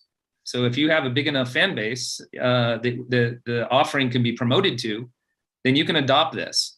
And how much money you're able to raise is going to be based on what is the value of your organization. So in this case, this club it's a smaller club. It's not football money. So it has a smaller valuation, which means that we were able to put together an offering that would be attractive, not only to the sort of 60,000 or so people that consider themselves fans of the club, but more importantly, we're marketing it to fans of basketball all around the world. Because of the fact that they see that this is a game changer and it's groundbreaking and that it can lead to many other really interesting things. In addition to the fact that we have some basketball royalty as part of Counterpoint with people that come from the NBA, like Stu Jackson, who was the former deputy commissioner for 14 years. So we have a basketball credibility and expertise. Obviously, I come from football. We have other people on the organization that come from other sports, and of course the goal is to take this to to different teams and leagues. And at the end of the day, the only thing you need is a large enough fan base so you can sell the tokens based on how much money you want to raise. So we're targeting a 10 million euro raise for this club in Po. If we can raise 10 million euros for this little basketball team in the southwest corner of France, we can raise money for anybody. Mr. Kolokithas, please. I cannot ask, what are your predictions for fan absorption in the near future? Well, we've got already some really interesting developments with some fan groups that are wanting to be a part of this, that are already a global community of fans. And they see the vision, they see the future, and they're excited for us to do this for more basketball teams, for them to be able to be owners of a portfolio of basketball assets. Beautiful. We think we're going to quintuple the size of our fan base very quickly. Yeah, I really hope so for you. I really would like to see that. I like your plan. And one more quick question. Are you going to, this is more of a personal question, are you going to affiliate your tokens with a cryptocurrency for a greater exchange abilities, like Ethereum or something? Well, right now we're working with the platform called Securitize to offer the tokens, which means that if you wanted to buy shares using the crypto that you already own, Ethereum or Bitcoin or other, you can do that on Securitize. So you don't have to buy your shares with cash. Fantastic. Yeah. Mr. Houston, we have the first question from our audience. What was the initial reaction of the local community and your club's fan base when your plans were announced? Well, interesting, mixed results. There were a lot of press in France about American ownership of French sports teams. Now, we started working on this project really before COVID. And then interestingly, just as we were at the final moment of closing the deal, the Bordeaux King Street situation happened. And so that was difficult timing for us. But the overall feeling across the board, the general sentiment is that people are not looking at us as American investors. They're looking at us as people with NBA experience that are going to bring their beloved club back to the glory land of the top of the league and playing in Europe on a consistent basis again. Secondly, we're the first team to offer ownership to the fans. And what we've been saying from day one is that this is not our team. This is your team. This team belongs to the community. It belongs to you, the fan base, who have loved this team for most of your lives. And so that's why philosophically it was really important for us to open up the share capital for the fans, for the employees, and for the players, which we're offering shares in our player contracts as well. Our players are the first ones to ever be owners of the team they're playing for. Now, there are special rules around the players if they What happens if they leave? Exactly. There's special rules if they go play for another team that are special for the player. But if they stay with us long enough and it's an incentive to stay, then they're having a very attractive additional asset in their contracts. I have another question from our audience. Assuming the success of your current program with Orthez, what is your goal for the club? Our goal for the club in the first year is just to make the playoffs. Our goal within 3 years is to be consistently in the top of the French league and to establish ourselves as on an annual basis in pan-European competition. Right now we're in 4th place, so we're doing well on that. Mm-hmm. And we also just qualified for the French Cup final for the first time in 15 years. So the club is on a strong momentum right now. We're ahead of schedule. In a scale from 1 to 10, how satisfied are you in terms of sports success, in terms of financial success, and in terms of social success concerning your relationship with the locals? I don't want to give you an American answer. I want to give you an honest answer. So in terms of sporting success, we're extremely happy because, as I said, we're ahead of schedule. Yes, we're performing better than we thought we would this early into our ownership. Regarding the second point around financial, this is an investment and it's a long-term investment for us. So we don't expect to be suddenly making all of the money we could ever want overnight. We have a 3-year plan for building the financial base of the company and for the club, which includes the real estate project, and having that open is a major source of revenue for the team going forward. So what I will say there is that we are absolutely on track. We have secured the support of the local business community, and now we're working to really bring in a whole new portfolio of companies at the national level because of the climate park concept. So we are right on track with where we wanted to be, financially. In terms of community support, we're still coming out of COVID. So our core fan base is absolutely still there. We've got a great fan base. I think, our building holds 7,500 people. We average around 4,000, maybe 4,500 per game. But we're still in the COVID effect. We're reaching out now to the university and to the younger community. Obviously, our project is consistent with going after a younger audience. And we're bringing fans back to the club. And winning obviously helps that. In the old days, people would travel 300 kilometers away from northern Spain, Bordeaux, and Toulouse to come and watch this team play. And we're slowly starting with the core community within 50 kilometers of the team. We're going to continually start expanding that circle to be able to get our fan base back to, to what it used to be, where we're sold out all the time. And we're right on track. So we're really happy so far. Is Generation Z your target group, your main target group? We have to serve the entire community. The role of the sports club, as I mentioned earlier, from a sustainability point of view, is to service everyone. So we have fans that are old or older that have been with the club for a very long time. We have fans that are now families that grew up with the club but are now parents. And then we have this younger generation. And it's our objective to create a product that targets each one of those 3 different stages of life so that we're creating a lifetime affiliation with the club going forward. Mr. Kolokithas, I'm feeling that I have stolen your time. Oh, not at all. But I was curious. I saw in your real estate project that you will be having an esports building, or at least what I saw in the slide. So would you believe that this particular concept could also apply in an esport team?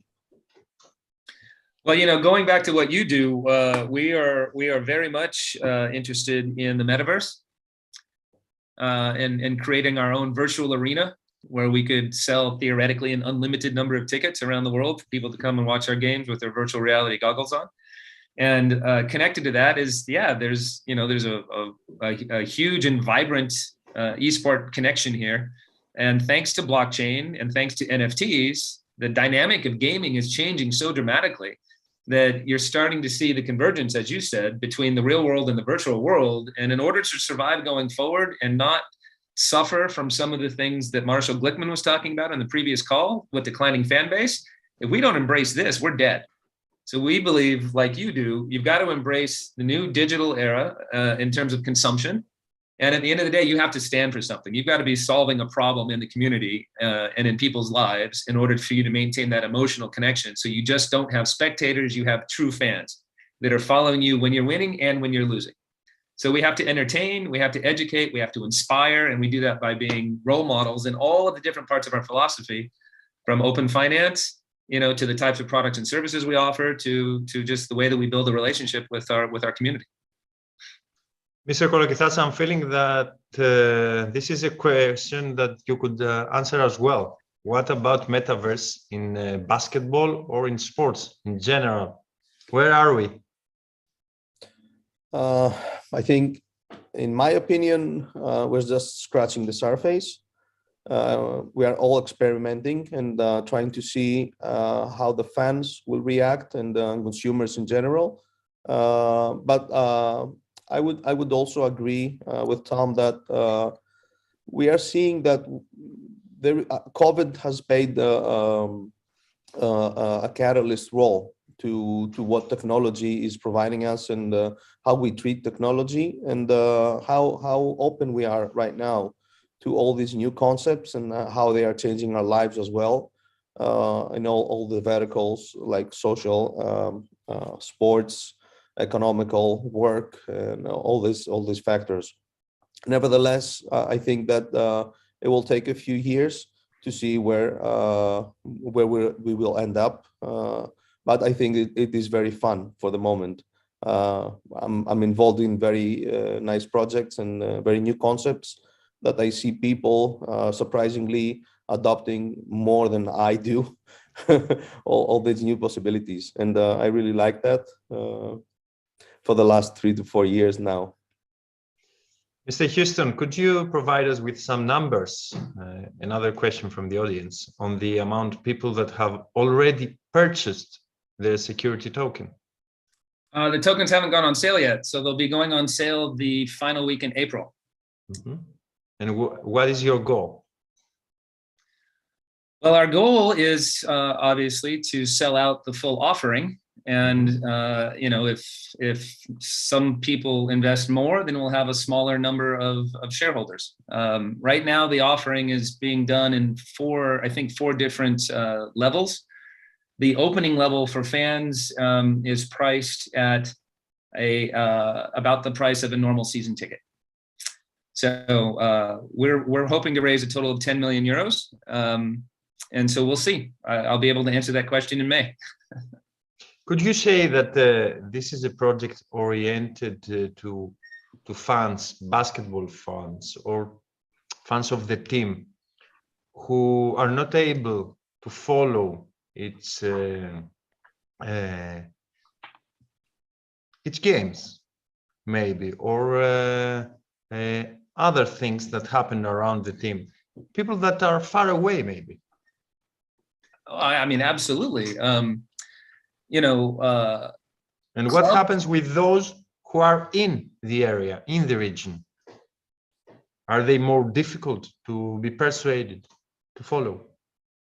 No, look, if you live in the region, you have the double benefit of not only being able to be an owner and have access to all of the digital offerings, but you also have the ability to physically go see the team. If you're a fan around the world, then obviously you're able to. Maybe that's enough for you. It's enough. That's why I'm asking. Yeah, it's enough. It's enough. Look, I would love to be an owner personally of the San Francisco Giants baseball team. I'm from California originally. I live in Europe. I can't watch the games because they're played at 4 o'clock in the morning. We're asleep. But if I could be an owner, I would be all over that in a heartbeat. And I would be so proud to be an owner of the team that I supported my whole life as an American baseball player. I would do that without even questioning. I'd pay anything, right? So it's the same concept in all sports. If you're a passionate fan, you give your money, you buy tickets, you buy the merchandise, you follow these guys anyhow. Look at what's happened in the valuation of sports teams over the lifespan of sport in the last several years, right? I mean, the value just keeps going up and up and up. And fans don't get to participate in that value. Do you think that it will continue going up? As long as we can avoid getting into unnecessary wars, then yes, the sports industry will continue to grow, I believe. I have a question for you, Mr. Kolokithas, from our audience. What is the place of sport in the metaverse, and how can leagues or clubs utilize it? I think it has a strong position. We're just expanding. What we know so far is just expanding with the metaverse. We will have new ways to watch our team, maybe from the eyes of the player, or sitting on the front row bench from our sofa. This is a few of the things that we see happening right now. Now with Tom, we see we can have ownership of our team, play a role into its operation, and be proud of what the team we're supporting. We also see that there's a big expansion of esports. So sports is also expanding with a new form. Now we have a lot of people engaged in esports. So metaverse, somehow I believe it will put an umbrella all over this whole thing. But I really cannot explain how. I can only imagine concepts. And concepts like what Tom suggested today could be one of the things that we will see happening in the future. Selling tickets in a virtual arena. Well, I can give you a very concrete example. So the French government is actually adopting an esports strategy for how to change education in the country. This is the first generation of children that are growing up that know how to actually educate themselves because they have all information available on the planet in their fingertips. So the traditional way of learning, traditional way of teaching is actually starting to decline in France. Kids are dropping out of school because they just don't see the benefit of sitting in a Anything classroom. traditional is starting to decline. Correct. So France, from an education ministry point of view, is looking at esports as a way to gamify education, to keep kids in school, and also to create new types of partnerships between corporations that are looking for specific skill sets, because companies can't find the skills they need, and how you gamify that to be able to actually create new different types of career paths and new ways for people to enter into society and life. And we're doing it through esports. It's crazy, but it's happening. I have to say, it sounds exciting. Exactly. And it's all too new to us, to our generation, I think. Exactly. But it's something that our children can understand and utilize much better than us. Another question, fan tokens in Europe, Mr. Houston, but not in NBA. Recently, Bucks CMO stated that they are ready and wait the green light from NBA. Will this change the industry? Will it be helpful also for European market? Obviously, we are advocating for a different approach. We believe that fan tokens, are interesting right now. But they are, in many cases, not actually being bought by the fans. In many cases, fan tokens are being purchased by crypto speculators. And so we believe that our model of providing actual real ownership, plus the ability through the digital smart contract to provide all of the services that a fan token can offer, is a superior model. So I'm going to reserve judgment for who's going to win in this battle because we're just getting started. But it's a very interesting space to keep an eye on going forward. Correct me if I'm wrong, but your project seems much more feasible than the cryptocurrency project. Is this the main difference? It could be. What is the major? If you think about a fan token that trades on an exchange, what are the things that have to happen in order for that fan token to go up in value? Paris Saint-Germain signs Lionel Messi, fan token skyrockets. What happens when they trade him? What happens when the team is losing? At the end of the day, it still doesn't necessarily represent something of tangible value, right? And that's where we think the real deficiency is in that model. A question for you, Mr. Kolokithas. Recently, the Brooklyn Nets did the test broadcast of how an NBA game would be broadcasted in the metaverse. Do you believe that this model will also be applied in Europe? I believe that it was about this holographic broadcast. Yes, there's a lot of companies in Europe that are experimenting and having products with this type of technology, and I'm surely they're trying to sell them around to leagues with every country. So no wonder we will see definitely these things happening within the next 6 months to 1 year around Europe. I can see that our discussion rotates around the differences or the similarities between NBA and European basketball in terms of tokens. Which of these two markets, Mr. Houston, do you think is ready more than the other to accept or capable to run this sort of model? Look, I think fans are ready for something different. The issue is working with the regulators. If we were in a country, if we had an opportunity to work with a team in a country where the regulatory approval wasn't necessarily easy, we can always run this type of an offer through a country like Switzerland, for example, or even run it through the United States if we had to. We believe that there is such a demand, an unbelievable, massive demand for doing things differently. And it's across all sports in all countries in the world. And at the end of the day, it's basically just simply time to not have sport only controlled by a very, very select few group of extremely privileged individuals and open it up to the fans. We think that's the future. So look, we think it's ready in any sport in any country right now today. We just need to do it. And that's why we bought this basketball team, to show that it's possible, because it's already been done for years in real estate and art. So it's just a logical next step for sport. Have you no fear or no concern that mega clubs, as I mentioned earlier, like Barcelona, Real Madrid, if we talk about football, Bayern Munich, Chelsea, Manchester City, would try to do something similar or even identical on their own without the help or an agreement with a corporation or an organization like yours? Certainly more people are going to try this, and that's great, because the more people that do it, the more it becomes normal. And we believe we're in a first mover position. But if you take a look at what just happened with the recent Super League collapse, I mean, that forced Manchester United to actually open up part of their ownership to the fan base, and they chose to do it the traditional way. If they would have done that through a tokenization approach, the way that we're doing it, we would have been able to help them achieve the same result with regards to their fan base. We would have been able to do it for a lot less money than what they had to spend to do it the way they did, and in a lot less time. So yes, others are going to do it, and that's great, because we think this is the model, and we're one of the early leaders in the market that can provide the service. So the more the merrier. This is the way it should be going forward. That's the laws of the free market, isn't it? Yep.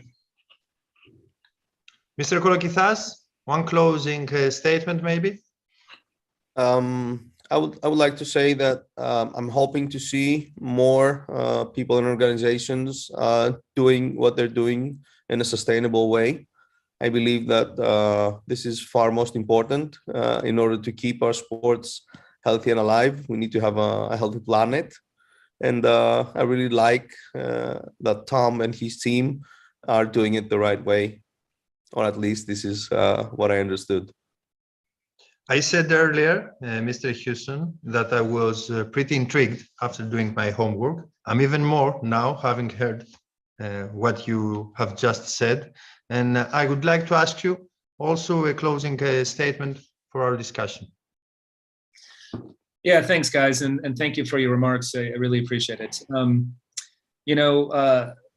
I have been a lifetime supporter and passionate believer in the power of sport for good, not only in my life as an individual who just loved to play games, but also in terms of what it does for the community. Sport strategically can do much more, actually, than it currently does, and can be a force for even more good, especially in the current situation that we are in the world, and bringing new financial models to make that possible so that the engine can continue to run for all sports, not only the sports that enjoy the mega contracts from television broadcast and the mega sponsorships, but even at the lower level, like what we're doing, with this little team in France. So it's really just because of the love of sport and its power to do good in the world that is really driving us and motivating us every day. And we're all very lucky to be able to work in the sports business, guys. Just never forget that. You can say that again. Thank you very much, both. It was very nice to meet you. And I hope we could meet in person in the future. Thank you very much, both. Thank you very much. Kavanikta.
If your dreams are keeping you awake and you take your chance, if it's not fame that drives you,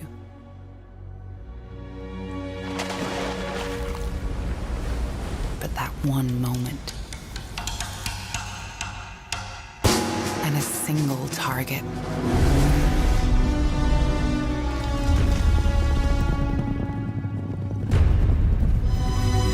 No matter how far it is to reach. If you believe in changing the world, if your plans are bigger than yourself, and you don't know whether it's late or very early. When you give everything, but everything is still not good enough, and yet you still follow your inner voice.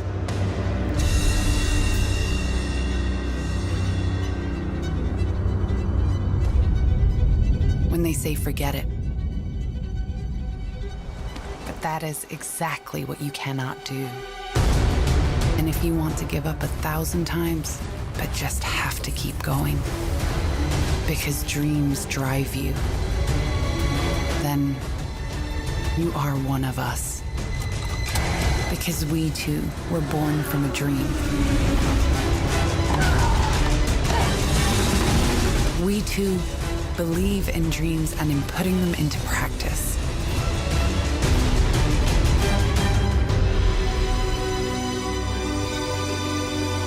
What about your dream?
Hello to all of you. Good evening. I'm Dr. Sotiris Triantafylou. I'm director of communication of Hellenic Football Federation, and also I teach communication at the University of Patras. I will be the moderator of our next session, which will have a very interesting and can say hot topic: the use of technology in sports officiating. This will be the topic of our next session. Of this session, we will try to approach this subject with two experts, I can say, of sports and technology, and of the use of technology in sports. Two experts and two great speakers, I can say. I will introduce the speakers. Mr. João Capella. Mr. João Capella is member of Central Referee Committee of Hellenic Football Federation, and not only member of the Central Referee Committee, but is the VAR manager of the Hellenic Football Federation. The responsible for the VAR of Greek football, I can say, Mr. Capella. And our second speaker is Mr. George Bebetsos. Mr. George Bebetsos is an expert also, is officiating a program coordinator of European Handball Federation. It's another sport, handball, with two speakers of two sports, football and handball. We'll try to approach this very interesting subject of the use of technology in sports. Don't forget to follow our hashtag Front Runners 2022 is our hashtag, and of course you can send your questions under the streaming of each speaker. We are going to start with Mr. Capella. Mr. Bebetsos will be with us in a few minutes from now. We can start from Mr. Capella. I think, Mr. Capella, good evening. Hello, good evening. Good evening. Thank you very much for your presentation. First of all, I would like to give my compliments to all the persons that are involved in this event and congratulate them for this event. And also to thank you for the invitation to be participating in the Front Runners in Sports Management 4.0. For me, it's a great honor. And I wish that everything will be okay and that technology will not be a problem in the whole event, okay? Maybe you are going to accept some questions, yes, many questions about VAR, about the use of technology, maybe the use of technology in Greek football. The honor, of course, I have to say that the honor is, for me, it's a great honor. I'm here with you, with all the speakers, with all the participants, with this great discussion, this great initiative, I can say. So, Mr. Capella, you have a presentation. Yes, please, I have a small presentation to be easier to understand my point of view, okay? I will share my screen. You can start, the stage is yours, of course. Okay. So, first of all, I started in sports at 8 years old. I was a football player. And I have now 40 years of sport experience as a football player and also, of course, as a referee. I started my referee life in 1997. In 2011, I achieved the international category. So I was in the higher stage of my career as a referee. After 13 years on first division, I finished my career at 44, and then I start to work in the Greek football as VAR manager in the season 2020-21. About the introduction of technology in football refereeing is the issue and the subject that I want to raise to you.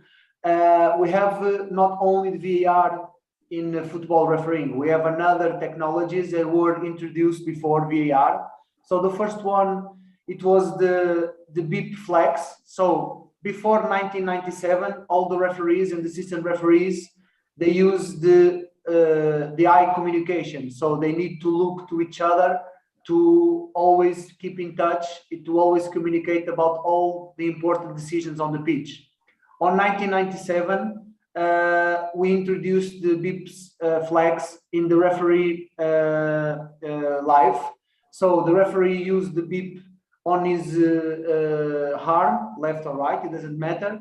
And each one of the assistants, they have a beep that can press and give a sign to the referee that something happened, okay? So this was very important because for you to understand, for example, if there was a situation across into the penalty area, the referee needs to, before the signal beeps, needs to look to his assistant to understand if it was an offside or no. And sometimes when we use that, we lose something in the penalty area that could happen in this moment. So after the introduction of the beep, it was one of the examples, the referee didn't need to look immediately to his assistant to see if it's offside. So we follow all the movement of the players inside the penalty area. And if it was offside, of course, the assistant will raise the flag and give the sign. So it was more easier to work as a team. So this was the first technology that was introduced in the referee live.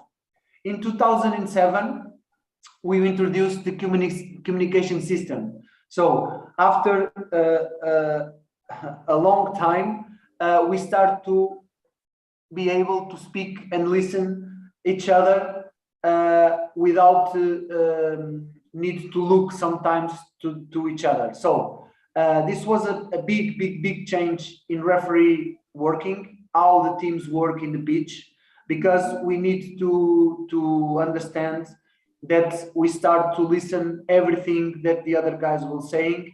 And in the beginning, it was very difficult to adapt because I was, in my experience, it's easier to tell you a small story.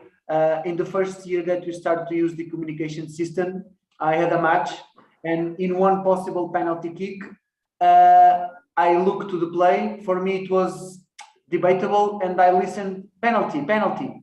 And I think to myself, it was my assistant, and I give the penalty kick, and I look to my assistant and I said to him, thank you, help me. And my assistant said, look, I didn't say nothing. For me, it's not the penalty. And I think, oh my God, what I did.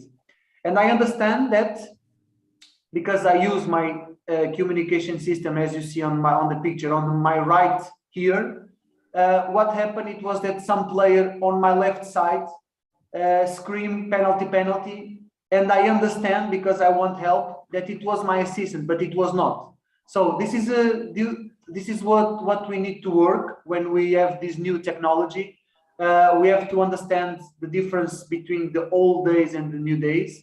And this is an example of the difficulties that we have as soon as we start to use this new system of communication. In 2012, the goal line technology was introduced in football. It was not in all the championships, but in 2012, it was possible to use this technology that permits to the referee on a factual decision that it's very difficult to understand if it's goal or not goal, because it's very quick.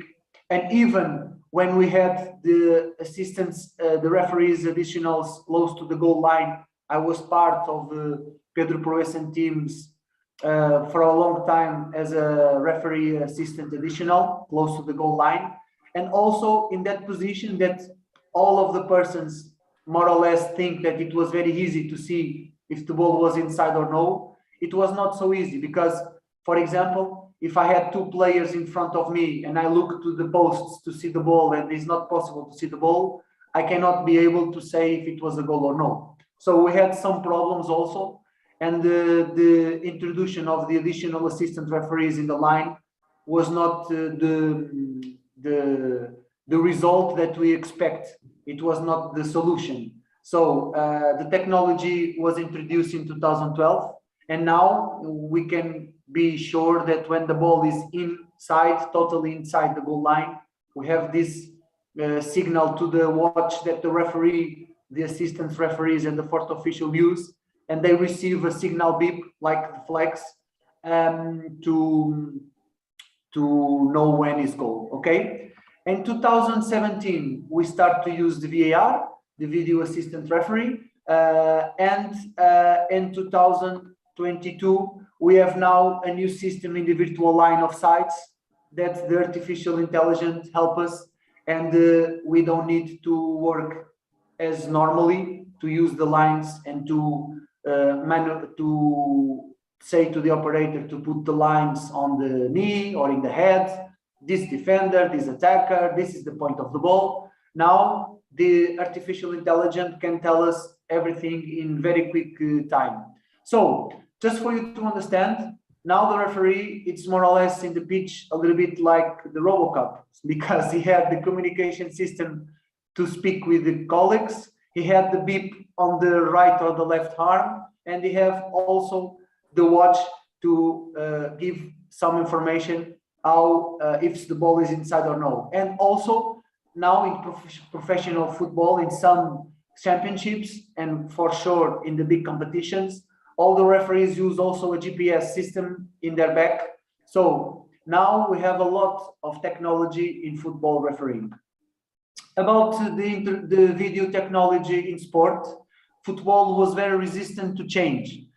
This chart, just to show you, in 1985, the American football already used VAR, video technology in sport. It was a long time ago, but football, it was not so easy to start it. So we started only, like I told you, in 2017 as an experience. And then in 2018, the experience was approved and shared to all the competitions that needed to use it. Just to tell you that the video technology in sport is not so new, only for football, because we have a lot of sports that also already use video technology in sport for a long time ago. For example, the rugby used it from 1996. So it's an example. Why football started to think in VAR? Because there was also, and I remember when I was young, and for sure the younger persons that are watching and listen now today, they remember that there was 1 or 2 cameras in the big important matches in, for example, 1985, 1990. And the broadcast technology also have a great improvement and the great huge upgrade of this technology. So we have in the moment, I made a match, a friendly match as AVR between England and Brazil, and we were with 35 cameras as VAR to use it. So without VAR, and you know Paulina for sure, you know is the chairman of the FIFA referees, and it was in my opinion the best referee in the world, and also his personality and his figure, he was totally recognized as one of the best. And I don't think that we'll be able to have another referee maybe in a football PlayStation game or Xbox game, because Paulina was the Pro Evolution 4, I think, the front page of the Pro Evolution 4. So I don't think it will be able to have again another referee. We hope. But just to say that he said in his book, and a lot of times when the persons were saying to him that it was a mistake, and he said a lot of times, sorry, my 2 eyes cannot compete with 20 cameras with super slow motion and from a different perspectives. And then we had a lot of situation that was so clear, and the referee didn't have any chance to change the decision. And the huge situation that happened, it was, some of you for sure remember, it was the playoff for the World Cup between Ireland and France, the Thierry Henry handball before the goal that the Swedish referee he was not able to see, only in the super slow motion and from a camera, it was not his perspective. And from this moment, it was a big discussion, and the football world doesn't accept anymore that the technology could not be useful for the referee matters in obvious and clear situations. So this is why VAR was introduced. So we are very young. VAR is a baby in football, is only 7 years. And just a small explanation about who is the role of the VAR. It's a very difficult mental task. First of all, the referee, stop in the pitch, make decisions running, moving, see the person, speak with everyone. And then they asked me after almost 15 years of referee to go to a room, to be seated and to start to use the cameras and to take decisions. I must be honest with you, in my first matches as VAR, because I was very fit when I was referee, one of my biggest tasks was to be very fit because I want to be very close to see better. And when I start to make VAR in the first matches, when I finished the match, my feeling was like my adrenaline was so high and I didn't run to take out my adrenaline and my emotional and some stress, of course, positive stress.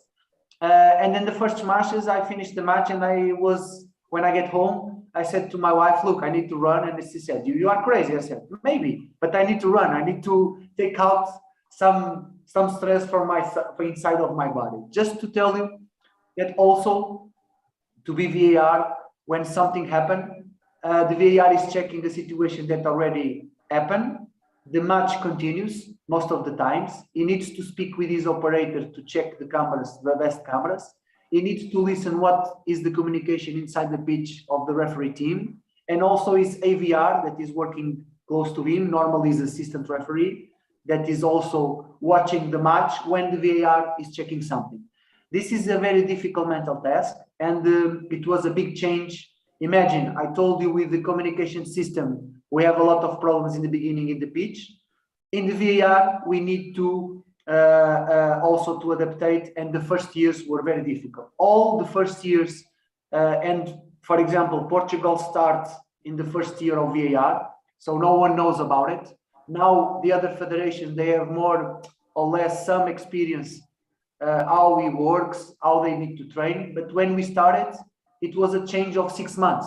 6 months, we need to start to work without VAR to VAR, okay? So for this to be, and for all the matters of refereeing to be more successful, and every time we use a different technology, we have to think that our old way, our mind change needs to change for a new way of refereeing, a new way of using the new technology. So to be success, we need to work on the process. We have to have clear process for everyone knows how to communicate, how to use the cameras, how to make the presets of the VAR, a lot of process that we have, and we have to training and educate all the referees, the match officials, the operators to have the same process every time, to allow us to get quality time and to have less time in the VAR. And also to have a new process of communication, because now in the moment we have 8 persons speaking at the same time, okay? Because there are 4 persons inside the video office room, is the VAR, when the VAR is inside. Could be in the match center, like in Greece. And just to tell you, Greece, I'm very proud to be in Greece because our match center is one of the best in the world. Most of the persons in Greece don't know that. But when the foreigner referees come here, they are very happy and they are very amazed to see how is our match center and how we work. We are very professional, and they have always good things to give to us. So we have 4 guys, go back a little bit, sorry. We have 4 guys in the VAR, VAR, AVR, the operator that works with the VAR, and the virtual offside operator that works with the AVR. And inside the pitch, we have more 4 persons, referee, 2 assistants, and 1 fourth official. So imagine if these 8 persons don't know how to speak, how to work, how to use the VAR technology in our profit, we have a big mess.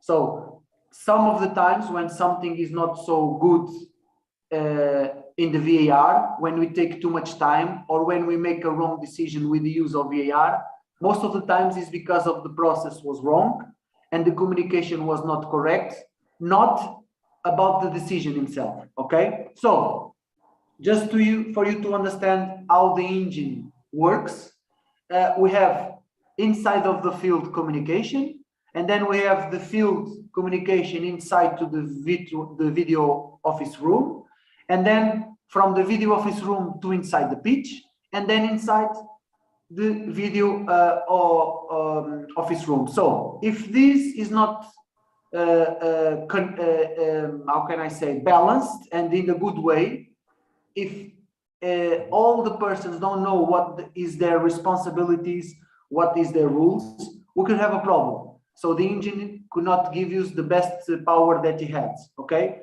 so this is the big task that I have when I arrive in Greece, because when I arrived in Greece, the VAR was the first year, the season before. For a lot of reasons, the VAR manager was not able to be inside the VAR match center. And when I arrived, the process was not the same for everyone. Some of the VARs, AVRs, operators adaptate what they think was the best. And sometimes there were different ways to do the same things. This creates a little bit problem to us and create more time and create more opportunities to make mistakes. So my first task was to define all the process, all the communication, all the rules, all the responsibilities. Each match we have a debriefing. Now, of course, in the second season, it's easier. I have less to say, only for the new guys, or only when you have a new foreigner referee. But now in this moment, the VAR, AVR, and the both operators were from the first time I arrived. They had debriefing before the match and debriefing after the match inside the void. So this is why, and of course, during the week to educate. Now we are better. We take less times on the check on the on-field reviews. For example, in the first season, our average time for an on-field review is when the referee goes to the screen to see the pictures and change or not change the decision.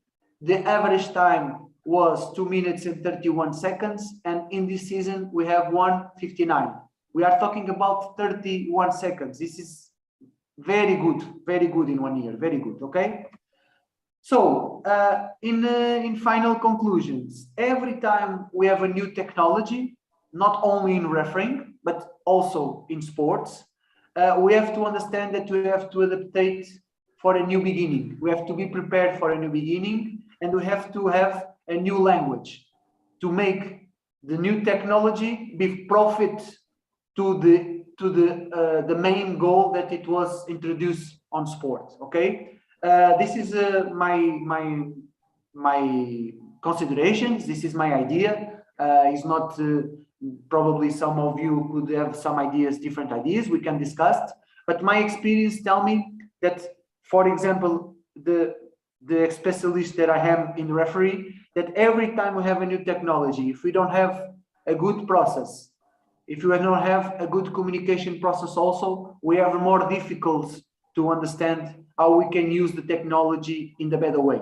So in the future, I also want to erase that we have now the situation that I told you before about the offside, the virtual line offsides, that intelligent artificial now can decide it without the decision of the referee, of the assistant, or the VAR. We are not talking about when the offside is about interpretation, if the player was in front of the goalkeeper or no, if the attacker was had some influence or no on the goalkeeper. We are talking about factual. So now we have a technology that factual don't need the human. So we have to be careful, because we cannot take the risk to take all the human from a sport that is played by humans. So what is we have to have some balance, because this could create an idea on the old stakeholders, the broadcast, the clubs, the federations, the confederations, the supporters, the clubs, that maybe we don't need referee. No, referee is much more than give a penalty kick or a red card. Referee is to try to control 22 players in the side of a pitch with different mentalities, with different roles, in a different situation, with more pressure, less pressure, and try to make the most of the correct decisions. Because I don't know if you know, for sure some of you could know, or some could read about it. The referee takes more or less 400 decisions each match. He runs an average 12 kilometers, and he had a percentage of correct decisions 98%. But the football only looks to the 2% of mistakes. Okay, so this is also a culture thing. How we see the referee, because it's not possible a machine without any emotional thoughts, because now they don't have it. I don't know if in the future they will have it.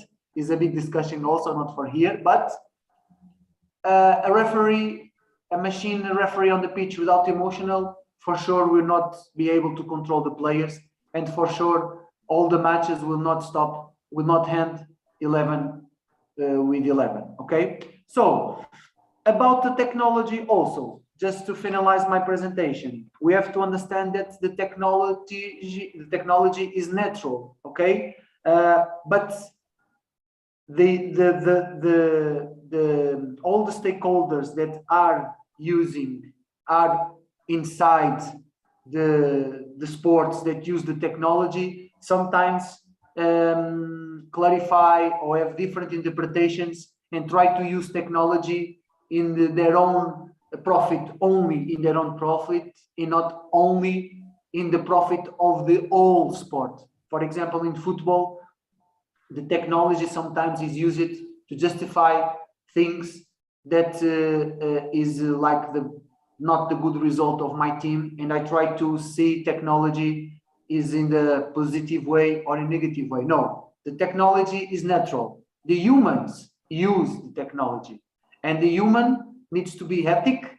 In professional competitions, amateur competitions, we need to be professional in ethics, and our main task is to be ethic and use the technology in an ethic way. Okay, so I finished my presentation. I hope it was helpful to you. I had only 15 minutes, so I tried to make it a resume. I will stop to share my screen, and I give the floor to our big friend. Okay, thank you. And colleague in Football Federation, thank you very much, Mr. Capella. Thank you very much.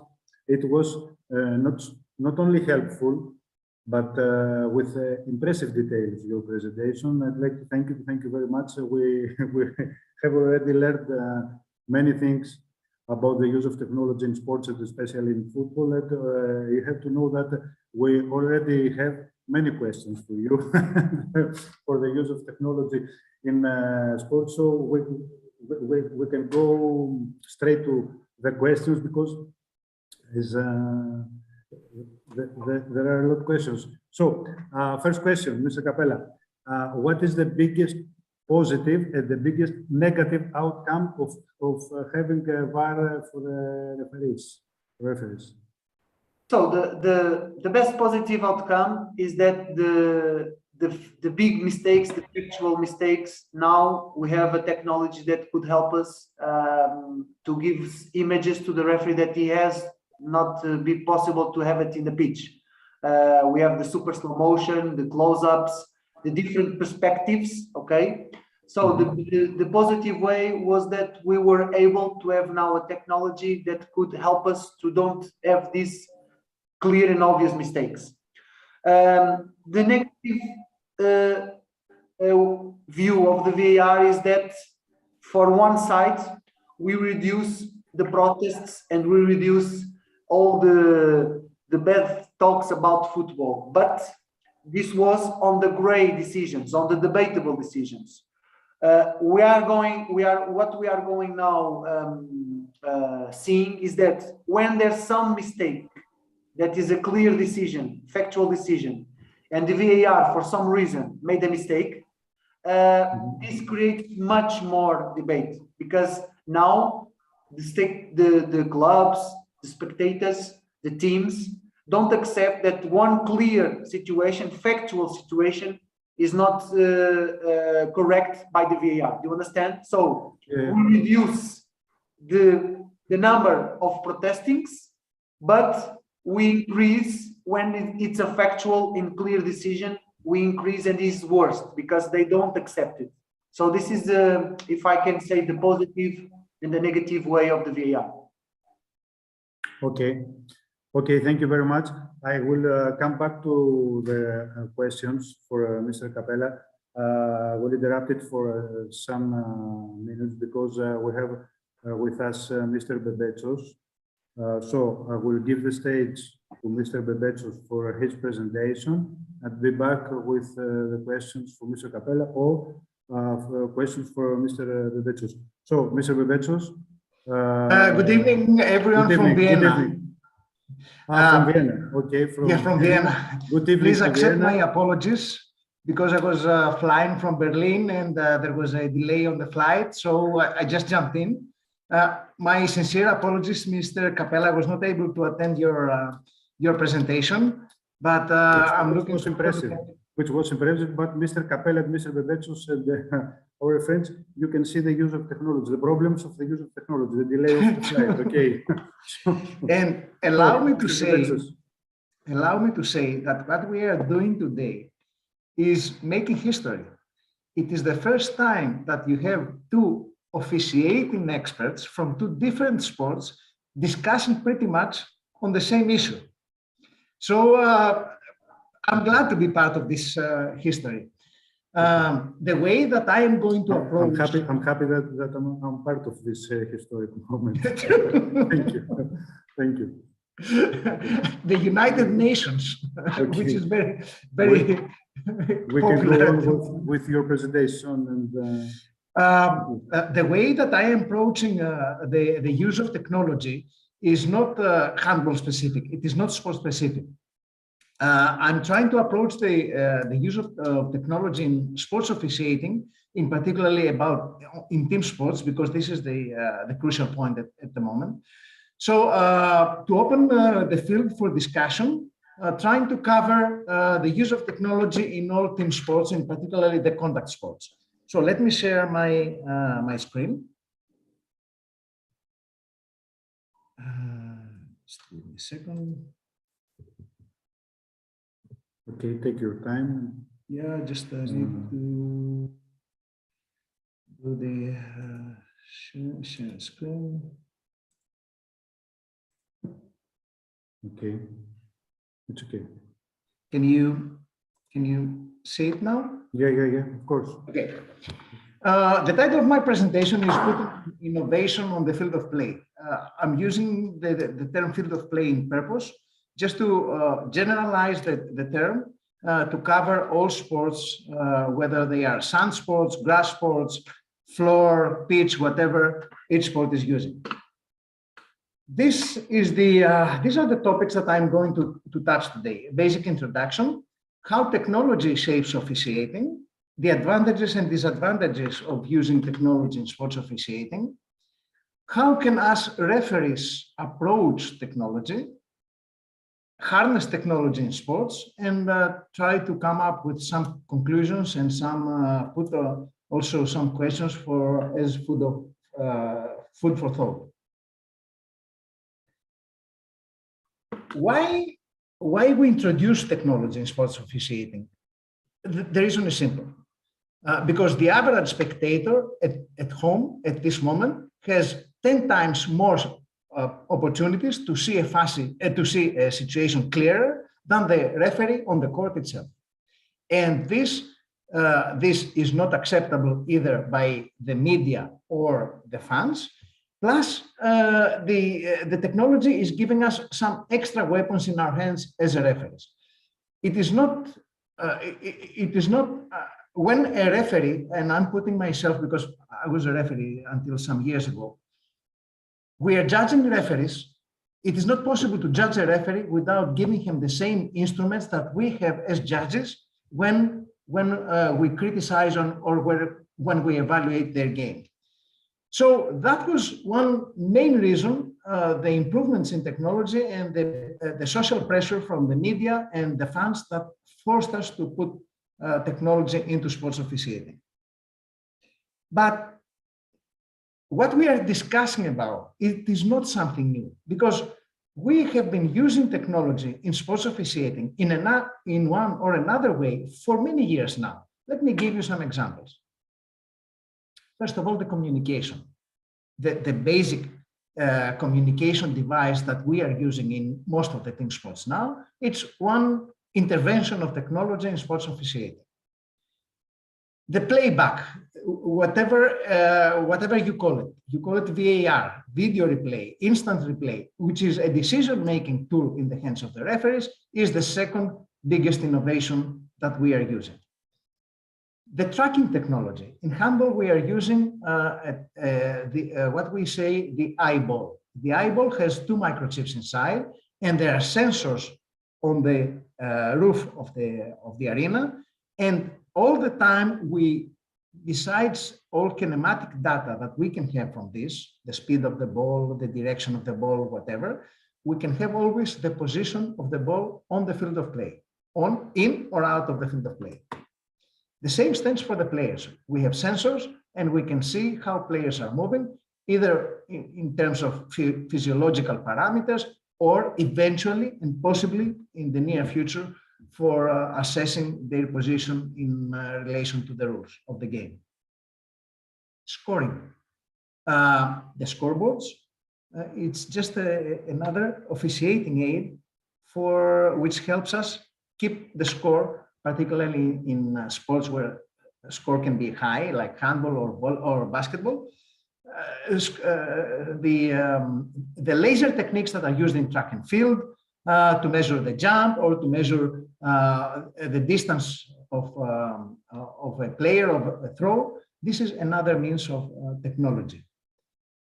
The timekeeping devices from what is used to define a winner in 100-meter run up to the basic chronometer that we have, it's another technology officiating device.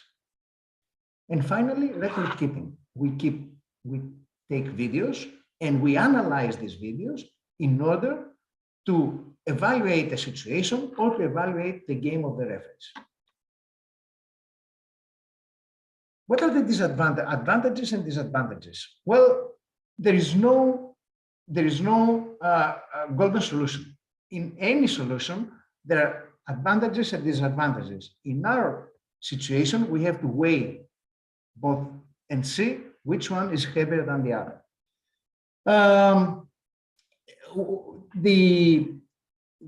Why did we come into the use of the video replay, which is the main device that we are discussing now?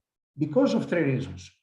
The referees in most of the team sports have difficulties in reaching a correct decision because of these 3 reasons. First of all, is their position on the field of play. Mr. Capella is a very experienced referee, and I can tell you from my experience now that most of the mistakes that I made, I could have avoided if I had a better position on the field of play. So the position of the referee of the field of play is factor number 1, influencing mistakes by the referees. The second has to do with the high ball speed. Quite often, and the offside in football is a perfect example. Quite often, the human eye cannot catch the speed of the ball, let alone the wide angle that the assistant's eyes have to cover when the ball is crossing behind the middle of the field of play, and also judge the movement of the last defender and the last attacker.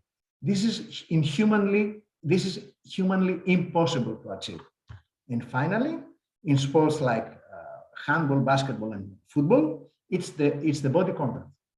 The body contact is in one situation there could be 3 or 4 body contacts. In handball, maybe more, and then the referee has to decide instinctively what is a legitimate body contact and what is an illegitimate body contact. So there are two basic categories of pros and cons. The pros for using the technology is simply because we want to enhance the overall quality of officiating in sports. This has the consequence of integrity and also the qualitative content. So the use of technology safeguards integrity at a certain level, and on the other hand, it increases or guarantees a qualitative content. The cons of the situation, I think, mainly have to do with what we call missing the atmosphere of the game. And this is in particularly true in football, where the referee is allowed to come back after two situations and review something on the VAR, and we have witnessed it. And this is making a little bit missing this atmosphere when you have to wait and see if the VAR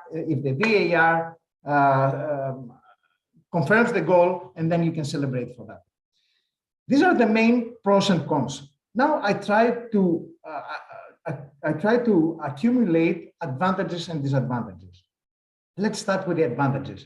First of all, there is less pressure on the individuals, talking about the referees. Second, the information is shared much faster and can be stored through a period of time. The decisions and the scoring becomes more reliable and more accurate. There is an increased confidence and trust on the referees. We just concluded 1 month ago our men's Euro, and it was I was viewing it. It's my first year that I took the responsibility of becoming referee coordinator in the European Handball Federation, and it was very interesting to see that everybody, teams and fans, were ready to accept a decision of the referees simply because the referees went to review the situation on the video replay. It leads to clearly a better coverage of the sporting events and more revenue. And finally, it adds a touch of glamour to the sport that is using or that is applying officiating technology.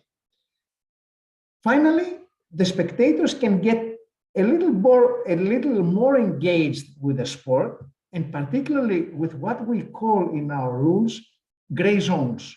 Every sport has some gray zones in its rules. It can tell you about handball. Mr. Capella could tell you about football. We have some gray zones, and the application of officiating technology helps us somehow elevate these gray zones of our sports. Excuse me. The disadvantages. First of all, it slows down the game. Okay, yes, we know it. This is true. It is expensive and cannot be available for all levels of competition. This is another truth. The people tend to trust less the decisions of the persons and more the decisions based on the technology. Somehow it undermines the sense of honesty and fair play on behalf of the referees. Exactly as I described before, it reduces this emotional reaction when you see a goal and you want to celebrate, but you have to wait until it's confirmed by the VAR or the video replay. It increases the cost for the sport, and this cost rolls over to the participants, meaning the spectators, the fans. And finally, the sponsors are more interested in the application of technology on the sport and less about the athletes. And then, because it is expensive, because it is complicated, because it's demanding, it cannot be applied in the grassroots sport. So some people say that the the grassroots sports are negatively affected because technology cannot be applied over them. I would use something that I read and I heard Mr. Colina say. He said that VAR is like a parachute. It's good to have it when you need it. And I would fully agree on this. And I would also agree that when a referee knows that he's observed through various systems, is more cautious, or he adopts a different behavior and style, knowing that he's observed at all times. Now, how can referees approach technology?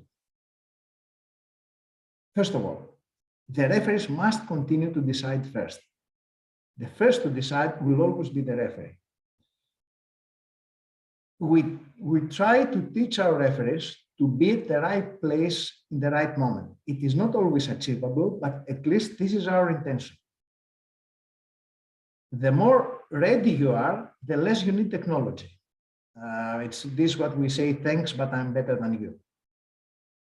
And the referee must be always sure about his or her decision. The main principles behind the use of technology in any sport are here: minimum interference and maximum benefit.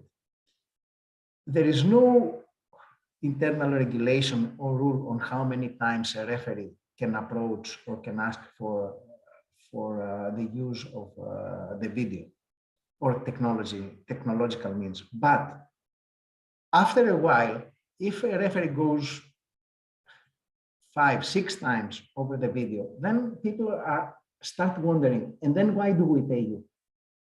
Why do we need you if you go every other situation to review it over the video? The aim for us is to stop the headlines, not to re-referee a match. The decisions that are a wrong decision can be corrected by the use of the video replay.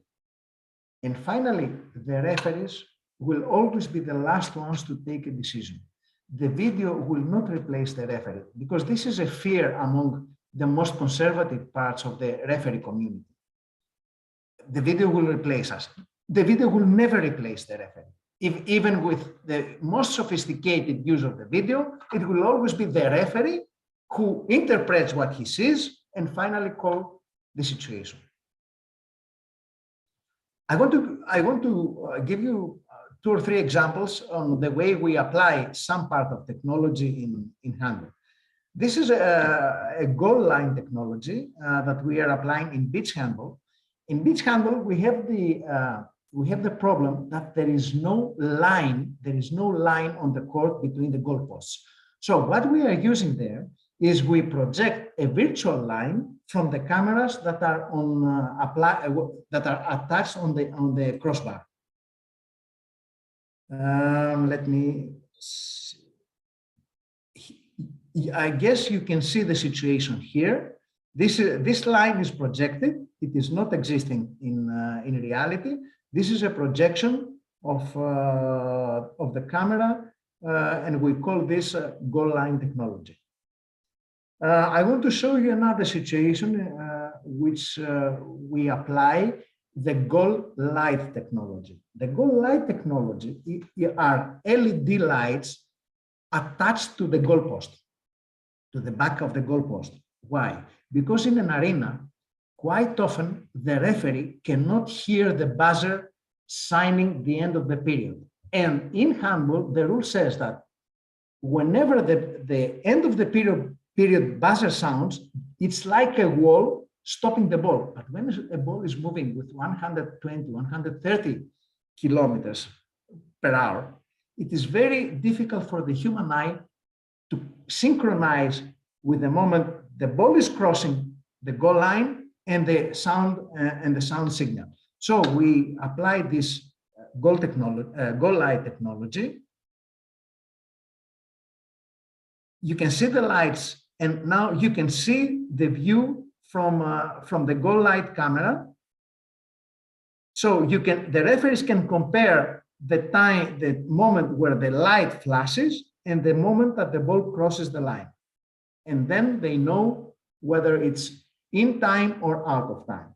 And finally, just another situation, which is very often, the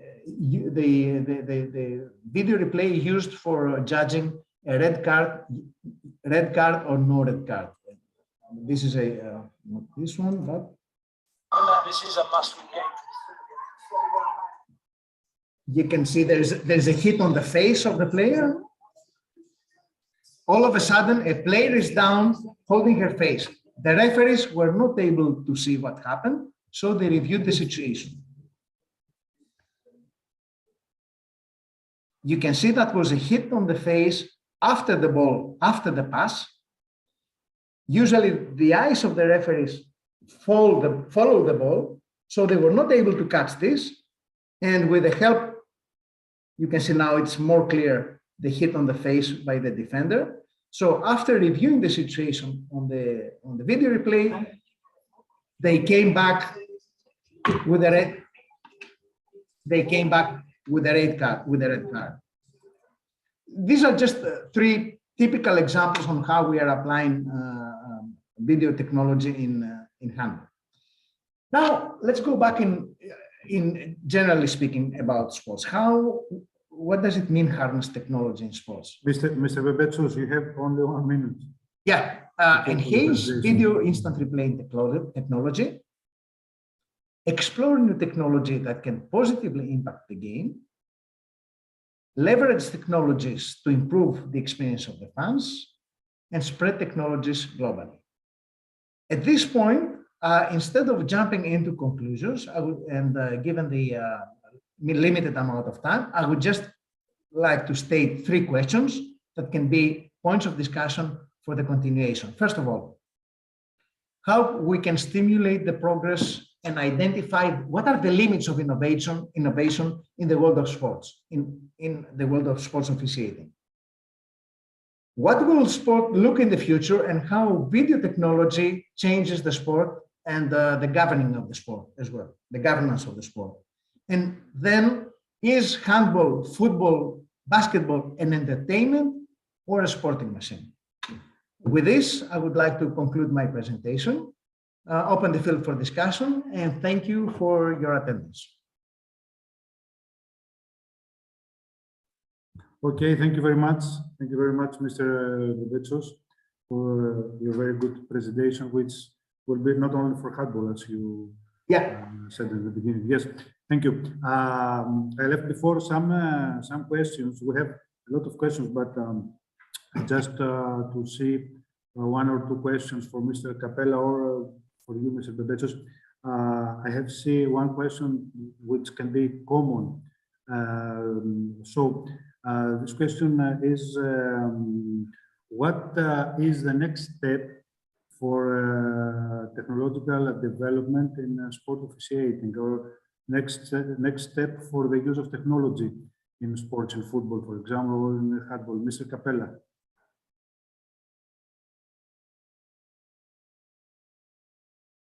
Your microphone. Yes, sorry. Yes. Okay. Thank you. You are now my VAR. Thank you very much. I am your VAR. I think if I can speak about football, of course. I think in this moment we don't need more technology on football. I think we have the technology that we have. It's enough to don't change, like Mr. Bebesta said, to change the football to become a different football. Because when we speak, for example, about losing time in football, the losing time, and some of persons talk about football and say, okay, we have to stop the chronometer when the ball is out, like handball, futsal. This will not reduce the time of football. It will increase more because the players know that the chronometer will be stopped when they go out, the ball is out. So this is about culture, because the persons that can, of course, the referee can be a part of the solution, but the part of solution is the teams, the coaches, and the players. About losing time in football, for example, it's about how they use the strategies to lose time. But about technology, like I said before in my presentation, in this moment in football, I think we have the technology that is enough to continue to sell the football in the proper way. And of course, thinking on refereeing matters, we have now the possibility, like we discussed, to don't allow it to don't change a clear and obvious situation, because in the professional football we have 30 cameras, 15 cameras, so we have all the technology to be able to don't take these decisions wrongly that create a lot of impact, negative impact on football. So in general, to finalize, I think that we don't need more technology now in football.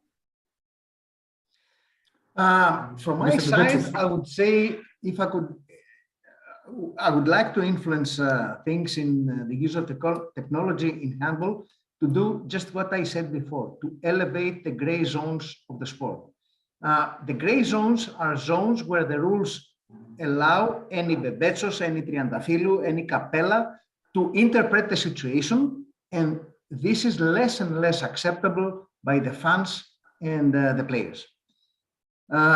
You can train someone as much as you wish, but still the last interpretation would be in his hands. So in handball, we are suffering from the gray zones, and I would say that the application should aim towards this, elevating the gray zones of the sport. Just one thing that I think is important, because what Bebesa said. Do you think that the interpretation of the gray zones from all the other stakeholders, not the referee, is not more about culture and about education?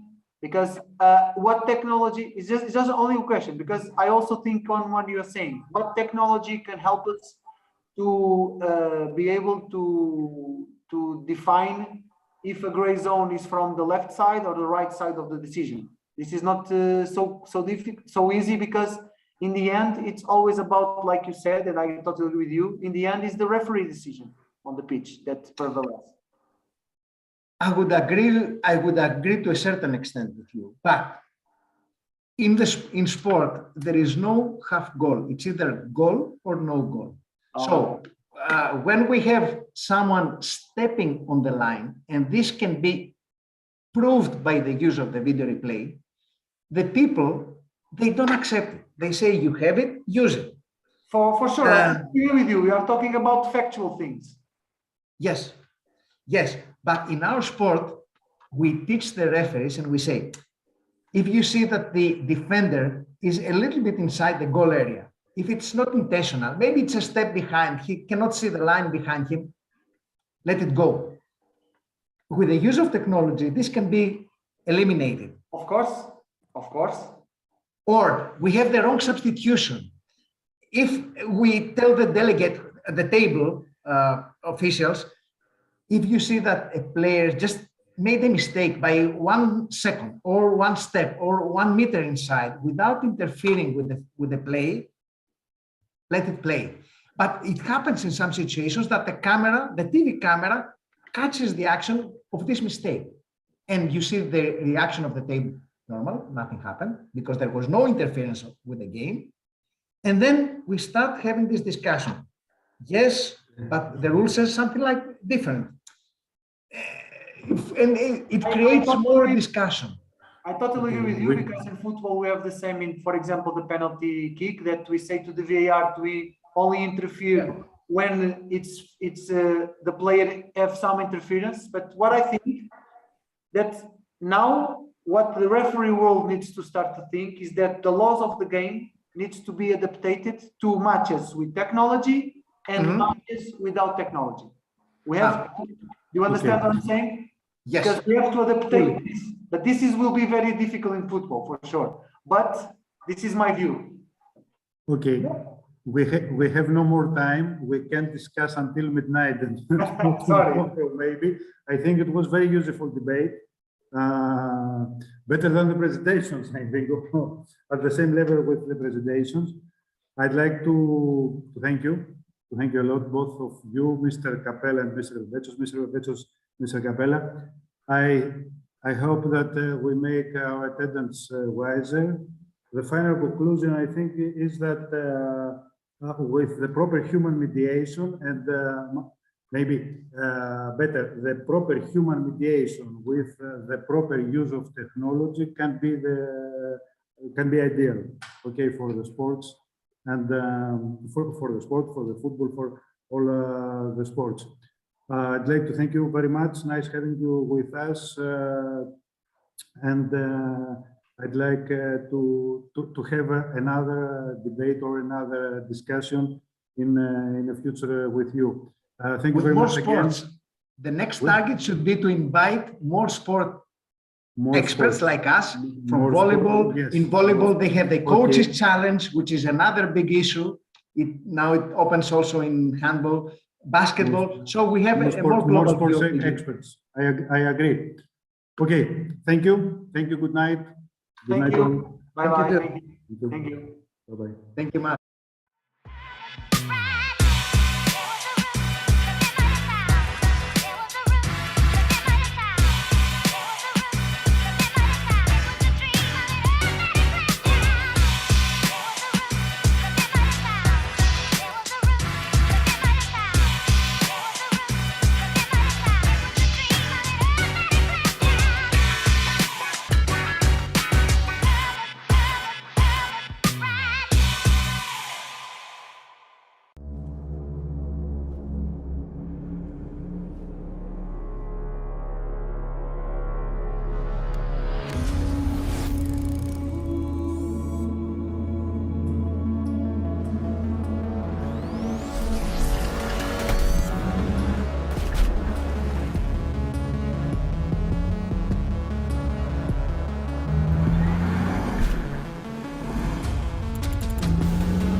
If your dreams are keeping you awake and you take your chance, if it's not fame that drives you,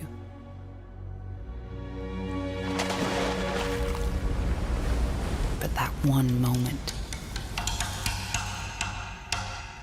and a single target.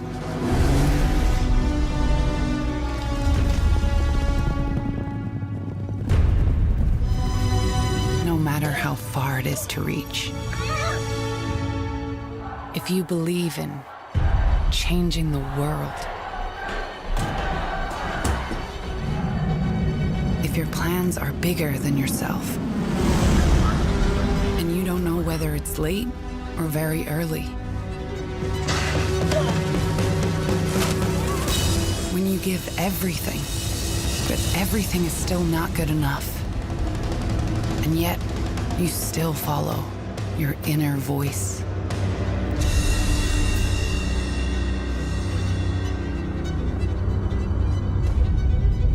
When they say forget it, but that is exactly what you cannot do. And if you want to give up 1,000 times, but just have to keep going, because dreams drive you, then you are one of us. Because we too were born from a dream. We too believe in dreams and in putting them into practice.